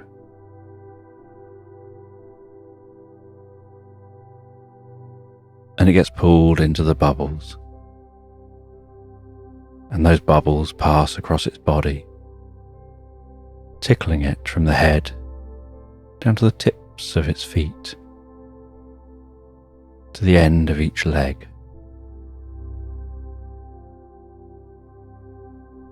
And then it flies out the other side of those bubbles,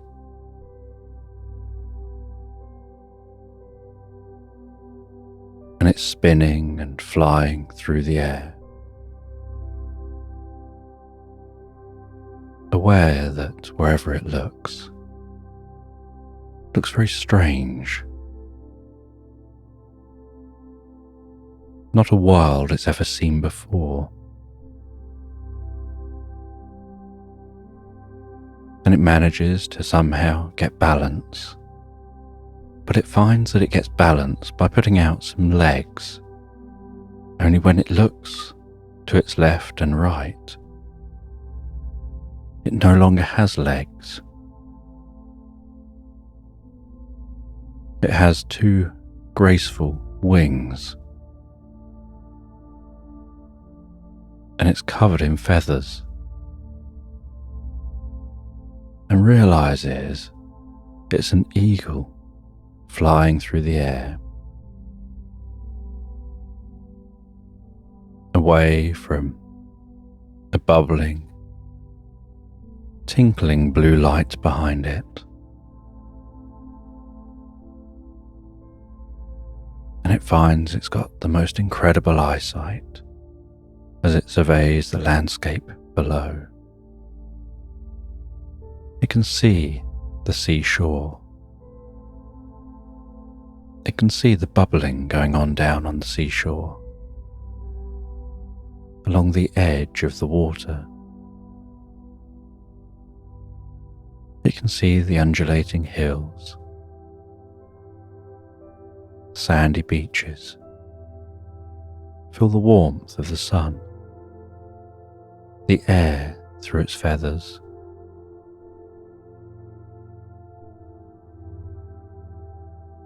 And it can see across the distant forest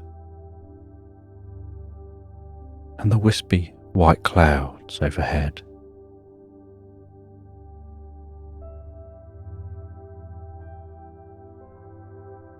And it can feel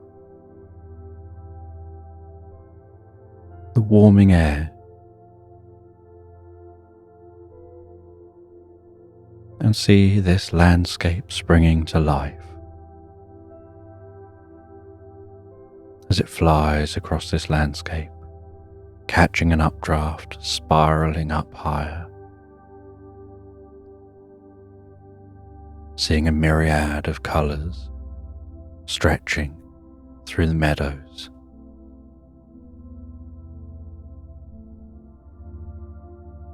The waves of grass moving below.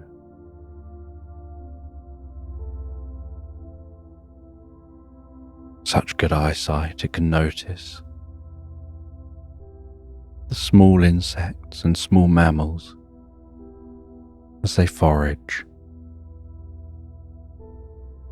the bees dancing from flower to flower, butterflies with their delicate wings flying from plant to plant,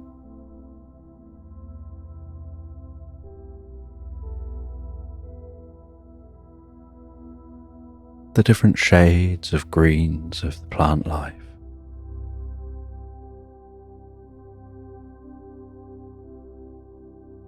A family of deer in a field,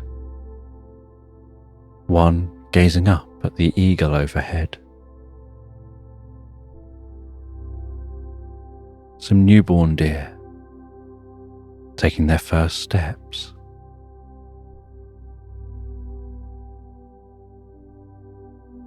The way the sunlight glints and glistens on rivers and streams.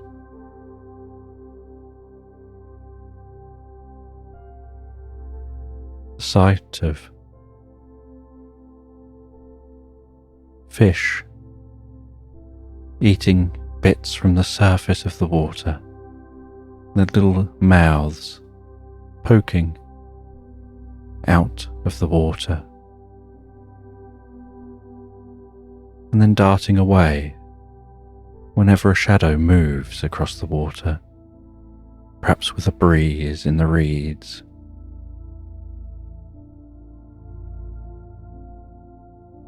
And as they glide and fly, so they see a family of otters, and they swoop and swerve and fly lower to take a closer look.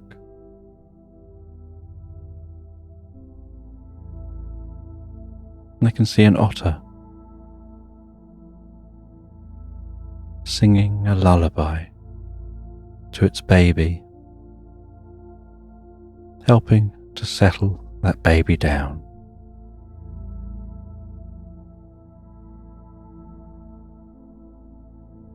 And they swoop up higher again over the forest,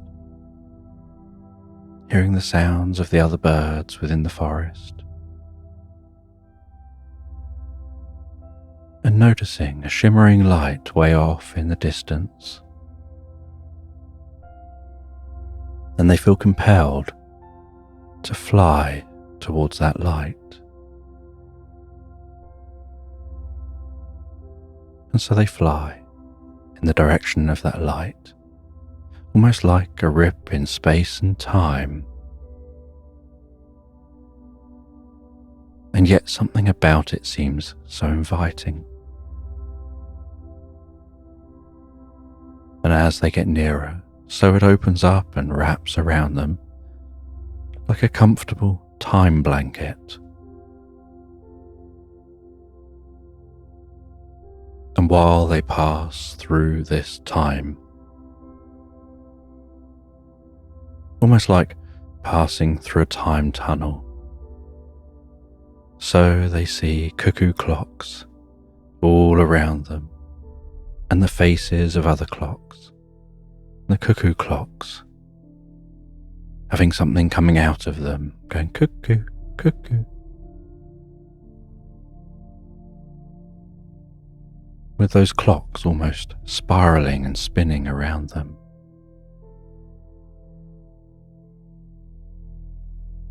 And as they exit the other side, they can feel the warmth of this environment. A vast, meadowed area of undulating hills and a graceful, wide river stretching through this landscape. A horse and cart trundling along a gravel track.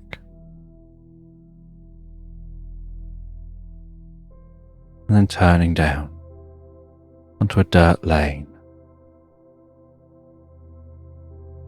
heading down towards a small town.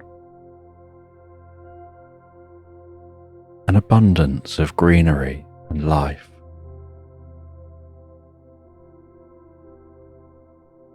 The sun bright and warm overhead.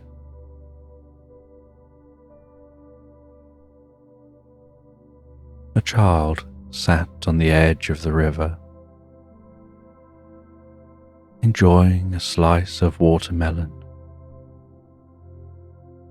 plunging its face into that slice, getting the watermelon up its cheeks, round its mouth, up under its nose, on its chin.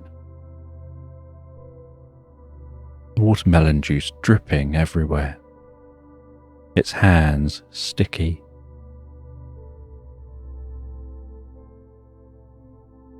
But the child seeming to enjoy it so much. The eagle picking up on the intense, warm feelings from that child, and the warmth from other animals enjoying this weather, and the abundance of food and resources.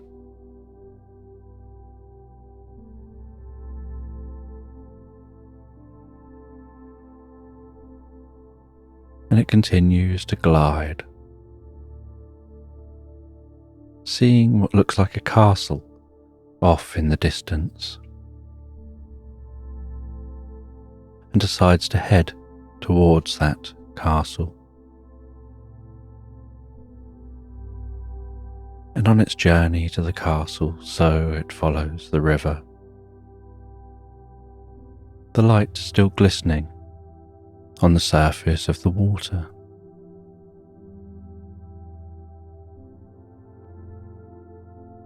And it swoops down low and hovers above a couple travelling along the river on a gondola, laughing at each other as they struggle to make it move with any kind of speed, and having to try and keep balance. And the eagle is curious how that couple will get on, as it can see some rapids up ahead, and it doesn't think they're necessarily prepared for those rapids. But they're only gentle rapids, but enough to make their journey interesting in a short while. They're obviously looking around and looking at each other, but not really paying attention to their surroundings.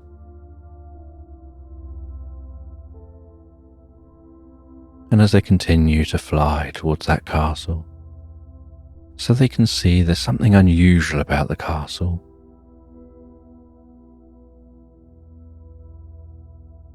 It's not the colour they necessarily expect. It seems paler, almost a pinky white. And it's not reflecting the light as they would expect. And as they get nearer, so they see a slight haze between them and the castle, and they fly into that haze, and as they do, they feel themselves being encouraged to land, as if the atmosphere is gradually getting heavier and heavier.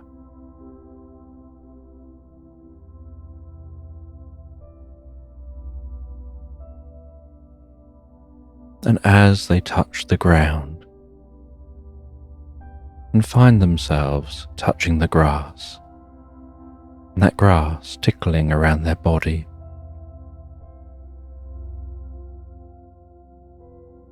so they notice that something's happening to them. Their body starts to shimmer and shine and sparkle.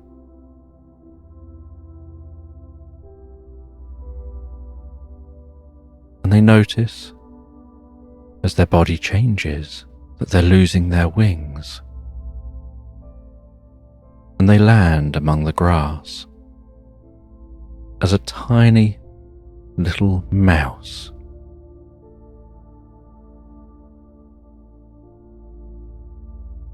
And they've got the faintest of squeaks and the tiniest of feet.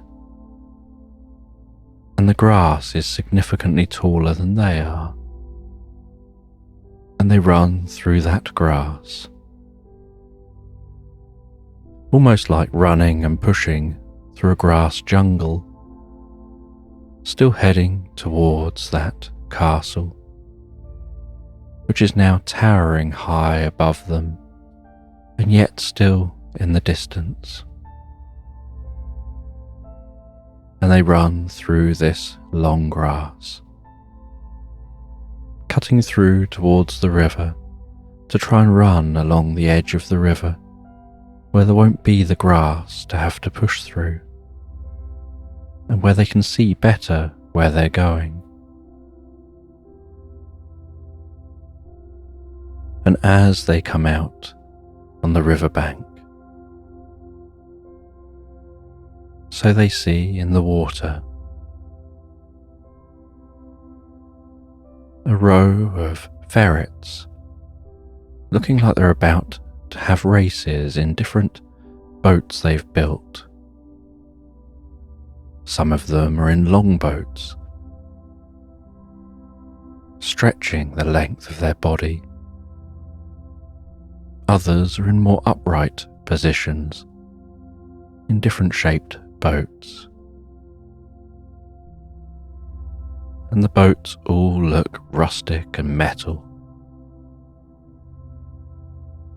and like they've just been hammered together. And they seem to have different materials attached to them. One of them has some leather straps wrapped around the top of the boat and wrapped over their front shoulders to hold them in place, and small, dark goggles over their eyes, and a little leather racing hat holding its ears in and back, and small leather gloves with the fingers sticking through, and they're holding a lever in their hand. And on the shore is a caterpillar counting them down and holding a flag. And then it waves that flag, and those ferrets set off, their boats powering down the river. Some with electric arcing from point to point, powering an electric boat. Others having steam-powered boats, almost turning the water into jets, sucking in the water at the front, boiling that water and pushing the steam out the back through the water.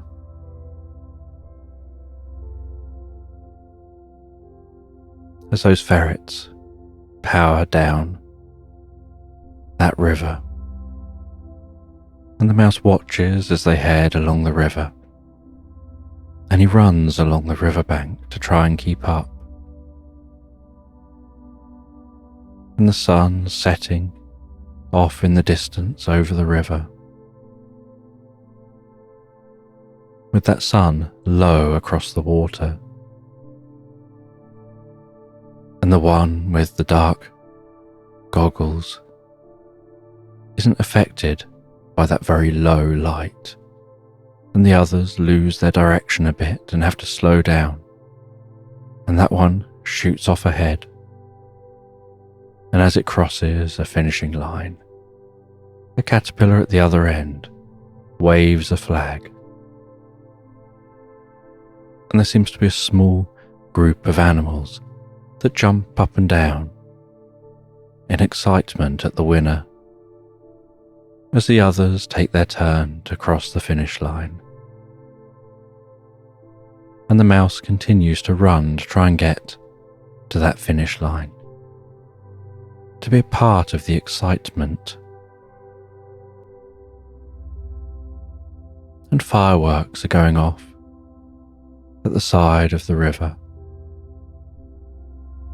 And as the fireworks are going off, so a group of swans are dancing in the water, using their large wings to push themselves up into the air, stretch their chests out, standing as tall as they can in the water, almost pirouetting in the water, managing to somehow gracefully hold themselves high in the air, and then diving down into the water, sticking their bottoms out the water and waving their legs in synchronized movements, stretching and pulling their toes in and out, moving their feet side to side and at different angles, so sometimes the sunlight shines through the skin between the toes. Other times it doesn't, making all sorts of different patterns and gentle splashes of water.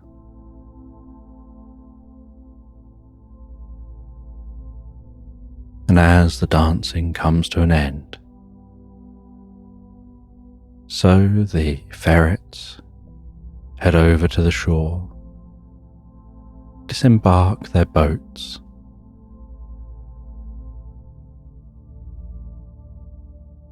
and once disembarked and the boats are pulled up onto the shore, the first, second and third place ferrets head over to a podium, and they stand on the relevant stand at the podium. And the third place ferret is given a mince pie for coming in third.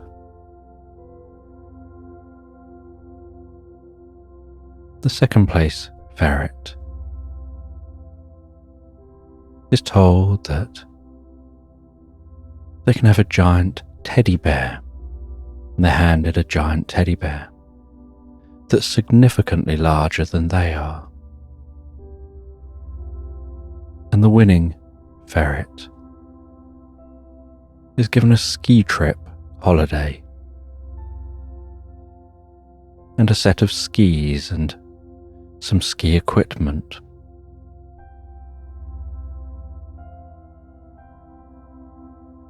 And the mouse arrives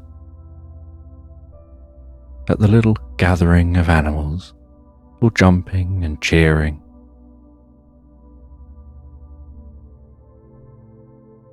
And it gets sucked up for a while in the excitement, before noticing the sun is now setting on the horizon. The sky is turning orange, and they want to make it to the castle. And so they continue on towards that castle, and it seems so far when they're so small. And as they continue on towards that castle,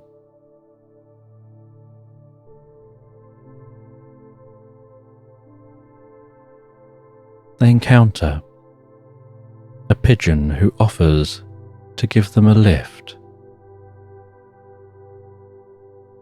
And the pigeon introduces themselves as Jim from the jungle, often known as Jungle Jim.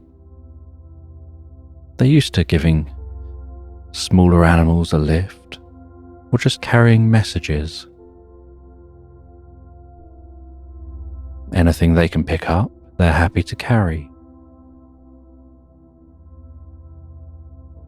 And so they take hold of the little mouse.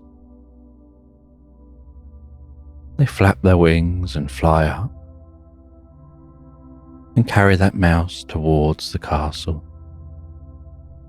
And as the mouse approaches the castle, so they can smell the sweetest of scents.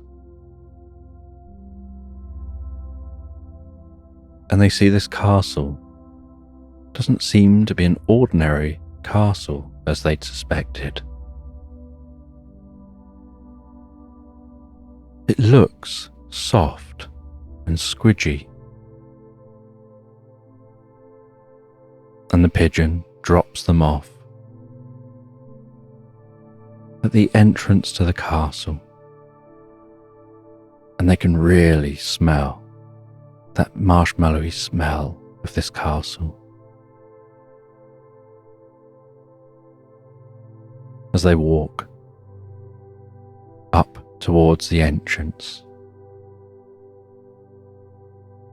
walking along a licorice floor that they think doesn't smell as nice as the marshmallow castle itself.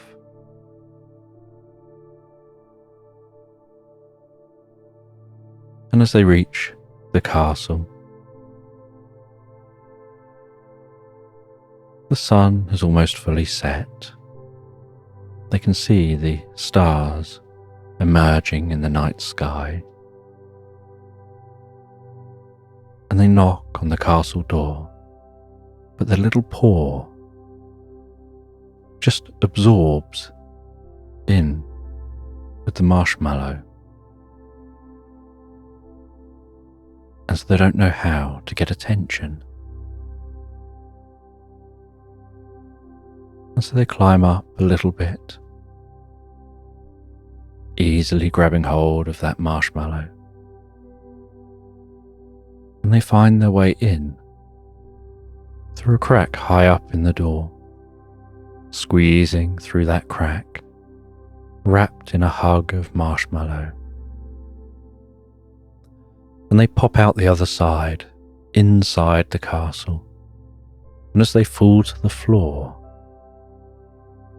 so they make a discovery that the marshmallow inside the castle is bouncy, and they just bounce on the floor, and they try and right themselves, but as they land they bounce again and again and again, and they try and work their way through this castle, bouncing their way, and they end up inadvertently bouncing their way into the armory, and in the armory they find some metal shoes. And so they place those tiny metal shoes on their feet, and those metal shoes grip the marshmallow, and so they can walk, but their walking isn't very efficient, like walking in wet sand. That you can do it, but it takes a lot of effort. And so they feel it takes ages just to get through the main hall of this castle.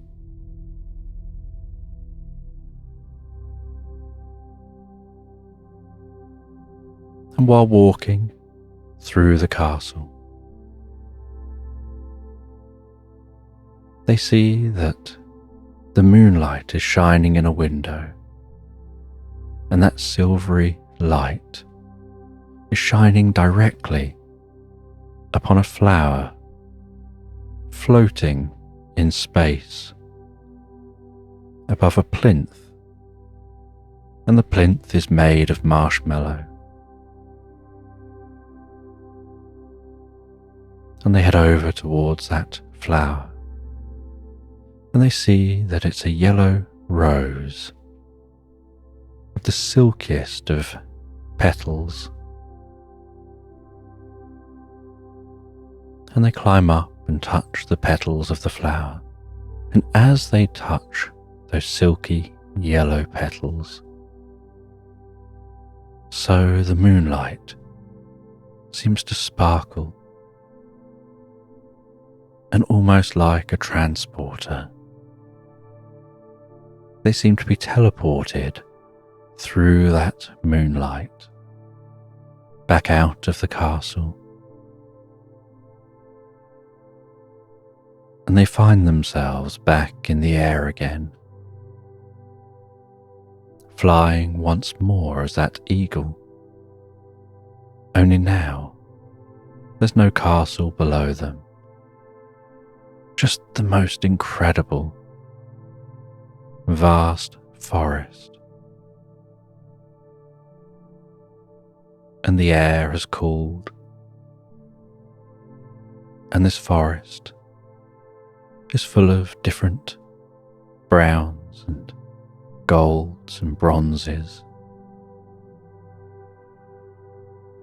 The most incredible autumn sight.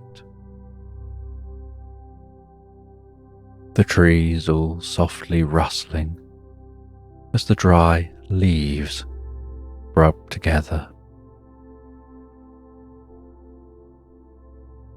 And they fly over this autumnal landscape, feeling the approaching coolness of the air.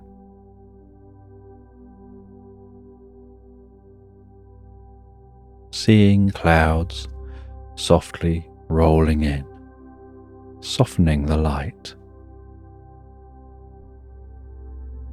Seeing animals settling down in preparation for the winter, squirrels beginning to store nuts. Seeing a small cabin in this forest, and through the window of the cabin, seeing someone baking a cake in an oven,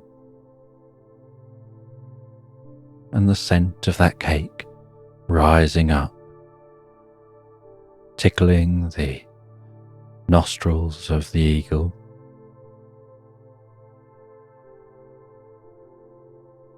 The wisp of smoke rising from the chimney.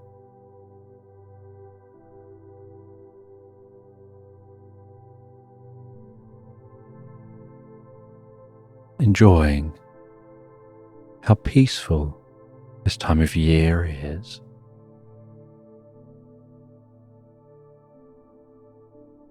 Seeing a quaint church in a very small village, its weather vane signalling the direction of the wind and the approaching cool air.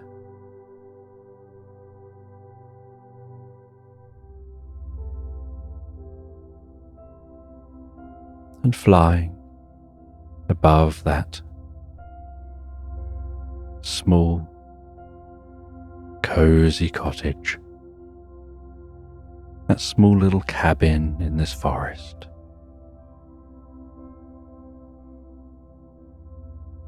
Catching the very slight updraft from the warmth rising from its chimney.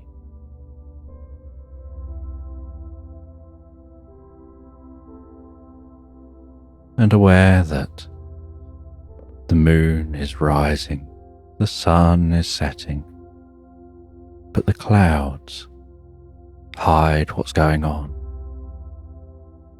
And so the sky is just gently darkening, with a very slight silvery glow appearing. And occasionally the clouds will part ever so slightly, and the silver, shimmering light beams down to the earth and moves across the earth.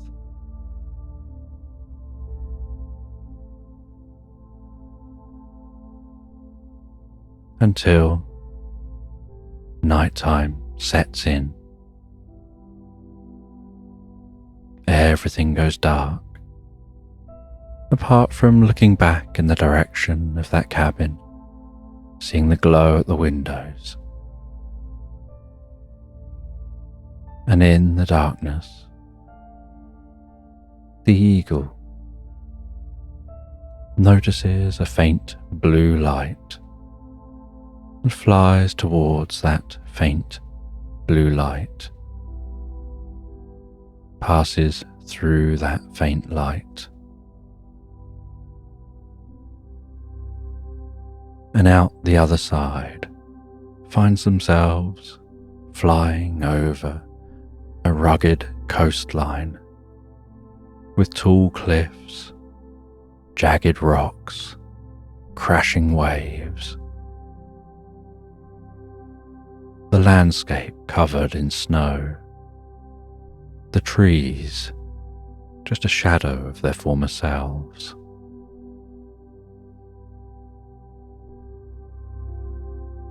Just white, gaunt sentinels, standing, shuddering at the tops of the cliffs as the wind blows through those trees.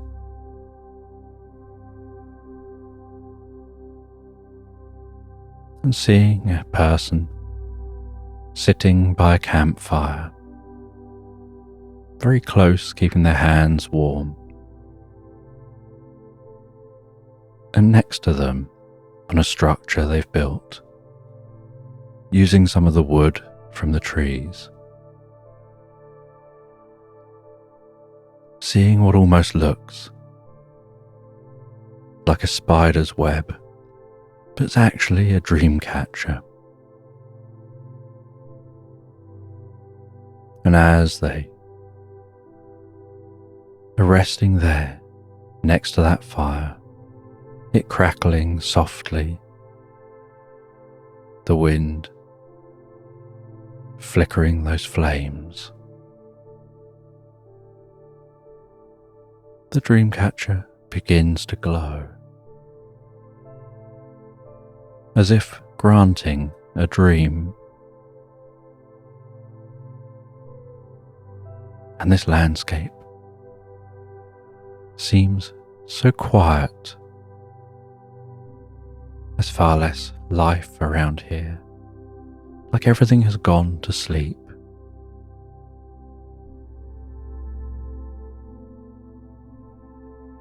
Just a few footprints in the snow from different animals. A white fox trudging back towards the forest.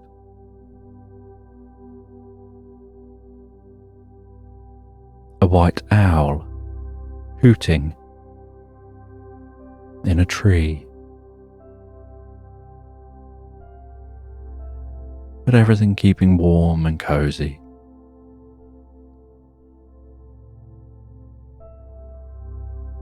And that person just resting there by that fire. And the eagle flies down to take a closer look, circles that fire, sees the person sat there with their eyes closed, speaking in a language they don't know,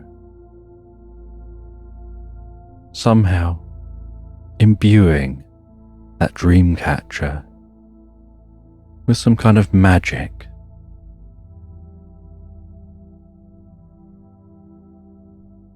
And then the dream catcher seems to spin, and the eagle can't tell if it's an imagined spin, and just their senses playing a trick on them, or if it's actually spinning. And as it spins, so they hear the sound of a bell, and they're reminded of the bell they had as a shell, now a long time ago. And while thinking of that bell that was once their shell, ringing in their ears, so they found themselves drawn towards the dream catcher, drawn from this cold place.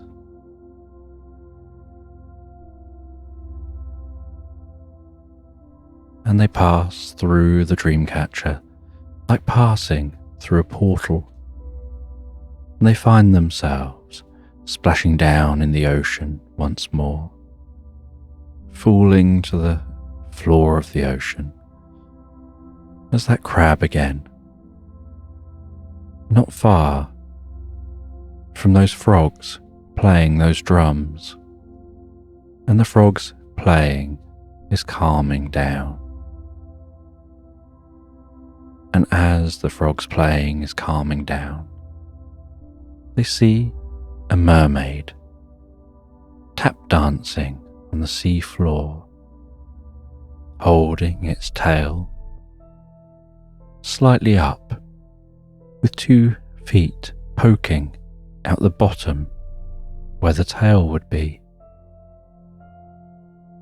Its legs, still made of a tail, right down to the ankles, and so all it can do is tap dance, being very vertical, and it's tap dancing to the tune of the frogs. And the crab watches this happening.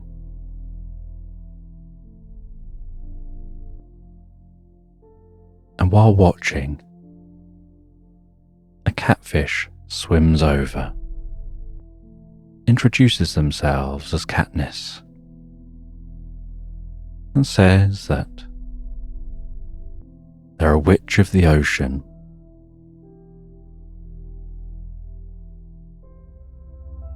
and they help different creatures to have experiences that bring enlightenment and wisdom,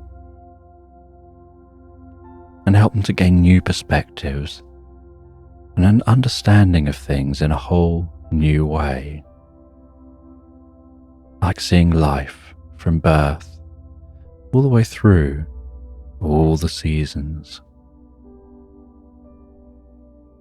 seeing the variety, the challenges, the happiness.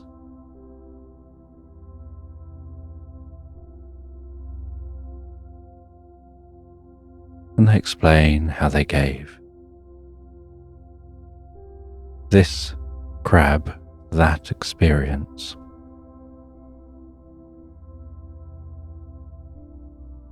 And now the crab has lost its bell, and so it needs a new shell.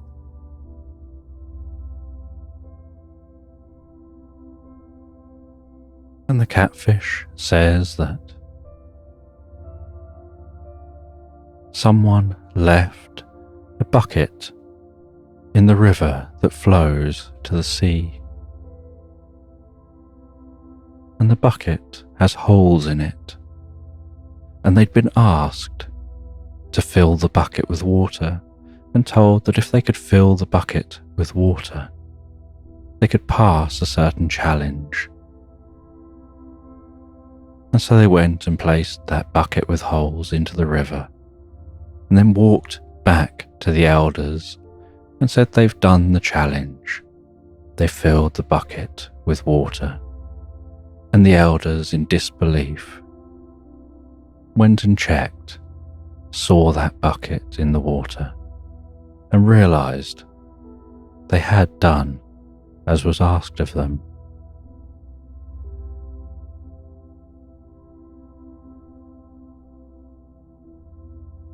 And now this bucket can make a very good shell. There's room in the bucket to grow. And the holes can always be plugged with different creatures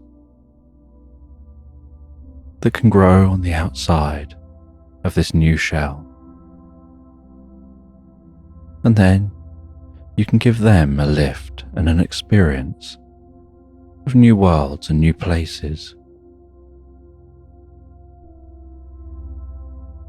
Perhaps they can grow out of those holes, and maybe when you're done with the bucket, you can leave it behind, and they can stretch from the holes down into the ground and start their own new home there.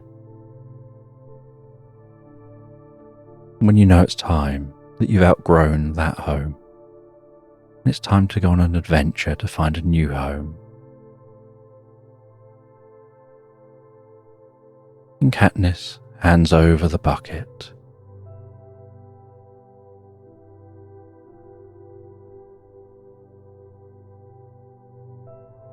And the crab sets off to find a comfortable place to settle down to sleep. And once they found a comfortable spot, they relax down in their new home, and they drift peacefully and comfortably, relaxed asleep into Slumberland. And in this bedtime story, a cat and a dog are preparing themselves to go out on an adventure. And they get their coats on. They wrap a scarf around their necks to make sure they're going to be warm and comfortable before heading out into the snow.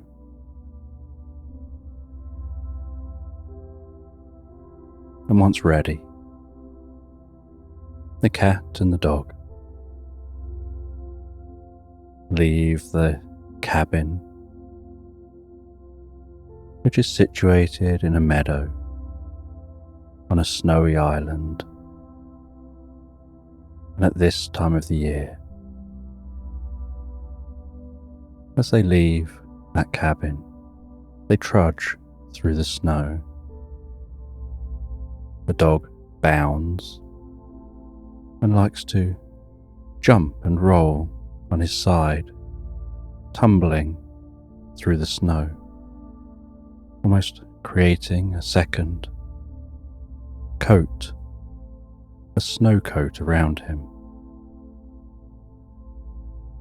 Whereas the cat gingerly walks, almost on tiptoes, as if trying to avoid the snow, trying to stand tall above the snow.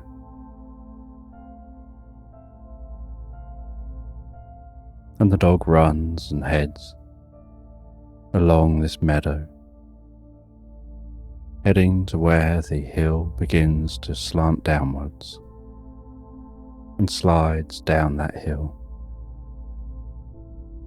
and then twists sideways to continue the journey down the hill, rolling, tumbling with his tongue out, flapping around, before landing in a pile of snowdrift at the foot of this hill.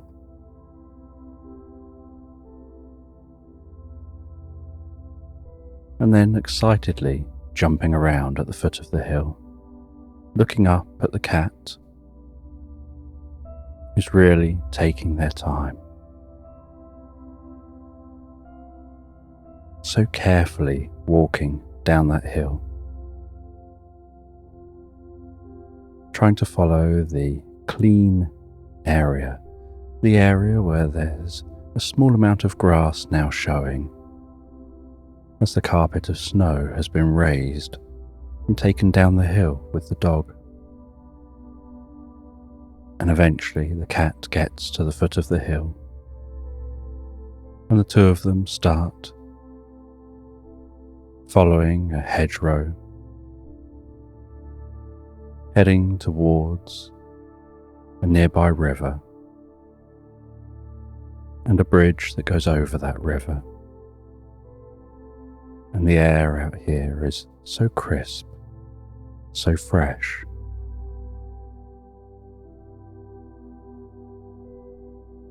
And the stars overhead twinkle and shine in the sky. The occasional wispy cloud passing overhead.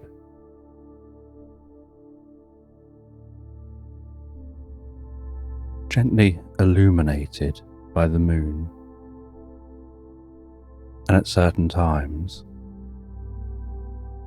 as the clouds pass in front of the moon, what looks almost like a circular reverse rainbow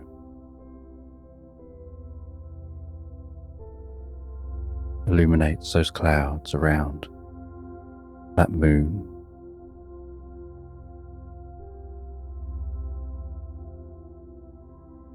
And as they come to the end of the hedgerow and start walking away from the hedge, so they notice how blustery the day actually is when you're unprotected by the hedge, with a strong crosswind.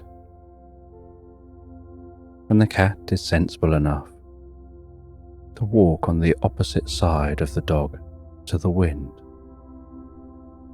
using the dog to protect them from the wind.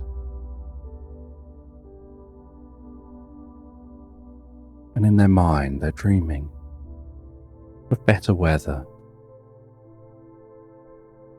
of remembering what this area is like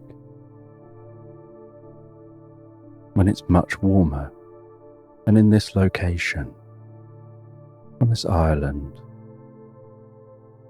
far north of the planet. There's a lot of time when it's covered in snow, or it's cold and dark, but there are some times when there's an explosion of colour.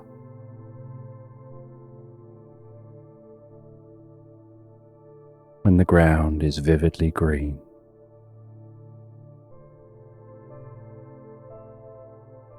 When there are daisies and dandelions pocketed throughout that green land.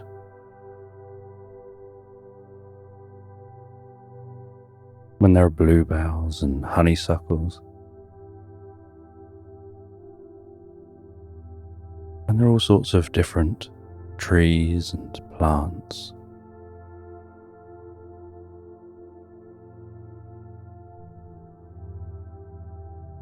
And at certain times of the year, just for very brief moments, there'll be an explosion of insects, of butterflies and bees, taking the opportunity to forage among the plants.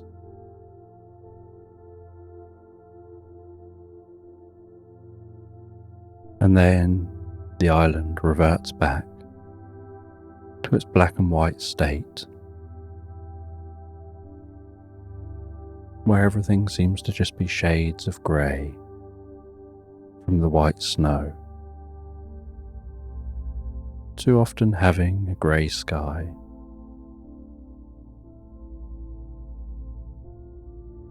And even the trees, where you just see the bark, seems like dark grey and sometimes even black.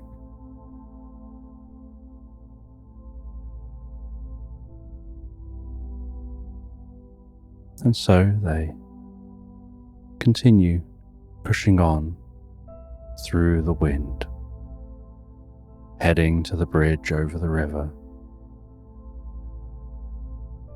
The dog's fur flapping around, its ears waggling around in the wind,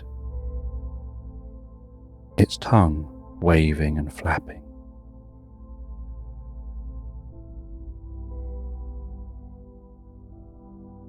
They arrive at the stone bridge, carefully cross that stone bridge and start following a small path down the far side of the river. And as they follow that path, so they see something unusual in the water, and most of the water is frozen on both sides with just a slight clearing of ice down the centre of the river.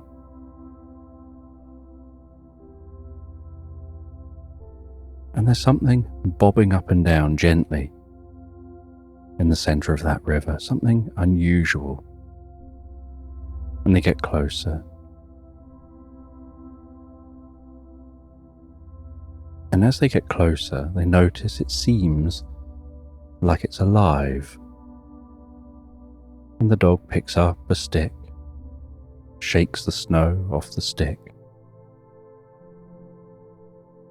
heads as close to the ice as he dare go, and reaches with that stick to prod whatever it is that's in the water.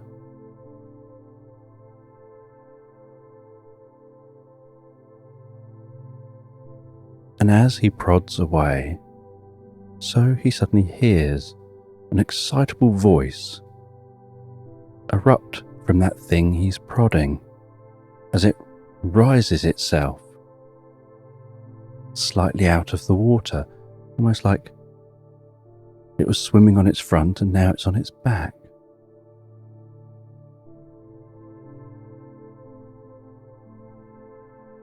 And it says, "Oingo boingo, fiddle-dee-dee, who's that brave enough to be poking at me?" And the dog's mouth opens, and he drops the stick and looks at the cat, who just looks back at him with a strange kind of, kind of look on its face.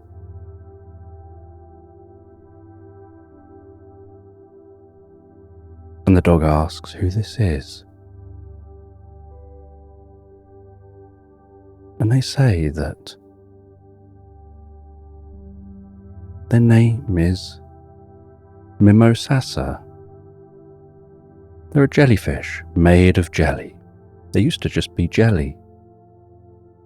But then a wizard got annoyed with their attitude, found that they were too overbearing, too loud and bubbly, and said she just seemed to be bouncing off the walls everywhere, and turned them into a jellyfish and threw them into the river.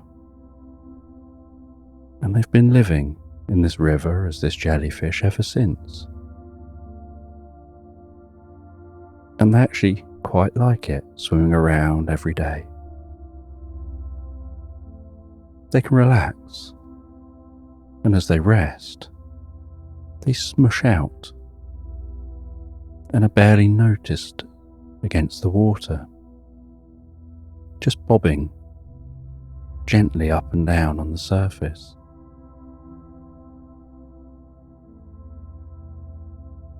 And they say they have some tentacles that just tickle the surface of the sand beneath them, foraging for food.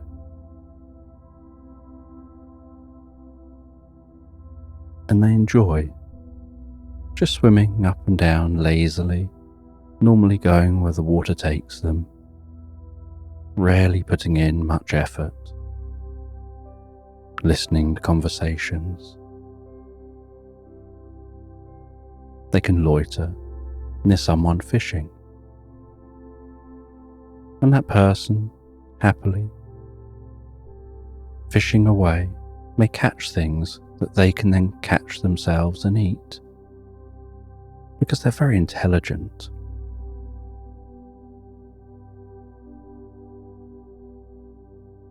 And they say that they perhaps would like to be as they were, but when they were just a jelly, all they could do was bounce. And they would bounce and smush and splat.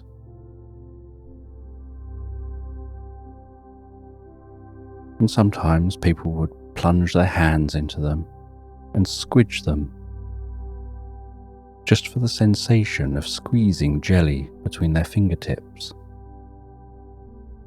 And they'd have to then pick all their parts up again, smush themselves back together, jiggle about a bit.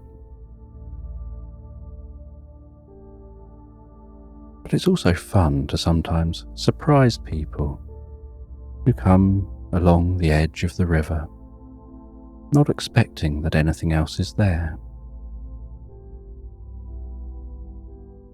But they'd like to have the choice to take the form that they'd like to take. and they ask the names of the cat and the dog. And the dog says, "I'm Penny." And this is Pickles, the cat.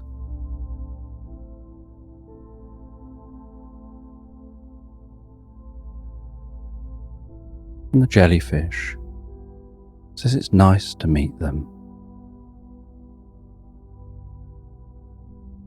And Pickles says, "Would you like us to try and find this wizard? Maybe we can encourage them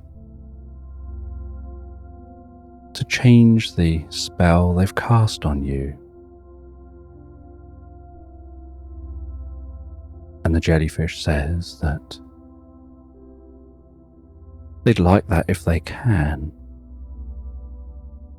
To find the wizard, you have to follow the river until you reach the town and head to the castle. And in the castle, they should be able to direct you to where the wizard is now.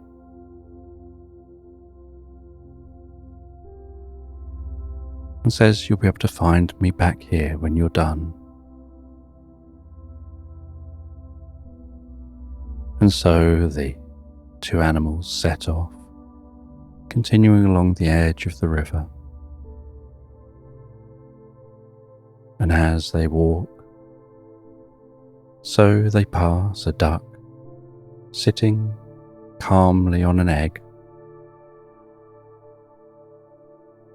wrapped up with a little jacket and a hat, with the side of the hat pulled down over the side of its head and done up in a little bow under its chin.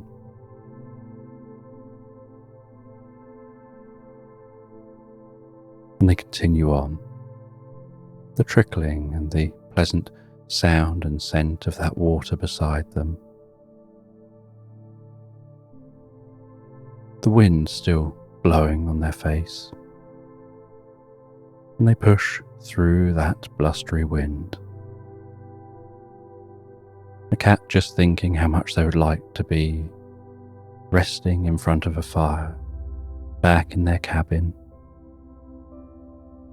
The dog thinking how they'd like to be playing, running around, diving into snow. But instead they're doing this very grown-up thing, going on an adventure. And they continue on, following this path. They can see in the distance the gentle wisps of smoke rising from the chimneys of the houses in the town.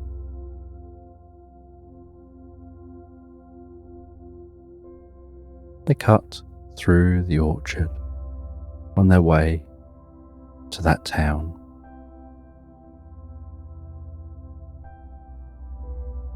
Passing the hexagonal apples designed by the farmer here, specifically so they stop rolling off of tables.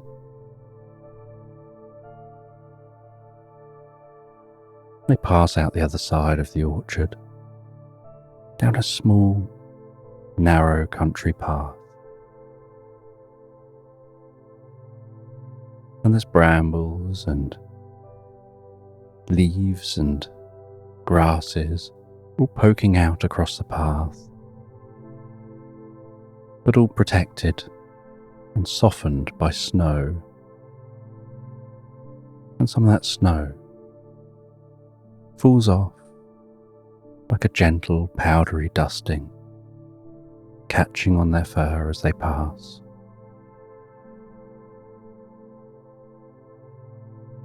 And there's barely a hint of breeze down this narrow path. And at the end of the path is a sty for them to cross. And the dog jumps up and over, and the cat squeezes gently through. as they now walk across a path barely visible, cutting through a field.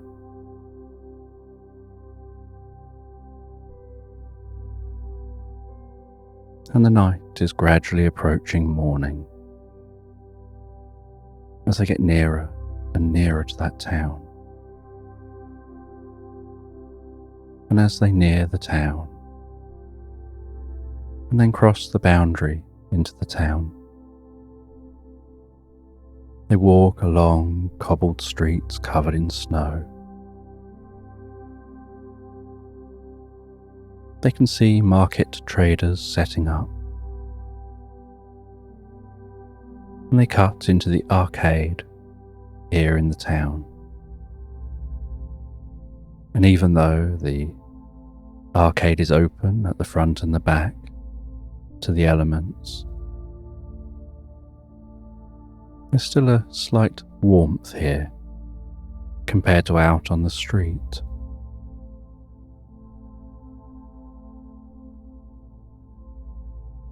On the other side of the arcade is the town centre, and they walk around that town centre, smelling the different foods, hearing the hustle and bustle of these early morning market traders setting up.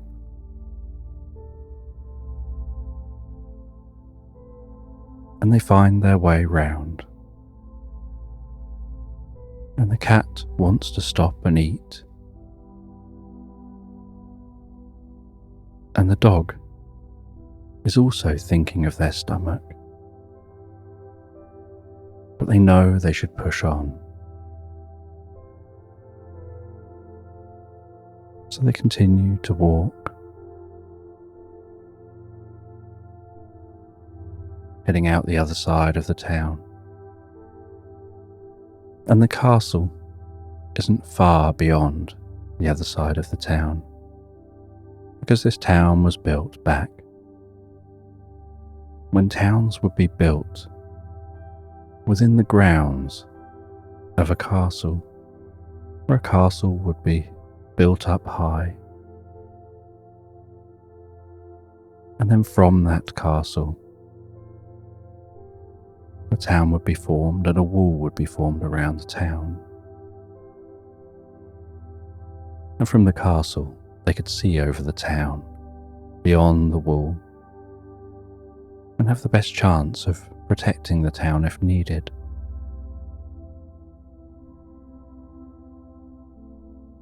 And they begin to ascend towards the entrance to the castle. They get to the castle door. They sit at the castle door, and the dog begins to bark to get attention, and the cat tries to meow.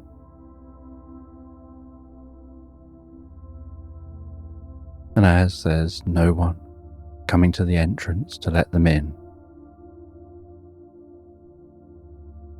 the dog stands up, leaning on the door. The cat runs and jumps and climbs up on the dog, balances on the dog's forehead, and uses her claws to stretch herself up the door as high as she can, until her claws can just about reach the door knocker. And then a slight leap manages to grab that knocker, push off the door, and then let go as the knocker bangs on the door, and the sound of that bang reverberates through the castle. And a short while later, a lock can be heard the other side of the door, and then the door can be heard to be opened, and it creaks and sounds so heavy as it slid open.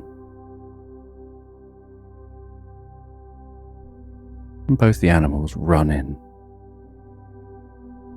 And the dog runs and instantly jumps up into a comfy chair they spy near an enormous fireplace. And the ground in here is a stone ground, and yet it's warm by this enormous fire. And the claws of the cat and dog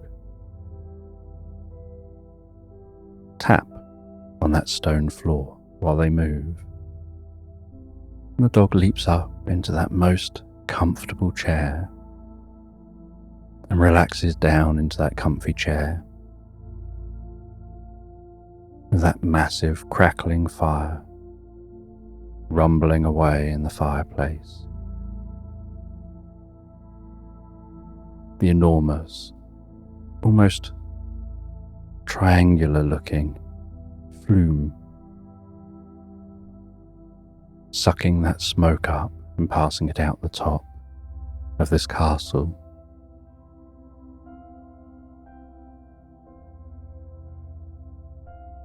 And the cat looks around, trying to find who they're supposed to talk to.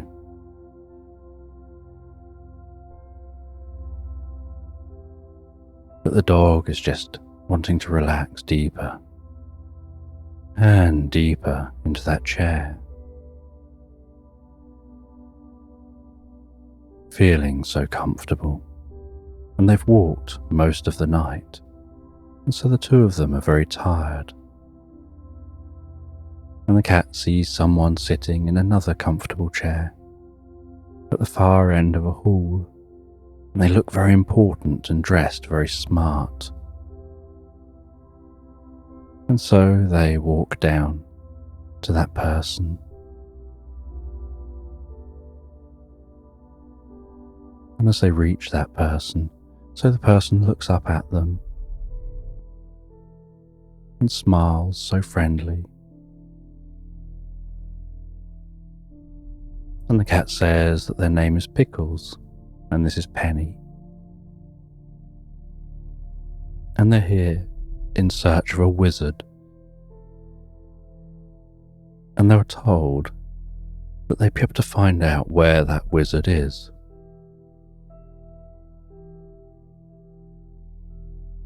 And they're told that the wizard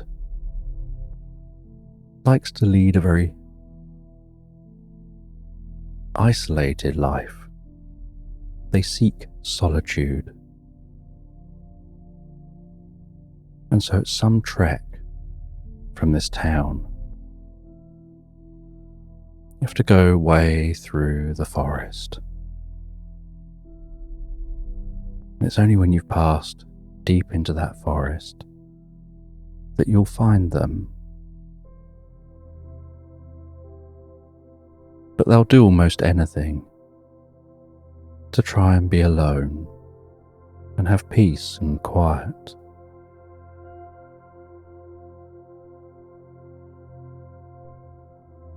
And Pickles is told that as you both look so tired, perhaps you want to spend the night.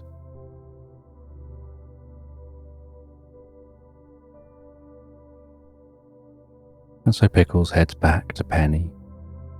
And Penny is almost asleep already on that comfy chair, and tells Penny that they've got a room for the night. And so Penny struggles to wake themselves up enough to leave the chair,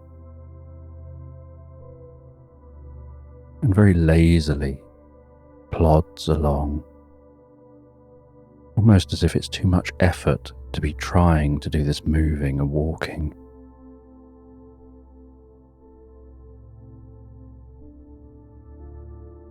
And Penny and Pickles follow someone up to a room. And they head into this comfortable room. They settle down under the most inviting quilt. It's just the right weight and texture and just the right temperature. As they fall asleep deeply and comfortably. And the next morning, they awaken to incredibly pleasant smells of food wafting through this castle, creeping under the door and tickling their noses. And it doesn't take Penny long to be up and ready to leave the room. And Pickles grooms for a little bit longer. And then they head out of that room. They follow their noses down to a different room to the one they were in before. And as they head down to this room, they can hear someone mumbling and moaning.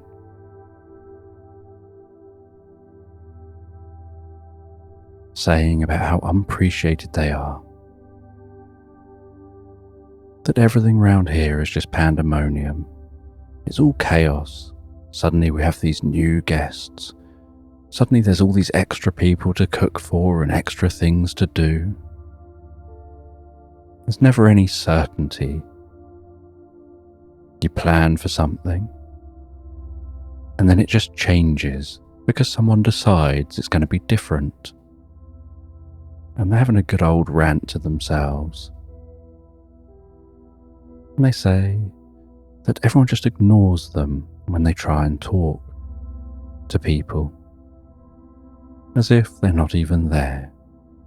Does everyone just think they're some kind of a robot maid or something?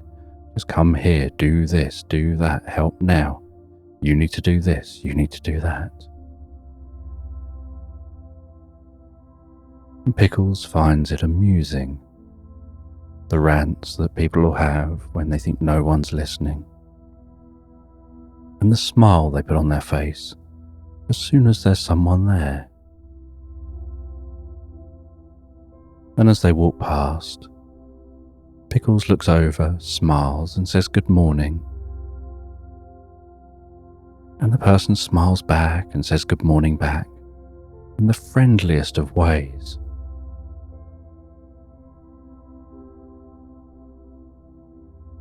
And they know, as soon as they've passed the door, they're going to be just back at it again. And they head through to a large dining room. They get shown to 2 seats. They sit down at the table. And some food is placed in front of them. And Pickles is a little bit more fussy and smells the food and tries a little bit before daintily eating that food. While Penny piles straight in, scoffing the food down as fast as they can eat. And Penny barely notices that there are others here in this dining room. But Pickles is curious about them. There seems to be what looks like an elephant with large ears, but a very young elephant.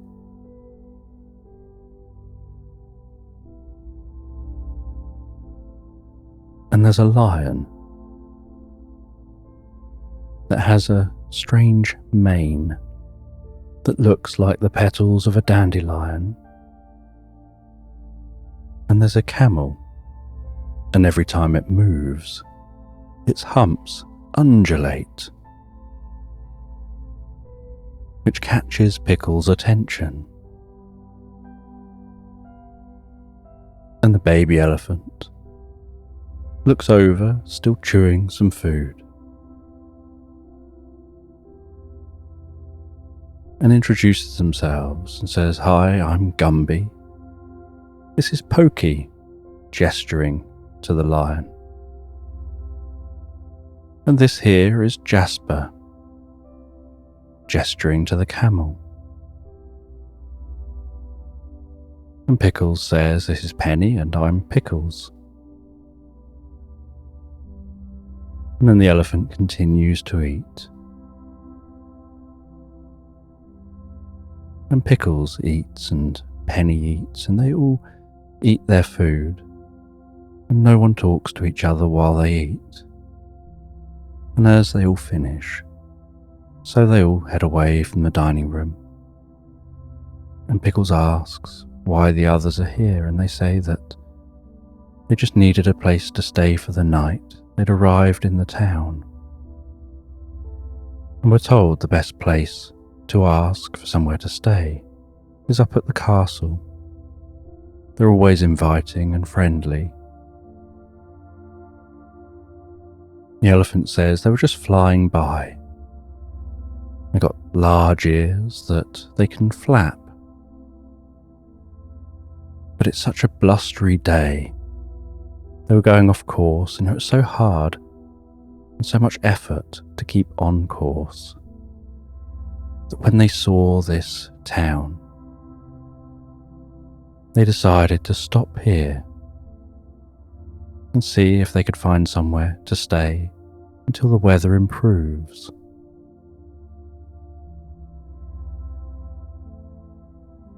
And Jasper says they've travelled all the way from a distant land. They travelled on a boat. They came to this island. They were looking for somebody who could help them. Their humps are broken. They keep jiggling and moving and undulating with each step they take. And they heard that there's someone who can fix unusual problems like that. And they too found the weather was too blustery for them and too cold. And so they found solace here in the castle.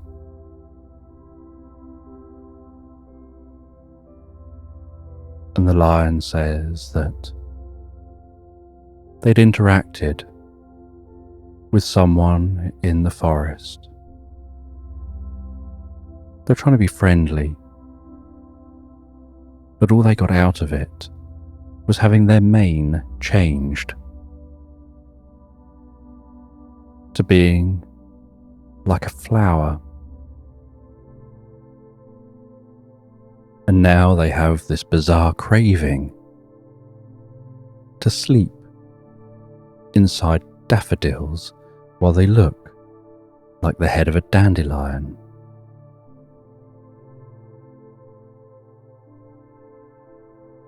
And Pickles thinks that it sounds like maybe they're all here for this wizard or have met and interacted with the wizard. Maybe when they interact with the wizard, they should be a little careful. Pickles was thinking she doesn't want to have a head looking like a flower. She quite likes the fur she's got there already.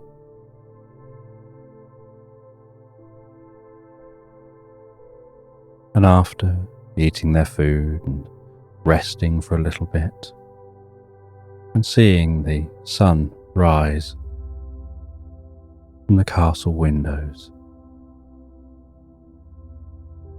Pickles and Penny leave the castle, and the day is much better than it was yesterday. The air is still. The sun's shining, yet the land is still white. They head down from the castle, walk around the castle to the back of the town. They leave the town and head towards the distant forest. And as they walk towards that distant forest, so they notice that the land is actually starting to shift and change. and they've never been anywhere near this far before, normally just staying near their own cabin and heading down to the meadows and the land around there. And as they're heading towards that forest, so they notice the snow around a river flowing out from the forest. Possibly the same river that they passed the other side of the town. Seems to be more melted. There's a little bit more grass, and the closer to the forest they get, the warmer the environment seems.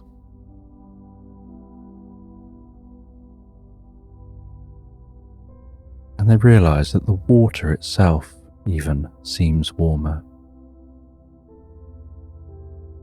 Walking into the forest, they can hear the rustling of the leaves around them, the sounds of birds and other animals from within the forest.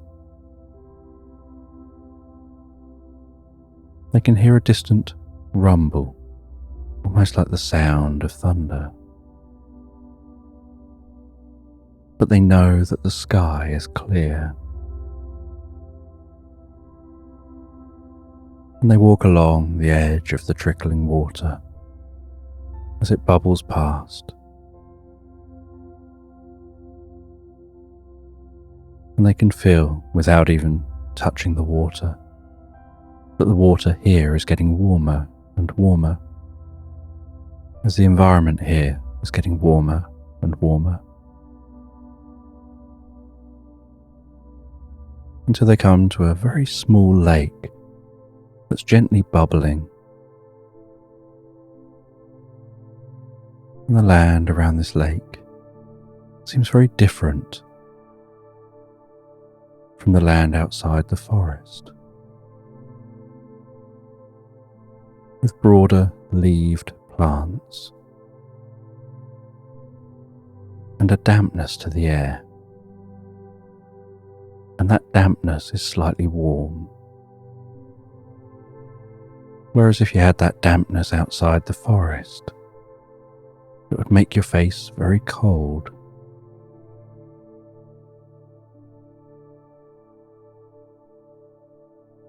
And they head through this forest, from that small lake, in search of that cabin. And then they see that there's something resembling a cabin poking through the trees, and so they head towards that. And as they get nearer, they can hear some machinery going.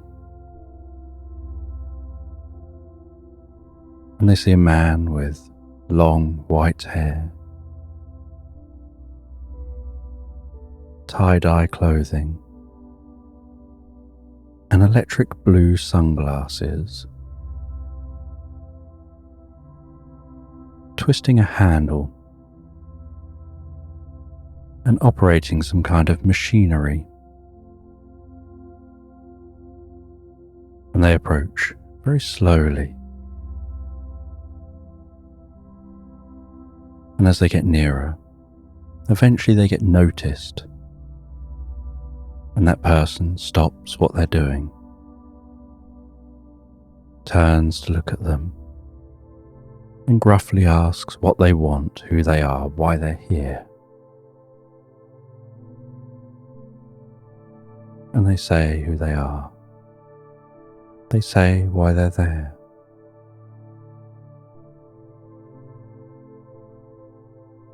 Penny then asks who this person is and what they're doing. And they say they're just printing their latest book. It's a book of spells. It's a book about the importance of isolation and spells that you can use to help you to find isolation, to find that stillness in your mind.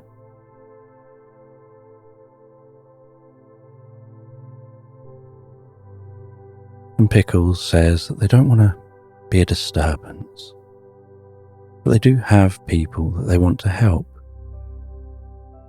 And this person says that they are the wizard that's being sought. But why would they want to help? Anything they've ever done has been to help them, to be alone, to get rid of distractions. They've never really thought of the others. They've always done what's in their best interests.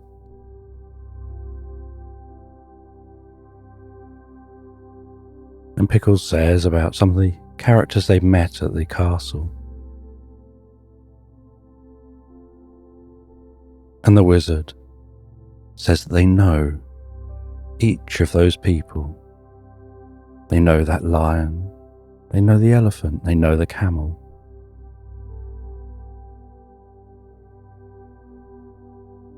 But why would they be interested in helping?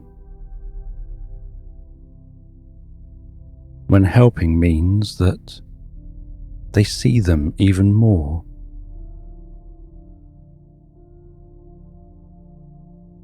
And as they talk, so the sun begins to set. And as the sun begins to set, there's the most musical, pleasant sound coming from the forest. As the crickets begin to play a chorus,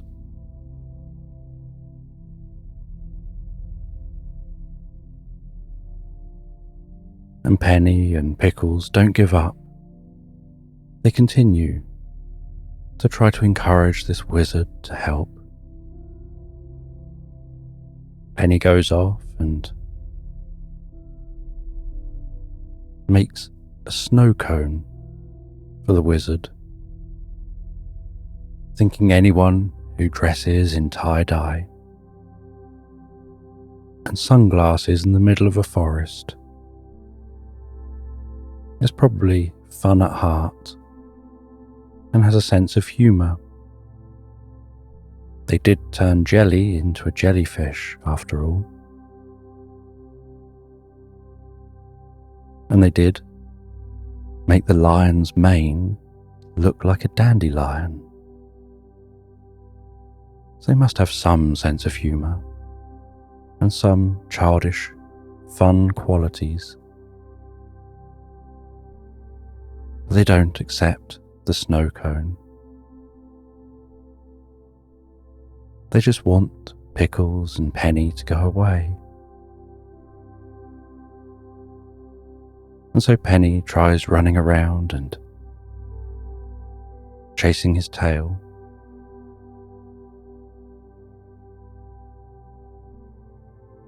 He tries to have the kind of fun that's normally excited others.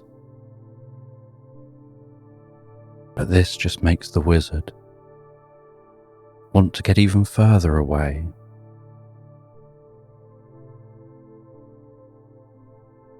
And so Penny says, well, if I can't excite you, if I can't get you to have fun, do you not at least have a fire and a comfortable place I can sleep? I like sleeping in comfortable chairs, listening to the crackling fire, relaxing, and just drifting deeper and deeper into my own mind, where my mind gets very still. And Pickles says I spend about 15 hours a day sleeping, dreaming, purring, normally relaxing on a rug in front of a fire.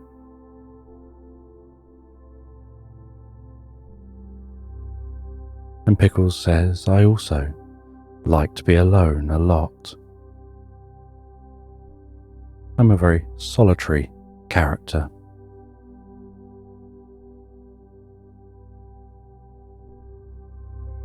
I do my rounds every day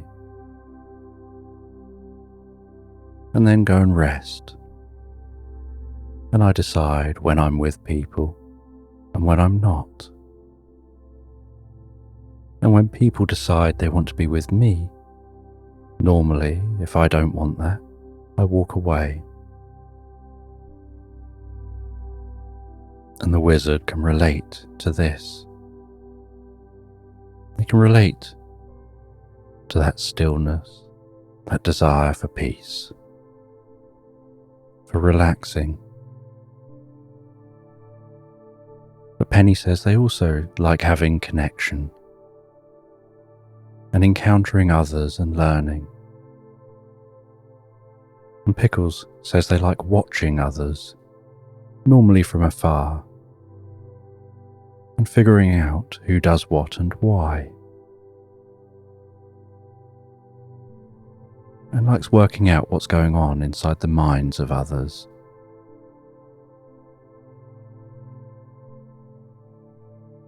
And the wizard begins to warm to them. And as that wizard warms to them and steps on the floorboards in this cabin, one of the floorboards creaks and Penny jumps. And then the wizard comments on the smell and looks at Pickles and Penny. And Pickles says, "That wasn't me, that's Penny farting."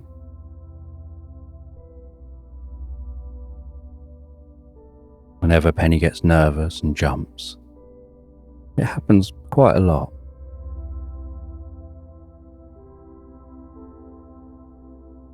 You know when Penny's nervous, even when Penny pretends that they're not. And a gentle smile appears on the wizard's face.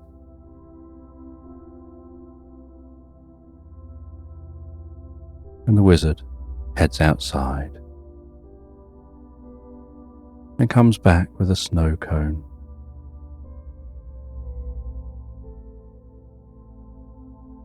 And then sprinkles some fairy dust on the top of that snow cone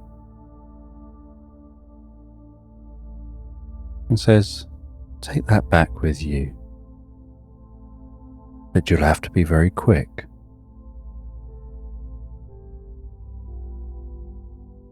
And just hand that to each of the creatures that need help. And they can each just have one lick of that snow cone, and it'll make changes within them on a deep level, down in their DNA, that'll change them in their mind and body,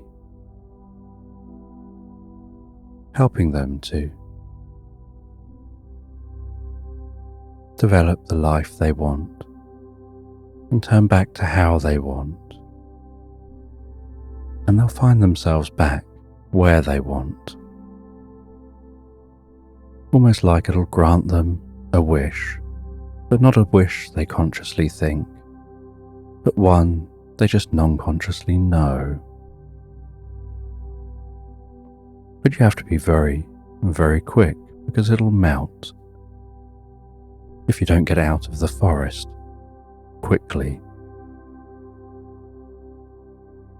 And Pickles knows that this is also a sign from the wizard to say, "I've had enough of you being here now. It's time now to go." And Pickles asks, "How do we get out the forest quickly?" And the wizard guides them out the back of the cabin And out the back of the cabin is a sundial in a garden, and what looks like a giant catapult. And that catapult looks ready to fire. And the wizard goes over to the sundial, twists that sundial, and while twisting the sundial, so the catapult twists and moves and directs itself elsewhere. And he lines it up with where he thinks it needs to go. He then tells the two of them to climb into the catapult. And then with a Bunsen burner, he sets fire to the string that's holding that catapult in place. And all three of them watch that string as it slowly burns through, until suddenly it gives way, and in an instant they feel themselves pushed back in that catapult and then fired out, and they can see a electric blue shining blob in the sky, and they seem to be aiming directly at it. And they close their eyes as if they think they're about to strike this blue shining blob in the sky. And then they open their eyes and realize they just passed straight through it. And they can now see below them that castle. And they continue flying through the sky, now lowering down towards that castle.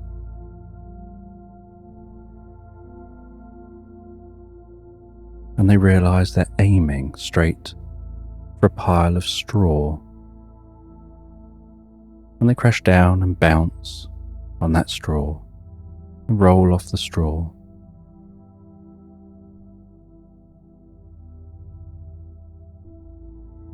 And that snow cone is still intact, with its sprinkles on top. And they dash to the castle, enter that castle. They were seen flying through the air as if out of nowhere. And they explain what this snow cone is.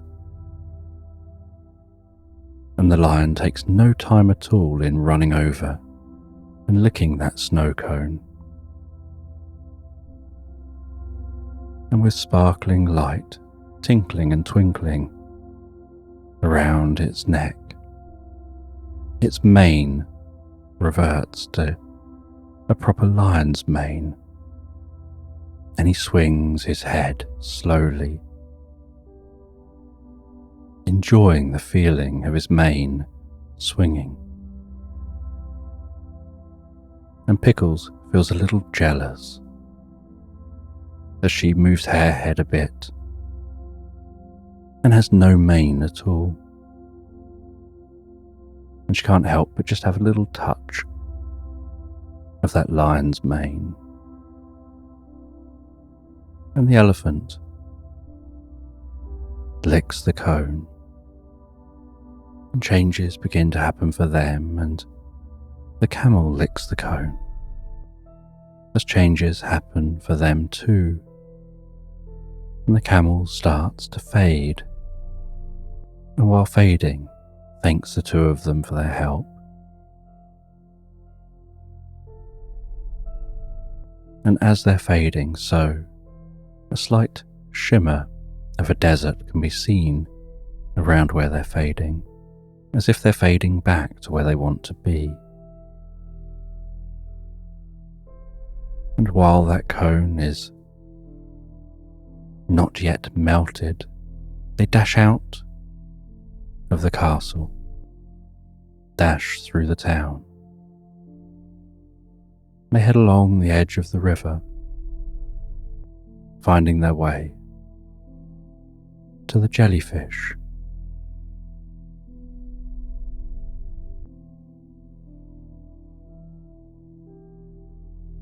And Pickles is brave enough to jump onto Penny's back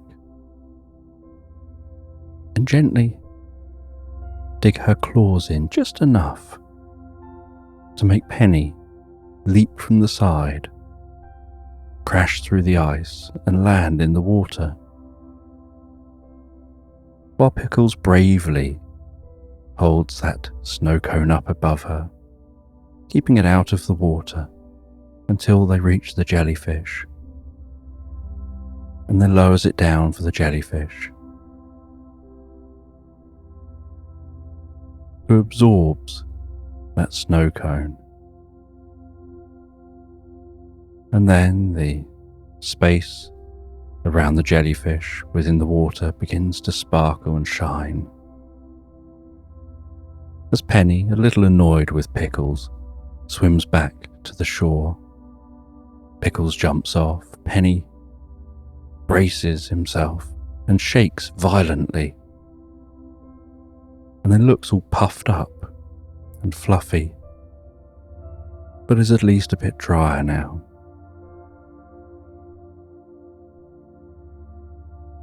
And that sparkling, bubbling continues in the water.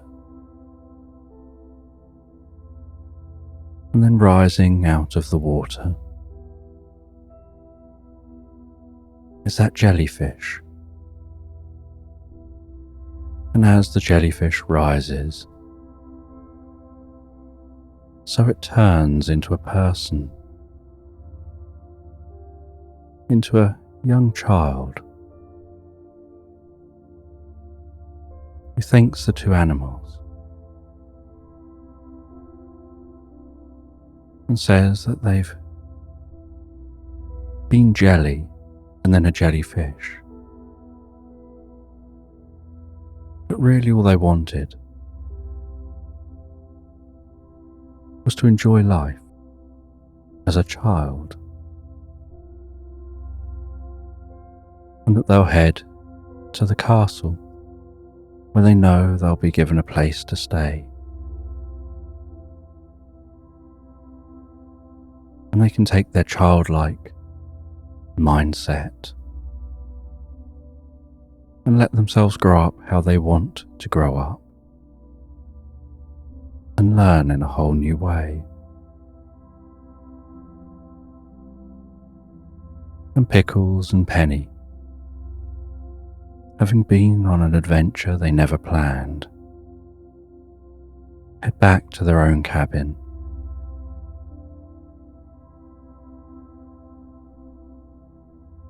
They head into that cabin, and as they head into the cabin they see a brown paper package wrapped up that looks like it must have just been pushed through the pet flap in the door.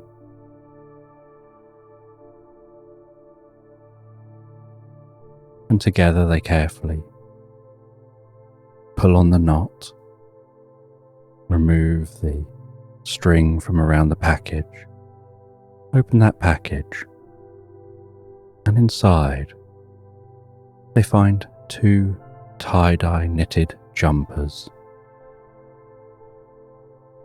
One for Pickles and one for Penny.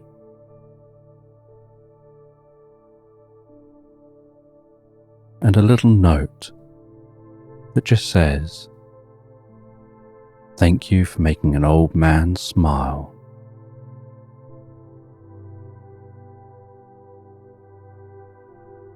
And they put their jumpers on. They settle down in the most cozy spaces, with Pickles resting in front of the fire, Penny in the most comfortable chair, and they drift and float so peacefully, so relaxed asleep into Slumberland. And this bedtime story follows the adventures of a guinea pig. And this guinea pig has been going on a journey through vast woodland in search of a lost scroll.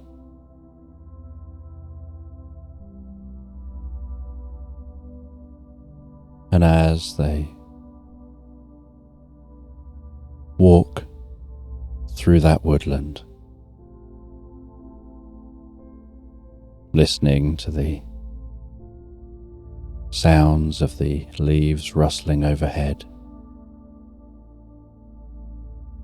the sounds of the crunching leaves underfoot,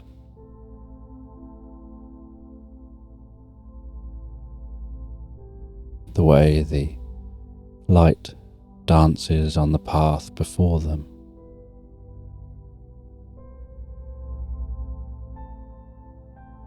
From time to time they have to take out a map, look at the map to make sure they're still on track.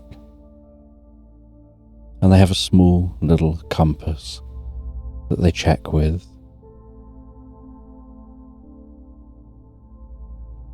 to make sure they're heading in the correct direction. And being a guinea pig, their legs are tiny, and the journey is taking a very long time.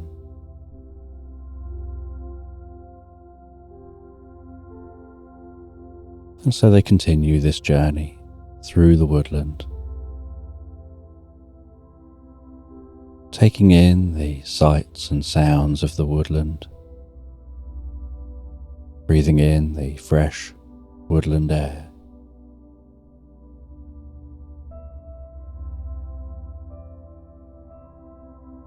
And as they continue on, they can hear the distant sound of flowing water.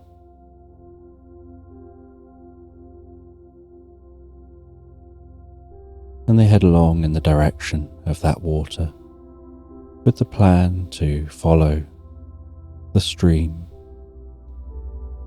through this woodland, hoping that maybe it would be easier to travel along the edge of the stream. And so they cut through the woodland in the direction of the sound of flowing water.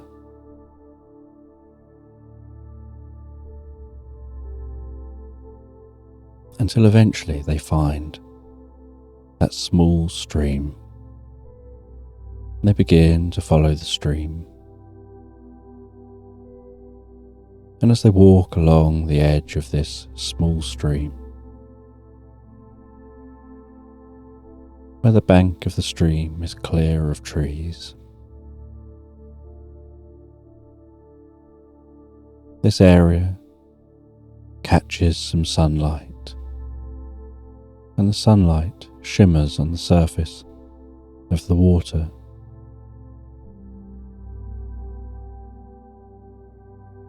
Like tiny sparkles, glistening and shining.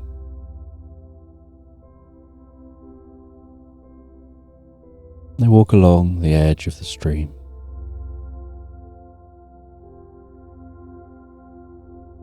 until they see a row of ducks just sunbathing on the side of the stream up on the bank. And they stop by the ducks for a while. They check with the ducks that they're heading in the right direction, saying where they're going. And the ducks confirm that this stream weaves its way around to a town just beyond the woodland, and is certainly the easiest route to that town.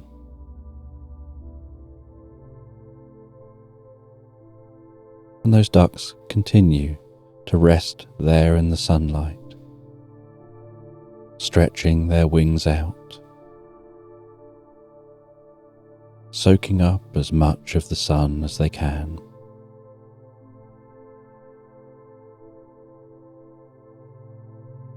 As the guinea pig continues on their journey, enjoying the fresh water smell,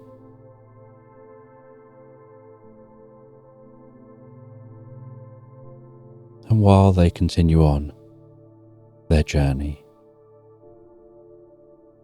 they hear a really posh voice coming from somewhere in front of them. And they're approaching a turning in the stream, and at this turning, a tall reeds obstructing the view. And so they head round, and they trudge around the outside of those reeds. And the other side of the reeds, they see a posh turtle wearing a turtleneck jumper, holding a complete works of Shakespeare. And they're reading through that complete works of Shakespeare out loud, as if they're perhaps an actor. And the guinea pig stops and watches for a while. And the turtle doesn't notice them at first. And then suddenly is startled by their presence. But the guinea pig tells them to continue on. They actually liked what they could hear.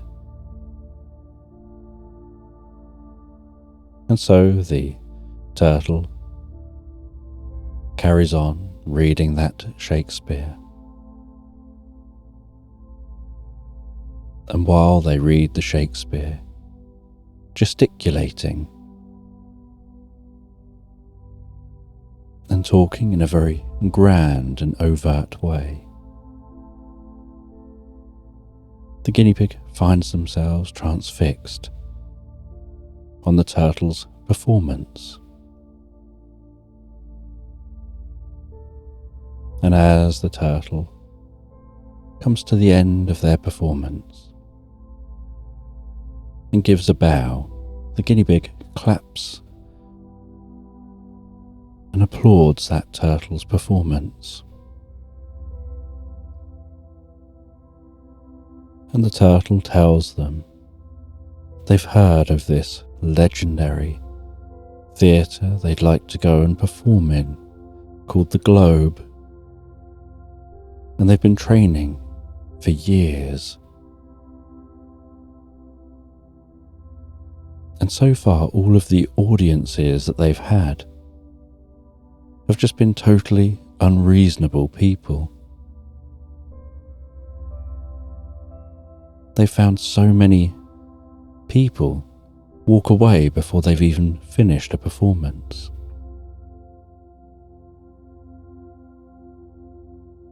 And whenever he asks for feedback, they change the topic.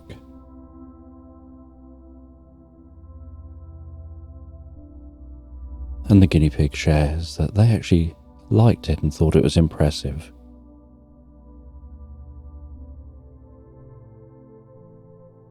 And so the turtle says that they have a gift for the guinea pig. Something that may help them on their journey.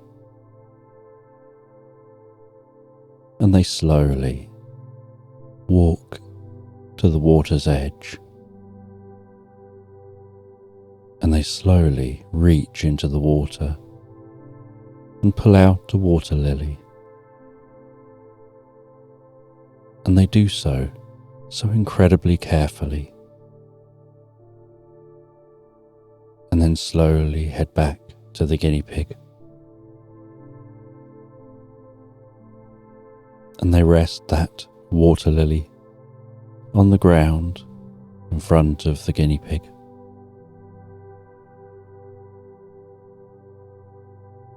And they say, "Wait." And they look expectantly at the guinea pig. And the guinea pig doesn't know what they're supposed to be doing. And so they just look back at the turtle. And the turtle continues to look at them. And the guinea pig's eyes want to waver. But the turtle just says, "No, wait." And so they carry on waiting.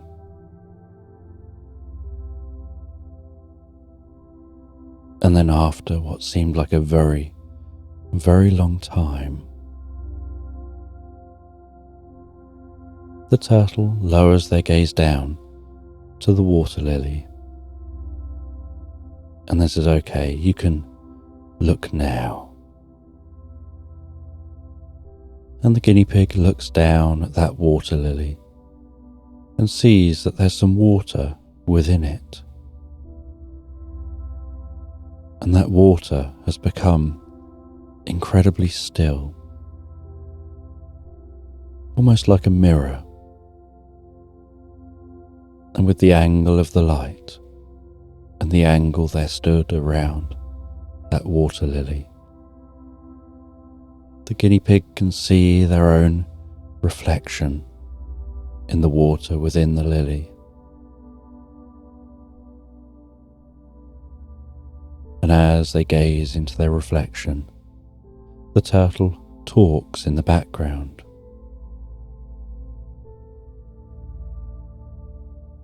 And tells the guinea pig to look into your own eyes. Not around your eyes. Just gaze straight into your own eyes, as if you're looking into your own soul. And as the guinea pig gazes into their own eyes in that reflection, so the turtle continues talking, and everything around their own eyes begins to fade away, almost turning black, but not black because it's actually turning black, but turning black because they stop paying it any attention. The only thing they're paying attention to is their own eyes looking back at them. And as they continue to gaze into their own eyes, so they start having that strange feeling. That feeling like the eyes looking back at them seem like different eyes. Almost like there's somebody else looking at them while they're looking at that other person. But they know those eyes are just their eyes. And yet, it takes on almost like an infinite loop of absorption between their eyes and the eyes gazing back. Like that reflection is another being looking back at them. And the turtle just talks softly in the background. And as you continue looking into your own eyes, you can see deep inside yourself. You can begin to notice the true you, a reflection of who you really are, of your strengths, of challenges to be overcome, of learnings not yet made, and discoveries not yet had.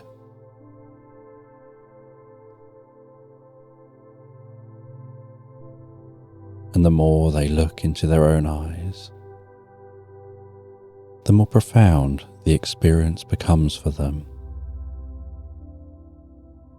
So much so that the blackness surrounding the eyes begins to shimmer with an electric blue, almost like electric blue lightning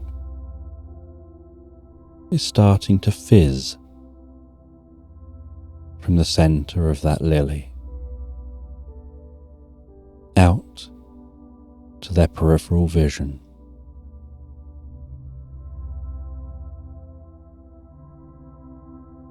As if they're being drawn deeper and deeper into the experience.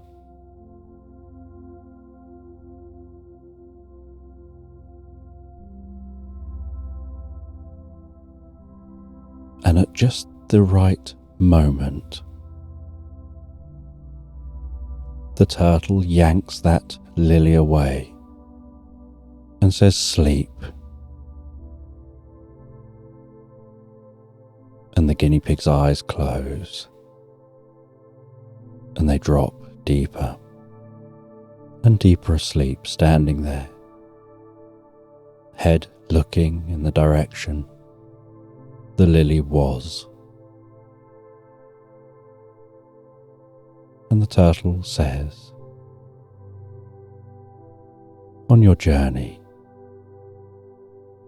you're going to meet some curious characters.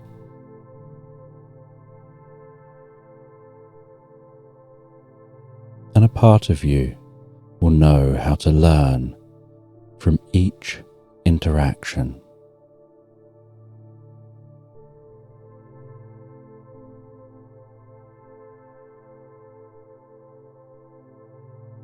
And you won't know consciously exactly how you're learning, because it'll be instinctive and automatic.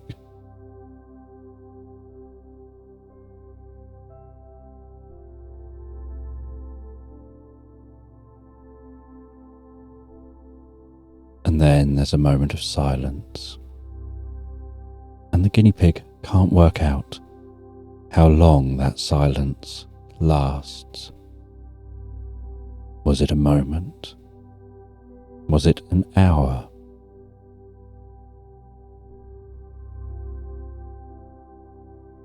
And as their eyes open by themselves when the time is right, the turtle carries on talking to them as if none of what had just happened had actually happened.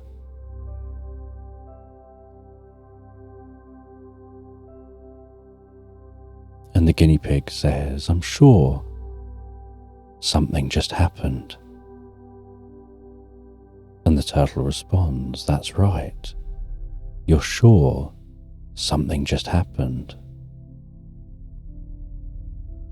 "But I know something must have happened." "That's right, I know. Something really must have happened." "But you did something." "That's right. I did something. But I don't remember what." "You really don't remember.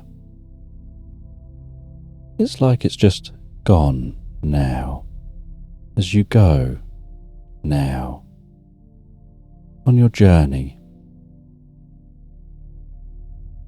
And I'll see you in the theatre when I get there." And in a slight daze,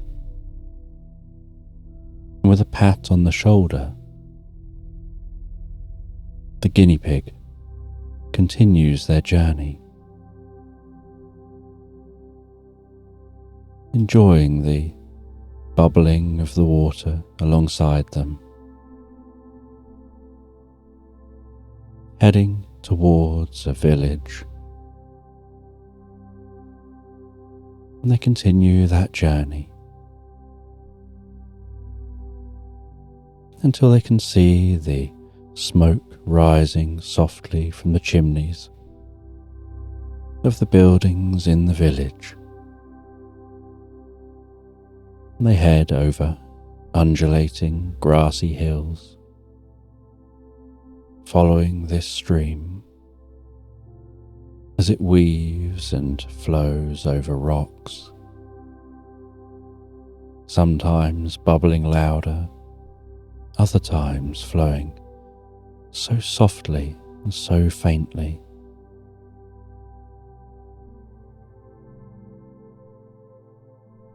Like it's leading its own life, full of twists and turns, sometimes rough and sometimes calm, but all the time heading forward.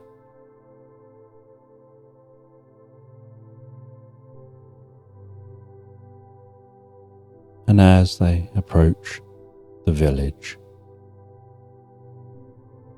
they can hear the hustle and bustle of traders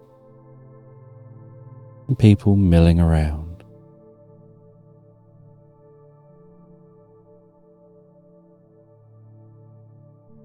They decide that they want to grab something to eat, and so they follow their nose. They head into a bakery, and in that bakery they see a cheetah behind the counter, an elderly cheetah wearing an apron caked in flour and some flour in their fur. And with a smile, the cheetah asks what they would like. And they have themselves some food from this bakery. And they ask, just out of curiosity, how long the cheetah's been doing this, and they say they're 73, and they've ran this bakery for the last 50 years. And they, if they don't mind themselves saying, are the best baker in town. Well, they're the only baker in this village. And the guinea pig smiles, and the cheetah hands them something for their journey and says, "You'll probably be needing this," as they hand them a sponge cake.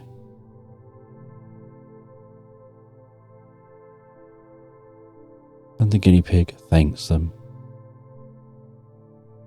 and now heads to somewhere to stay for the night. And they head down to the inn in this village. And down at the inn, the Honey Pot Inn,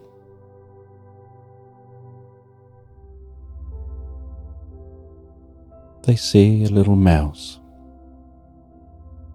called Klaus standing on the counter. And Klaus calls down to the guinea pig, and there's a path up onto the counter. And in this inn are many different animals enjoying a late afternoon drink.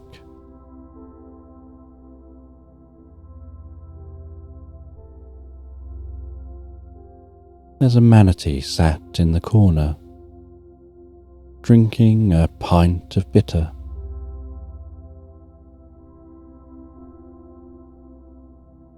There's a squirrel called Quirrell, drinking some whiskey by the fire.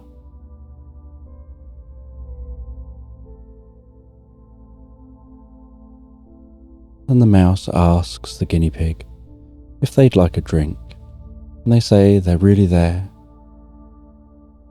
to see if they can have a room for the night.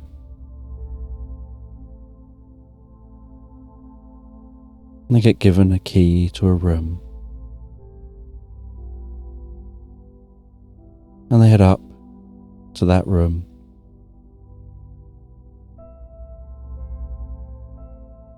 They place their belongings on the bed.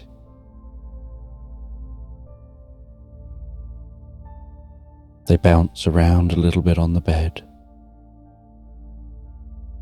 They jump up onto the windowsill to take a look out of the window, up and down the street of the village as the sun sets and the street lights are turned on.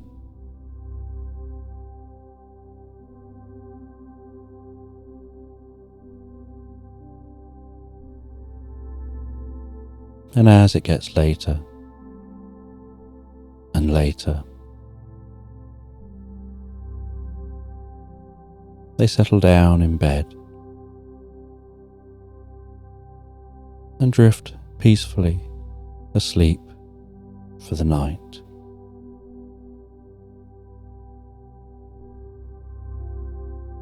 And the next morning, after enjoying a good night's sleep,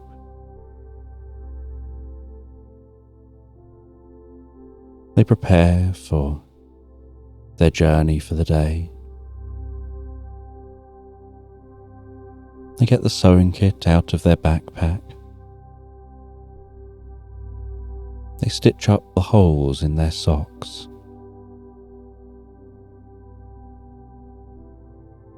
They head down and see Klaus,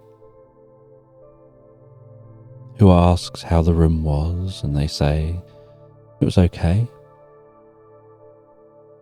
And they have something to eat before preparing to continue their journey. And as they're about to leave the inn, so they're stopped by a pig. And this pig tells them that they got this message from a turtle.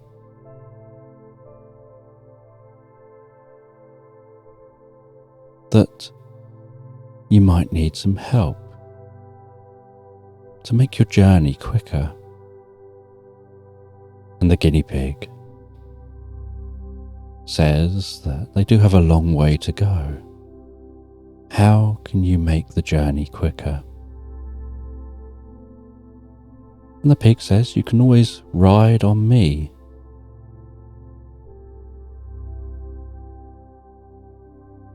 I'm a magical pig. And the guinea pig laughs in disbelief. And so the pig says, come outside with me. And they head outside. And they close their eyes really tight. And they hold their breath as if straining.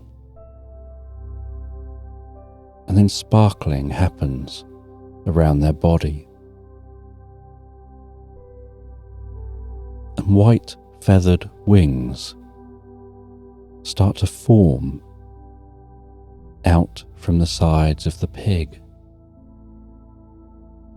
as the pig's cheeks go red while straining. And then they stop straining and take a deep breath and open their eyes. Say, see? I'm magical. And so the guinea pig climbed up the leg of the pig up onto its back and held on tight.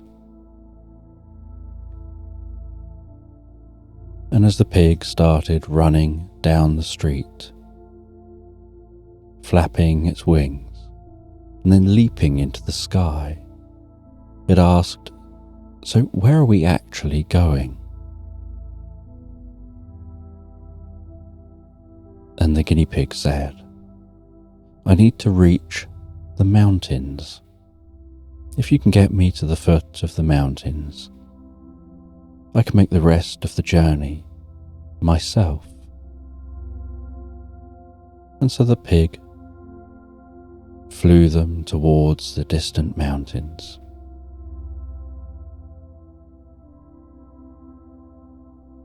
The wind passing over the guinea pig's fur,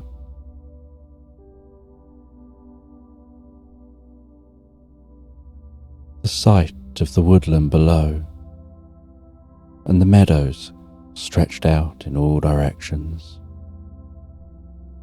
the undulating hills, the wind blowing across the grass, making waves of light and dark, spread out and pulse over the landscape. The glistening sunlight reflecting off the stream as they head towards those mountains.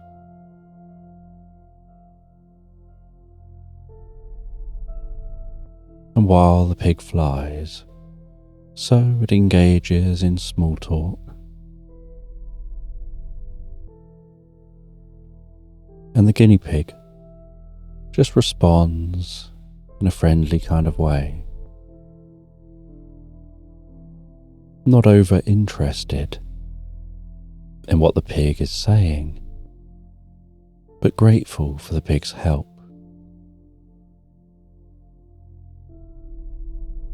And eventually, they get closer and closer to the mountains, and the air begins to change.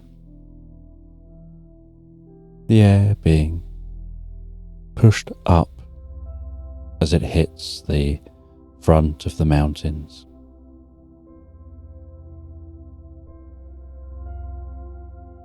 And then getting closer and encountering cold air being pushed down.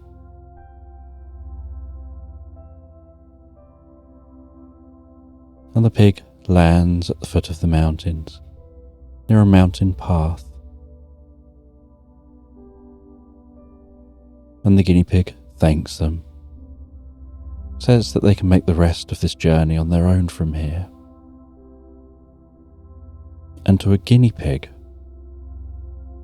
a mountain is an enormous climb.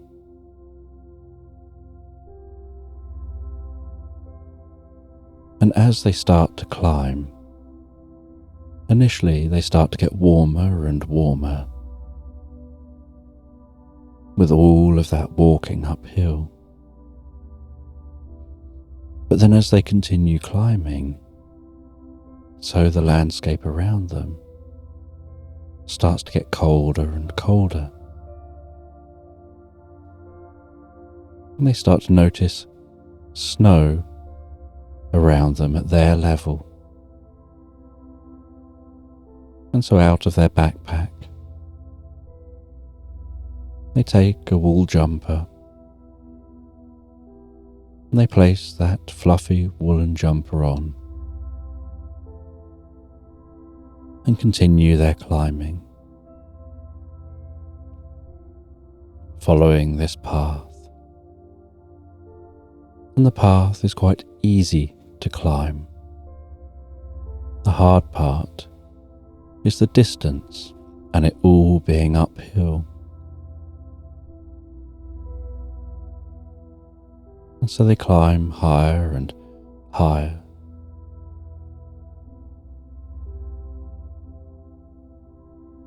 And while they climb,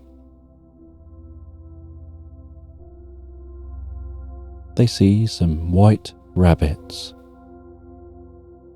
building snowmen. And they can see that there's another group of snowmen they've built before,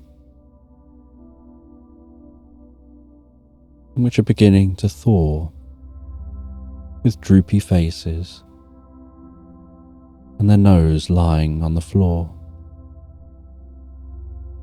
And they continue climbing. And they can see in the distance, about 3/4 of the way up the mountains, a hint of smoke rising from a chimney. And from here they can't see the actual building.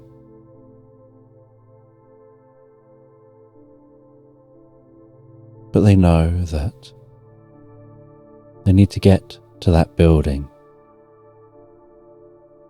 It's on their map as their next destination. And at that building, they'll be able to prepare for the next leg of their journey. And so they carry on climbing.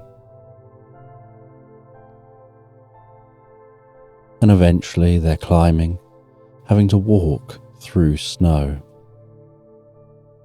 Their tiny feet barely making a dent in the snow, just the most delicate, soft crunching sound with each step.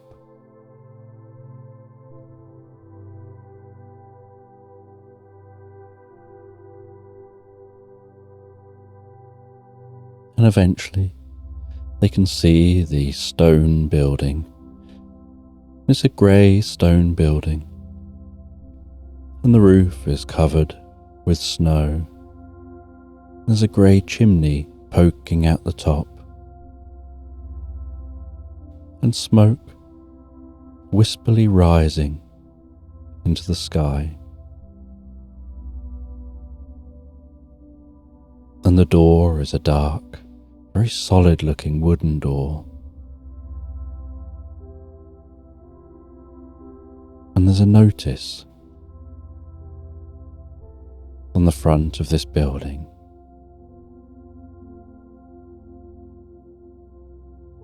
And the notice says Instrument Repair Shop.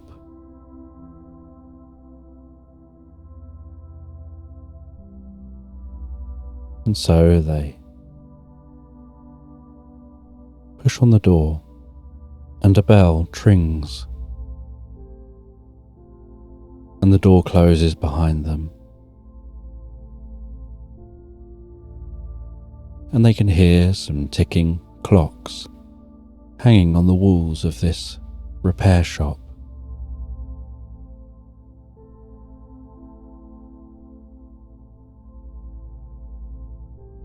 And they can see different instruments dotted around this repair shop.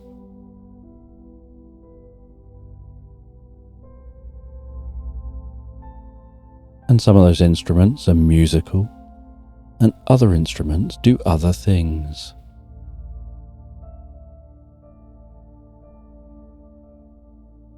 And as they look around, the air in here is so still. Although there's the ticking, there's a silence to this environment.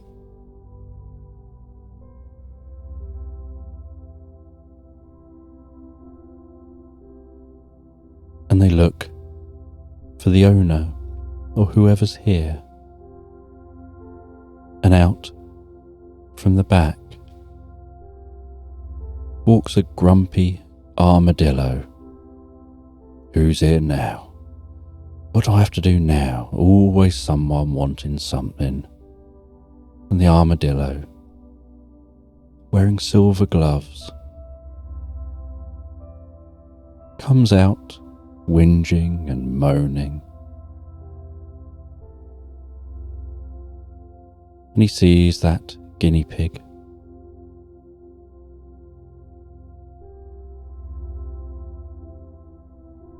And the guinea pig acknowledges him in a very friendly kind of way. And the armadillo just says, "I'm Moss, what do you want? People only ever want to come here to see me when they want something." And the guinea pig thinks, unfortunately, it's true, they're only here because they want something. They need to get across to the other side of the mountains. And then they need to go through the dark forest.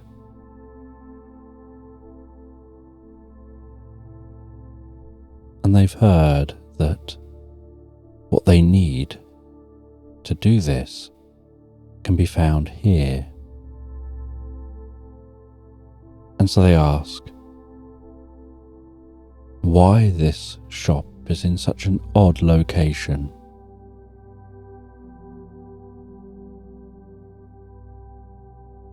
And Moss says that they don't really get on well with others. They like having their distance. But people come here when they want something repaired. And as they're talking so, they put a violin down on a counter.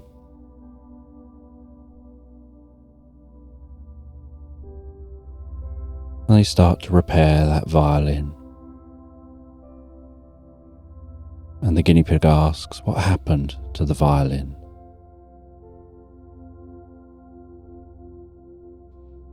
And they say that the violin belongs to Daddy Longlegs. And Daddy Longlegs is a gangster giraffe. And they often mix up the violin cases with guns in, with the violin cases with violins in. And inevitably, violins get shot and damaged. And then it comes down to Moss to have to fix them. And Moss tells the guinea pig they know what'll be helpful. They enjoy this isolation, while also then complaining that no one ever sees them, unless they want something. And so they say they can't complain, but they suppose they will. And then the armadillo hands the guinea pig a purple watch and says this purple watch will be able to help you on your journey. It emits a purple glow and a pulse of light, and that pulse of light will mark out your path in the dark. And the watch will vibrate ever so slightly. And that'll keep you on track. And so on one of its front legs, the guinea pig puts on that purple watch. They then get handed a glow-in-the-dark, luminous t-shirt and a glow-in-the-dark scarf. And they get told these should keep you visible and help you to see. It will just keep enough light around you for you to find your way.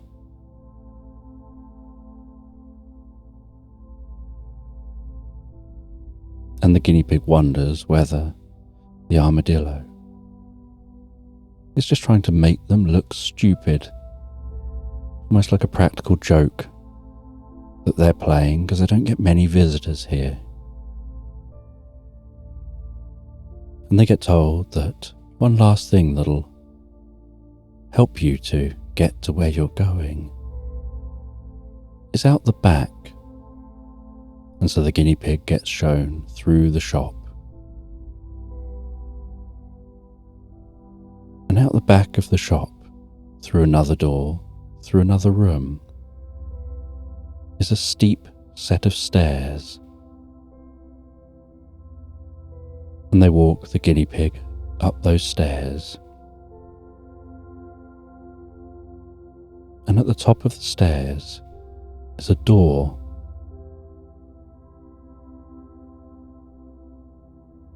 And they open that door, and before them is a diving board.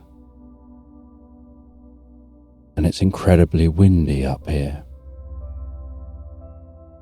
And the armadillo says, that diving board will take you over the other side of the mountain.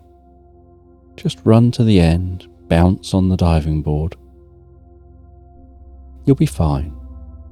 Just dive off the end and you can dive over to the other side of the mountain.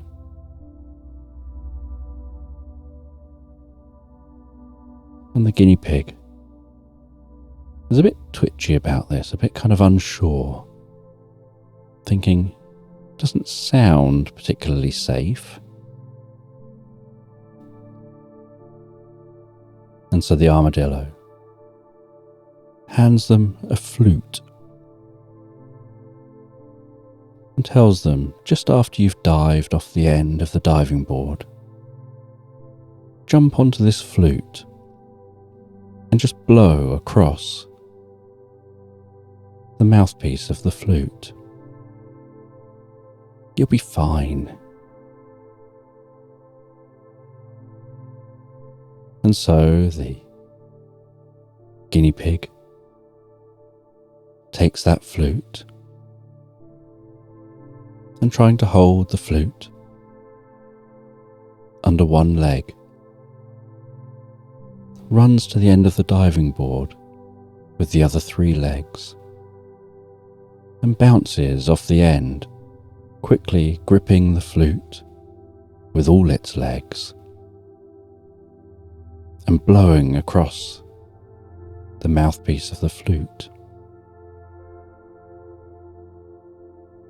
And as the tune emits from the flute, so sparkling light starts to come from that flute, and almost like a witch's broom,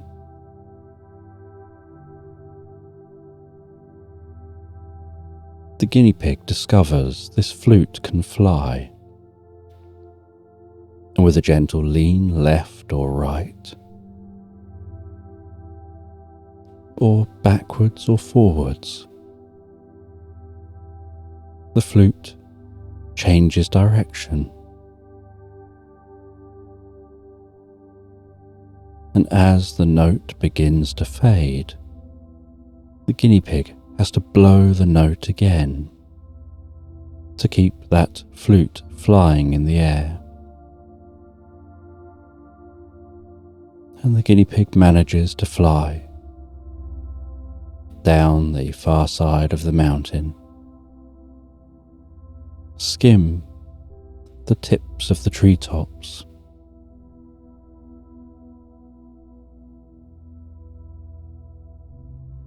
before weaving between the trees and landing in that dark forest, the flute skidding to a halt in the undergrowth.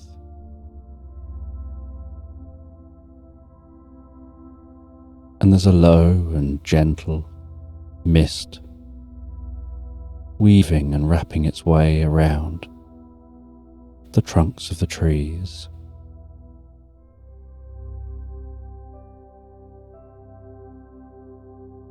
And this forest is so dark and so quiet. And although the mist is gently moving, the air seems to be incredibly still.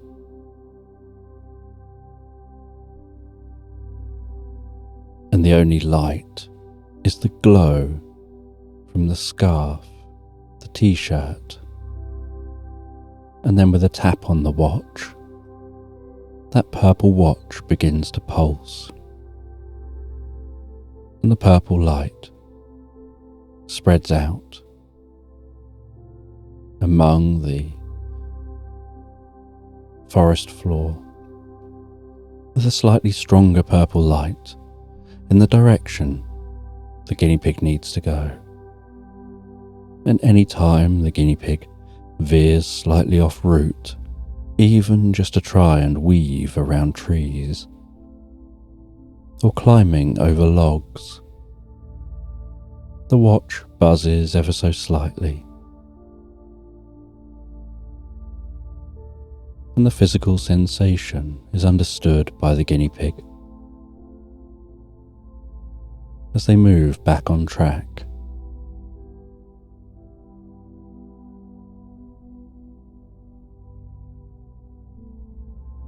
And in this dark wood, in this dark forest,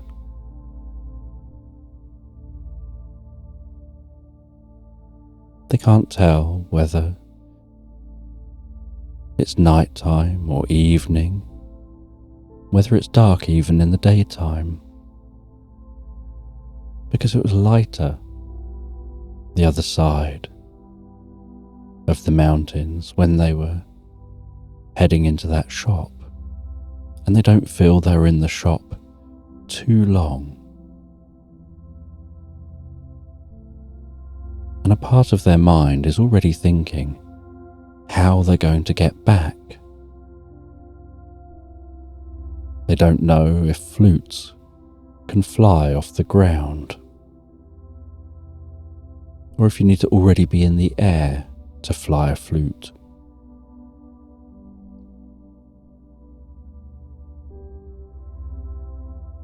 But they carry on their journey, thinking one thing at a time. And as they carry on through this pitch black forest, so they see the most pure white light, initially faintly glistening in the distance.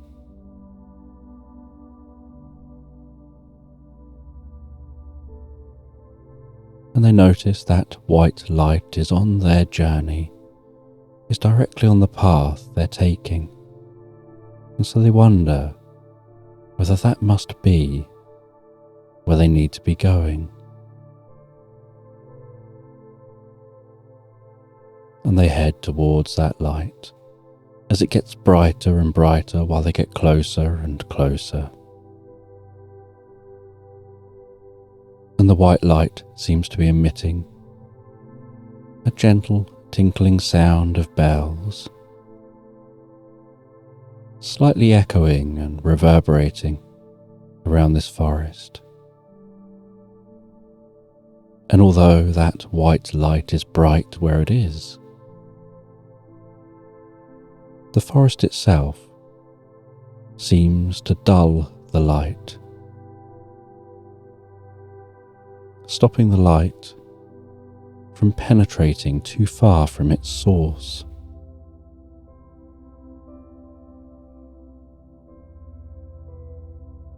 And they continue on towards that light. And as they get nearer and nearer,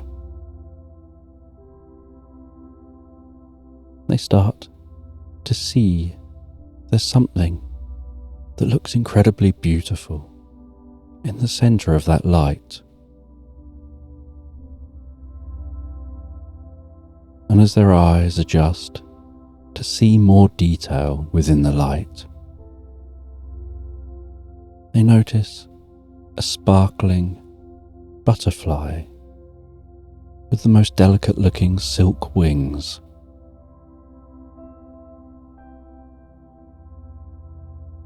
And this butterfly seems to be frozen. It's not moving,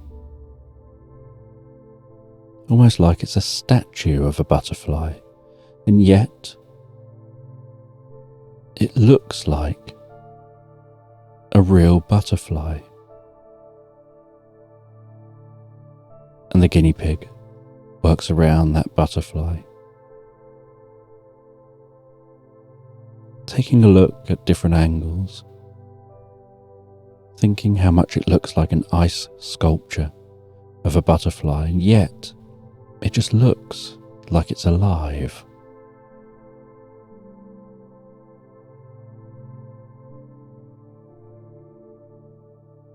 And then the guinea pig touches that butterfly and it feels incredibly cold. Feels like very slightly damp ice, like ice that's just beginning to melt.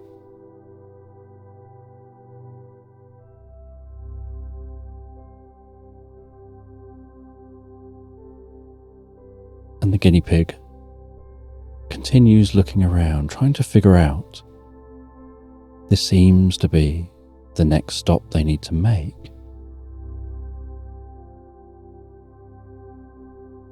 But what does it mean?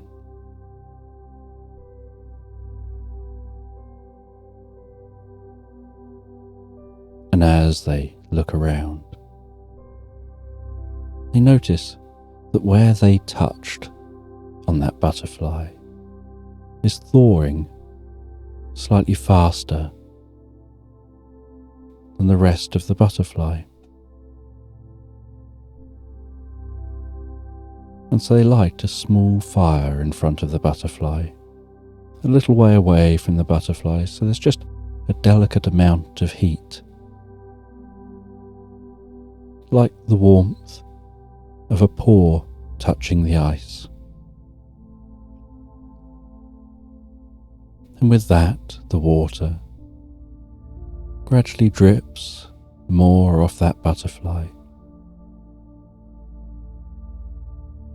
And after a long wait,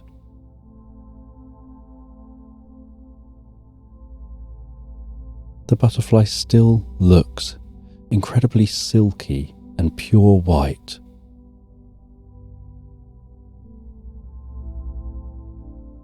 And it looks so fluffy in its body, but that fluff is like incredibly fine snowflakes, somehow hung together, almost like the snowflakes of its fluff are weaved together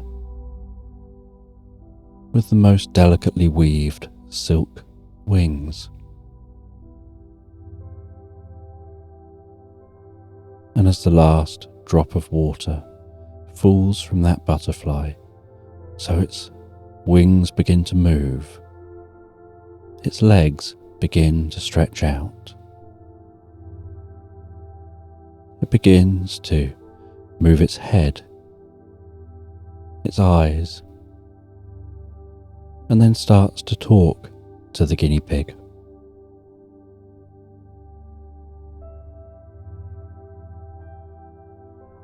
And the guinea pig says that they woke this butterfly because they need the butterfly's help, and they show the map.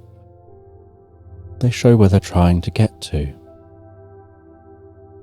and they show that it shows they're supposed to come here to get there. And this butterfly says that their name is Blizzard, and that they're something of a wizard. They can perform magic, and that what they need from you is just to be able to carry you. So they just need you to turn around, they say to the guinea pig. And so the guinea pig turns around. And looking back over their shoulder, they see the butterfly flapping its wings and hovering above them, carefully, almost like a claw game, maneuvering itself above them to take hold of them delicately with their legs. And then it flaps and flies up through the trees, out of the forest. and carries them towards their last location. And it's a tall mountain with a flat top that juts out of this forest. And the sides are almost sheer, and it's known as the trash can because it looks like an upside down trash can. And everyone seems to be rubbish at climbing it. And the butterfly, glowing in the sky, carries that guinea pig up around the side of that mountain, all the way to the top. It lands them on the top and says it'll wait with them because it knows that its job is to also take them back over to the other side of the mountain once they've done what they're here to do. And so the guinea pig thinks, and that butterfly, and can see the ruins of a building up here. And yet there's no way of getting up here. And these ruins are so old.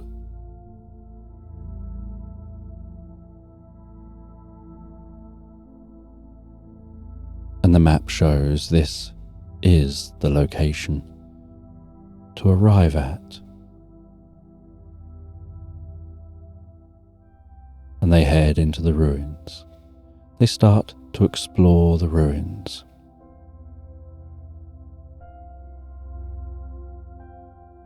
They head through an old door that no longer exists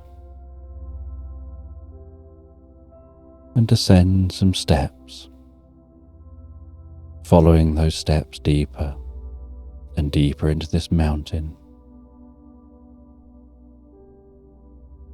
until they find another door. They open that door, and as they open the door, so the room the other side of the door springs into light.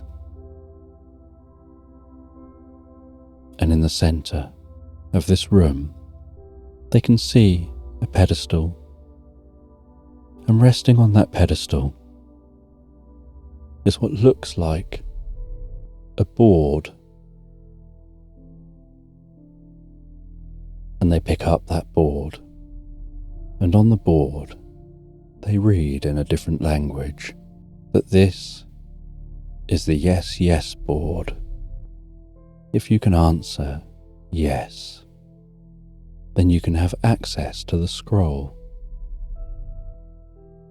And it says that this works by having you only give an automatic answer,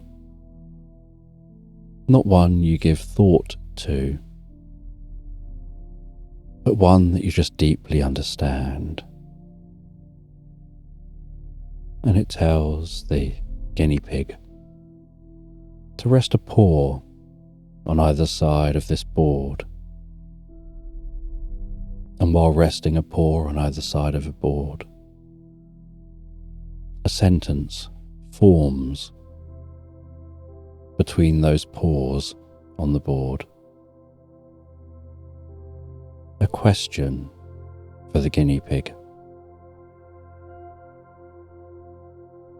And the question is, what do you see when you look into yourself?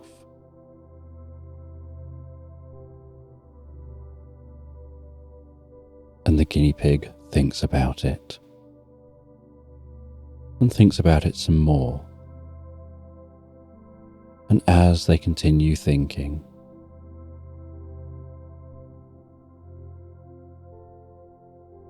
they think they don't really know the answer, They only know the experience. It was like just a circular experience going on and on and on, of seeing themselves, looking at themselves, into themselves, seeing themselves. They don't know how to put it into words.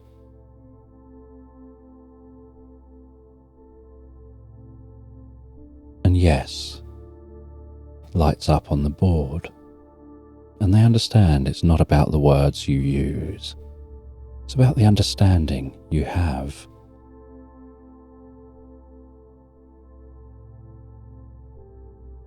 And as they continue gazing at the board, and that question fades, almost like light dispersing like smoke. And another sentence begins to form. And as they look at that sentence forming, they see that it's asking how you fix something that isn't broken. And they think about the answer, and they don't know the answer consciously. And they try and think about whether you would know that you're broken or that something is broken if it seems fixed. They think about what can be fixed that's broken, that seems fixed.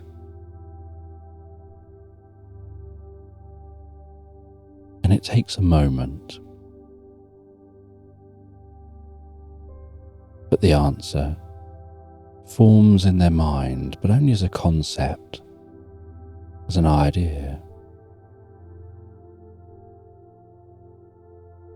And they feel a warmth within their body as the idea forms. And it's another idea they can't put into words, that they can only understand instinctively. They know they learnt this from the turtle in the turtleneck.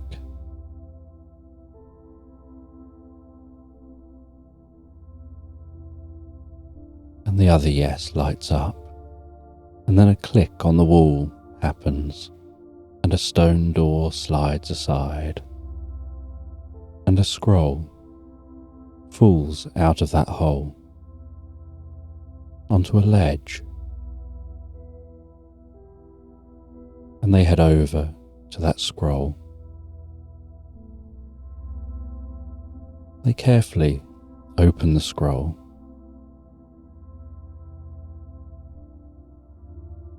And as they open the scroll and begin to read the writing,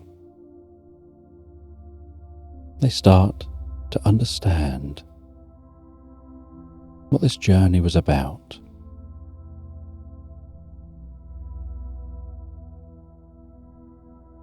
And they take a nearby quill, and they can see there are other names that have been signed at the bottom of the scroll. And next to the scroll, next to that shelf, is a small little inkwell with the ink of 1,000 octopus.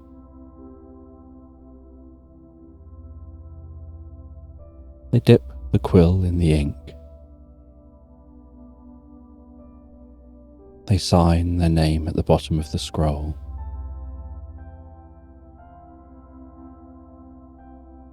They wait while the ink dries, watching that ink go from shiny to matte and smooth.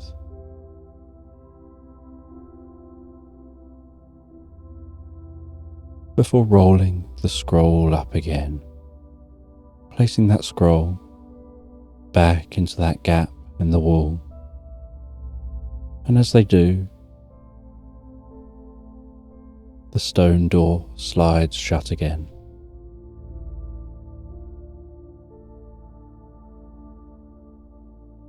And as the stone door slides shut, so a stone door in the ceiling of this room opens, and a small hat falls to the ground.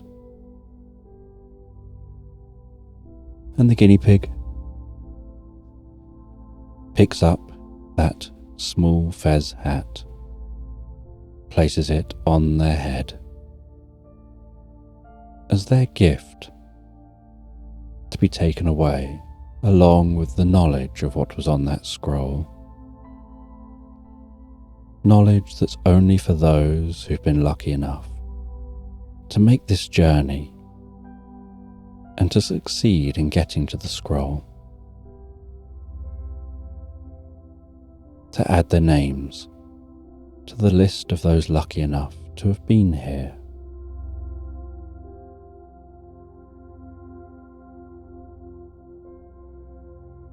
They then work their way back out of this chamber, up all those stairs, and head back out of the ruins. And that butterfly is still just resting there, waiting to give them a lift back to the other side of the mountain.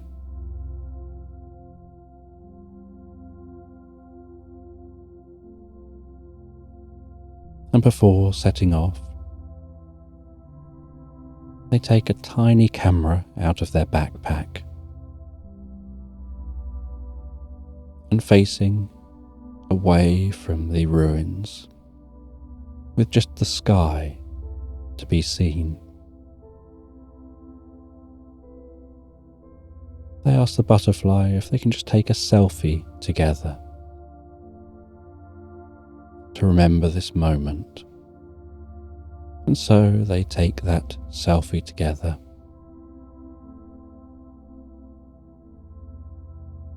Place the camera back in their backpack.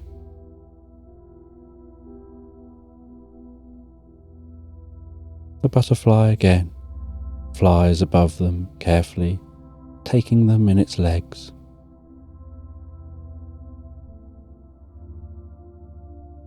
And without asking any questions about what they found and what they saw here, begins to fly them back towards the mountain. And as they're flying, so the guinea pig, being held by the butterfly, takes some sponge cake from its backpack and just enjoys eating some of that sponge cake during its journey.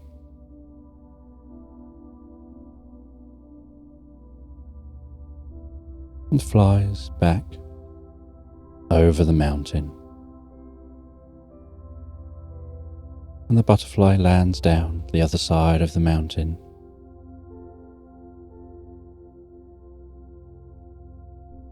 On the other side of the mountain, that flying pig is just loitering in the meadow.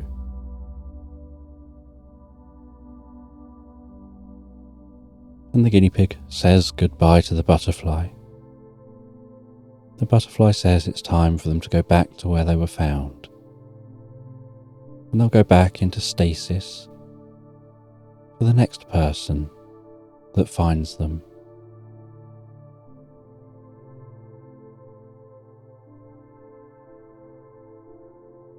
And the pig flies them back to that village.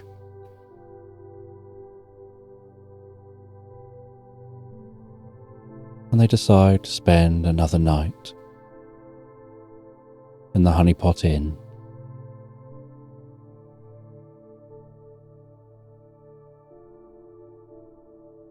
Before continuing their journey home the next day.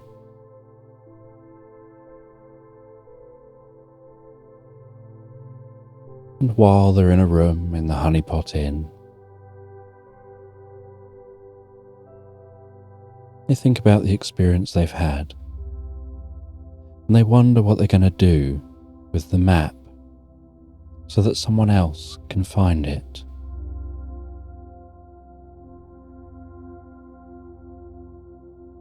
And with that,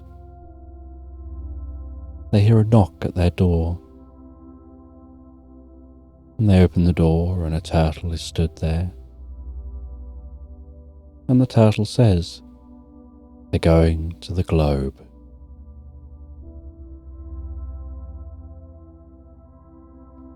And that they know that you have something for them to take with them. And so the guinea pig understands the situation and goes and gets that map.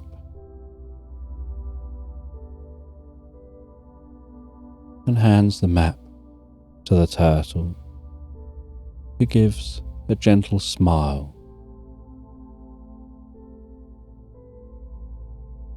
And says they'll place this somewhere on their journey to the globe for the next person to discover it.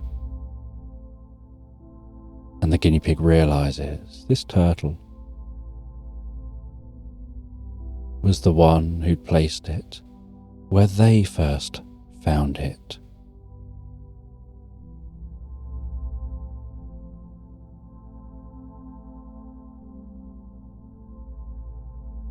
They found it a few years earlier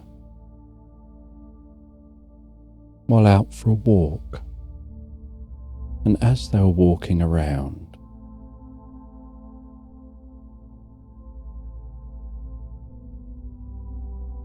they're in search of a cake, as they often are. And they were looking for a bakery to get that cake from. And they'd bought themselves a Battenberg cake. And they were sat on a hillside, enjoying that cake. And they heard a sound.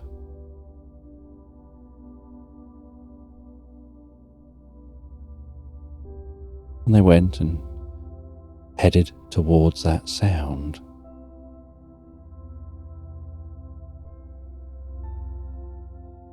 And they found an unusual sight.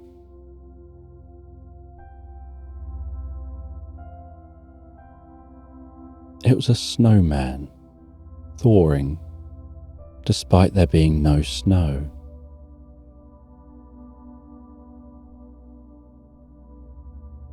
And this snowman was thawing fast.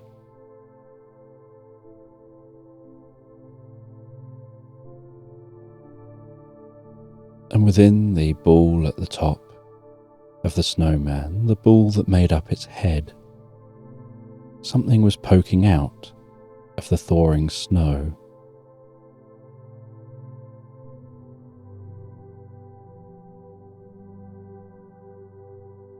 And it was a map in a small brown box.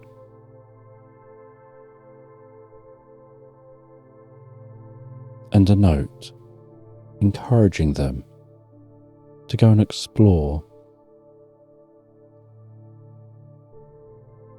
And they don't know why they were chosen.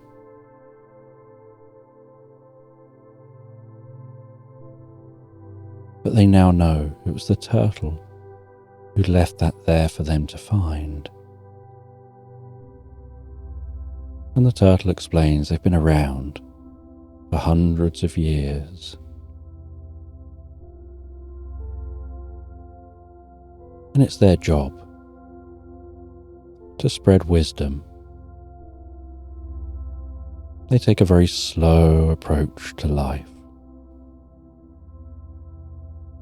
But taking a slow approach to life brings knowledge and wisdom. You see everything rushing past around you, and you understand things in a whole new way.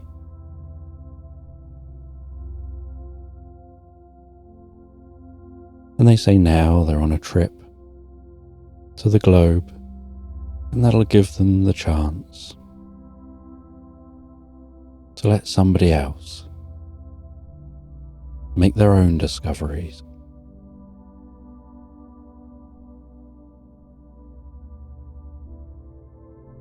And so the guinea pig gets a good night's sleep at the inn before heading home the next day. And the journey home's a long one. But once they make it home, they pack everything away from their backpack. They place that purple watch onto a shelf. They pack away the t-shirt, the scarf. They put the hat on display.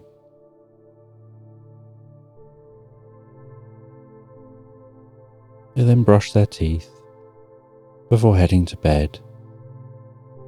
And there's nothing better than getting home to your own bed, resting down, closing your eyes, falling asleep, drifting and floating peacefully, relaxed into Slumberland.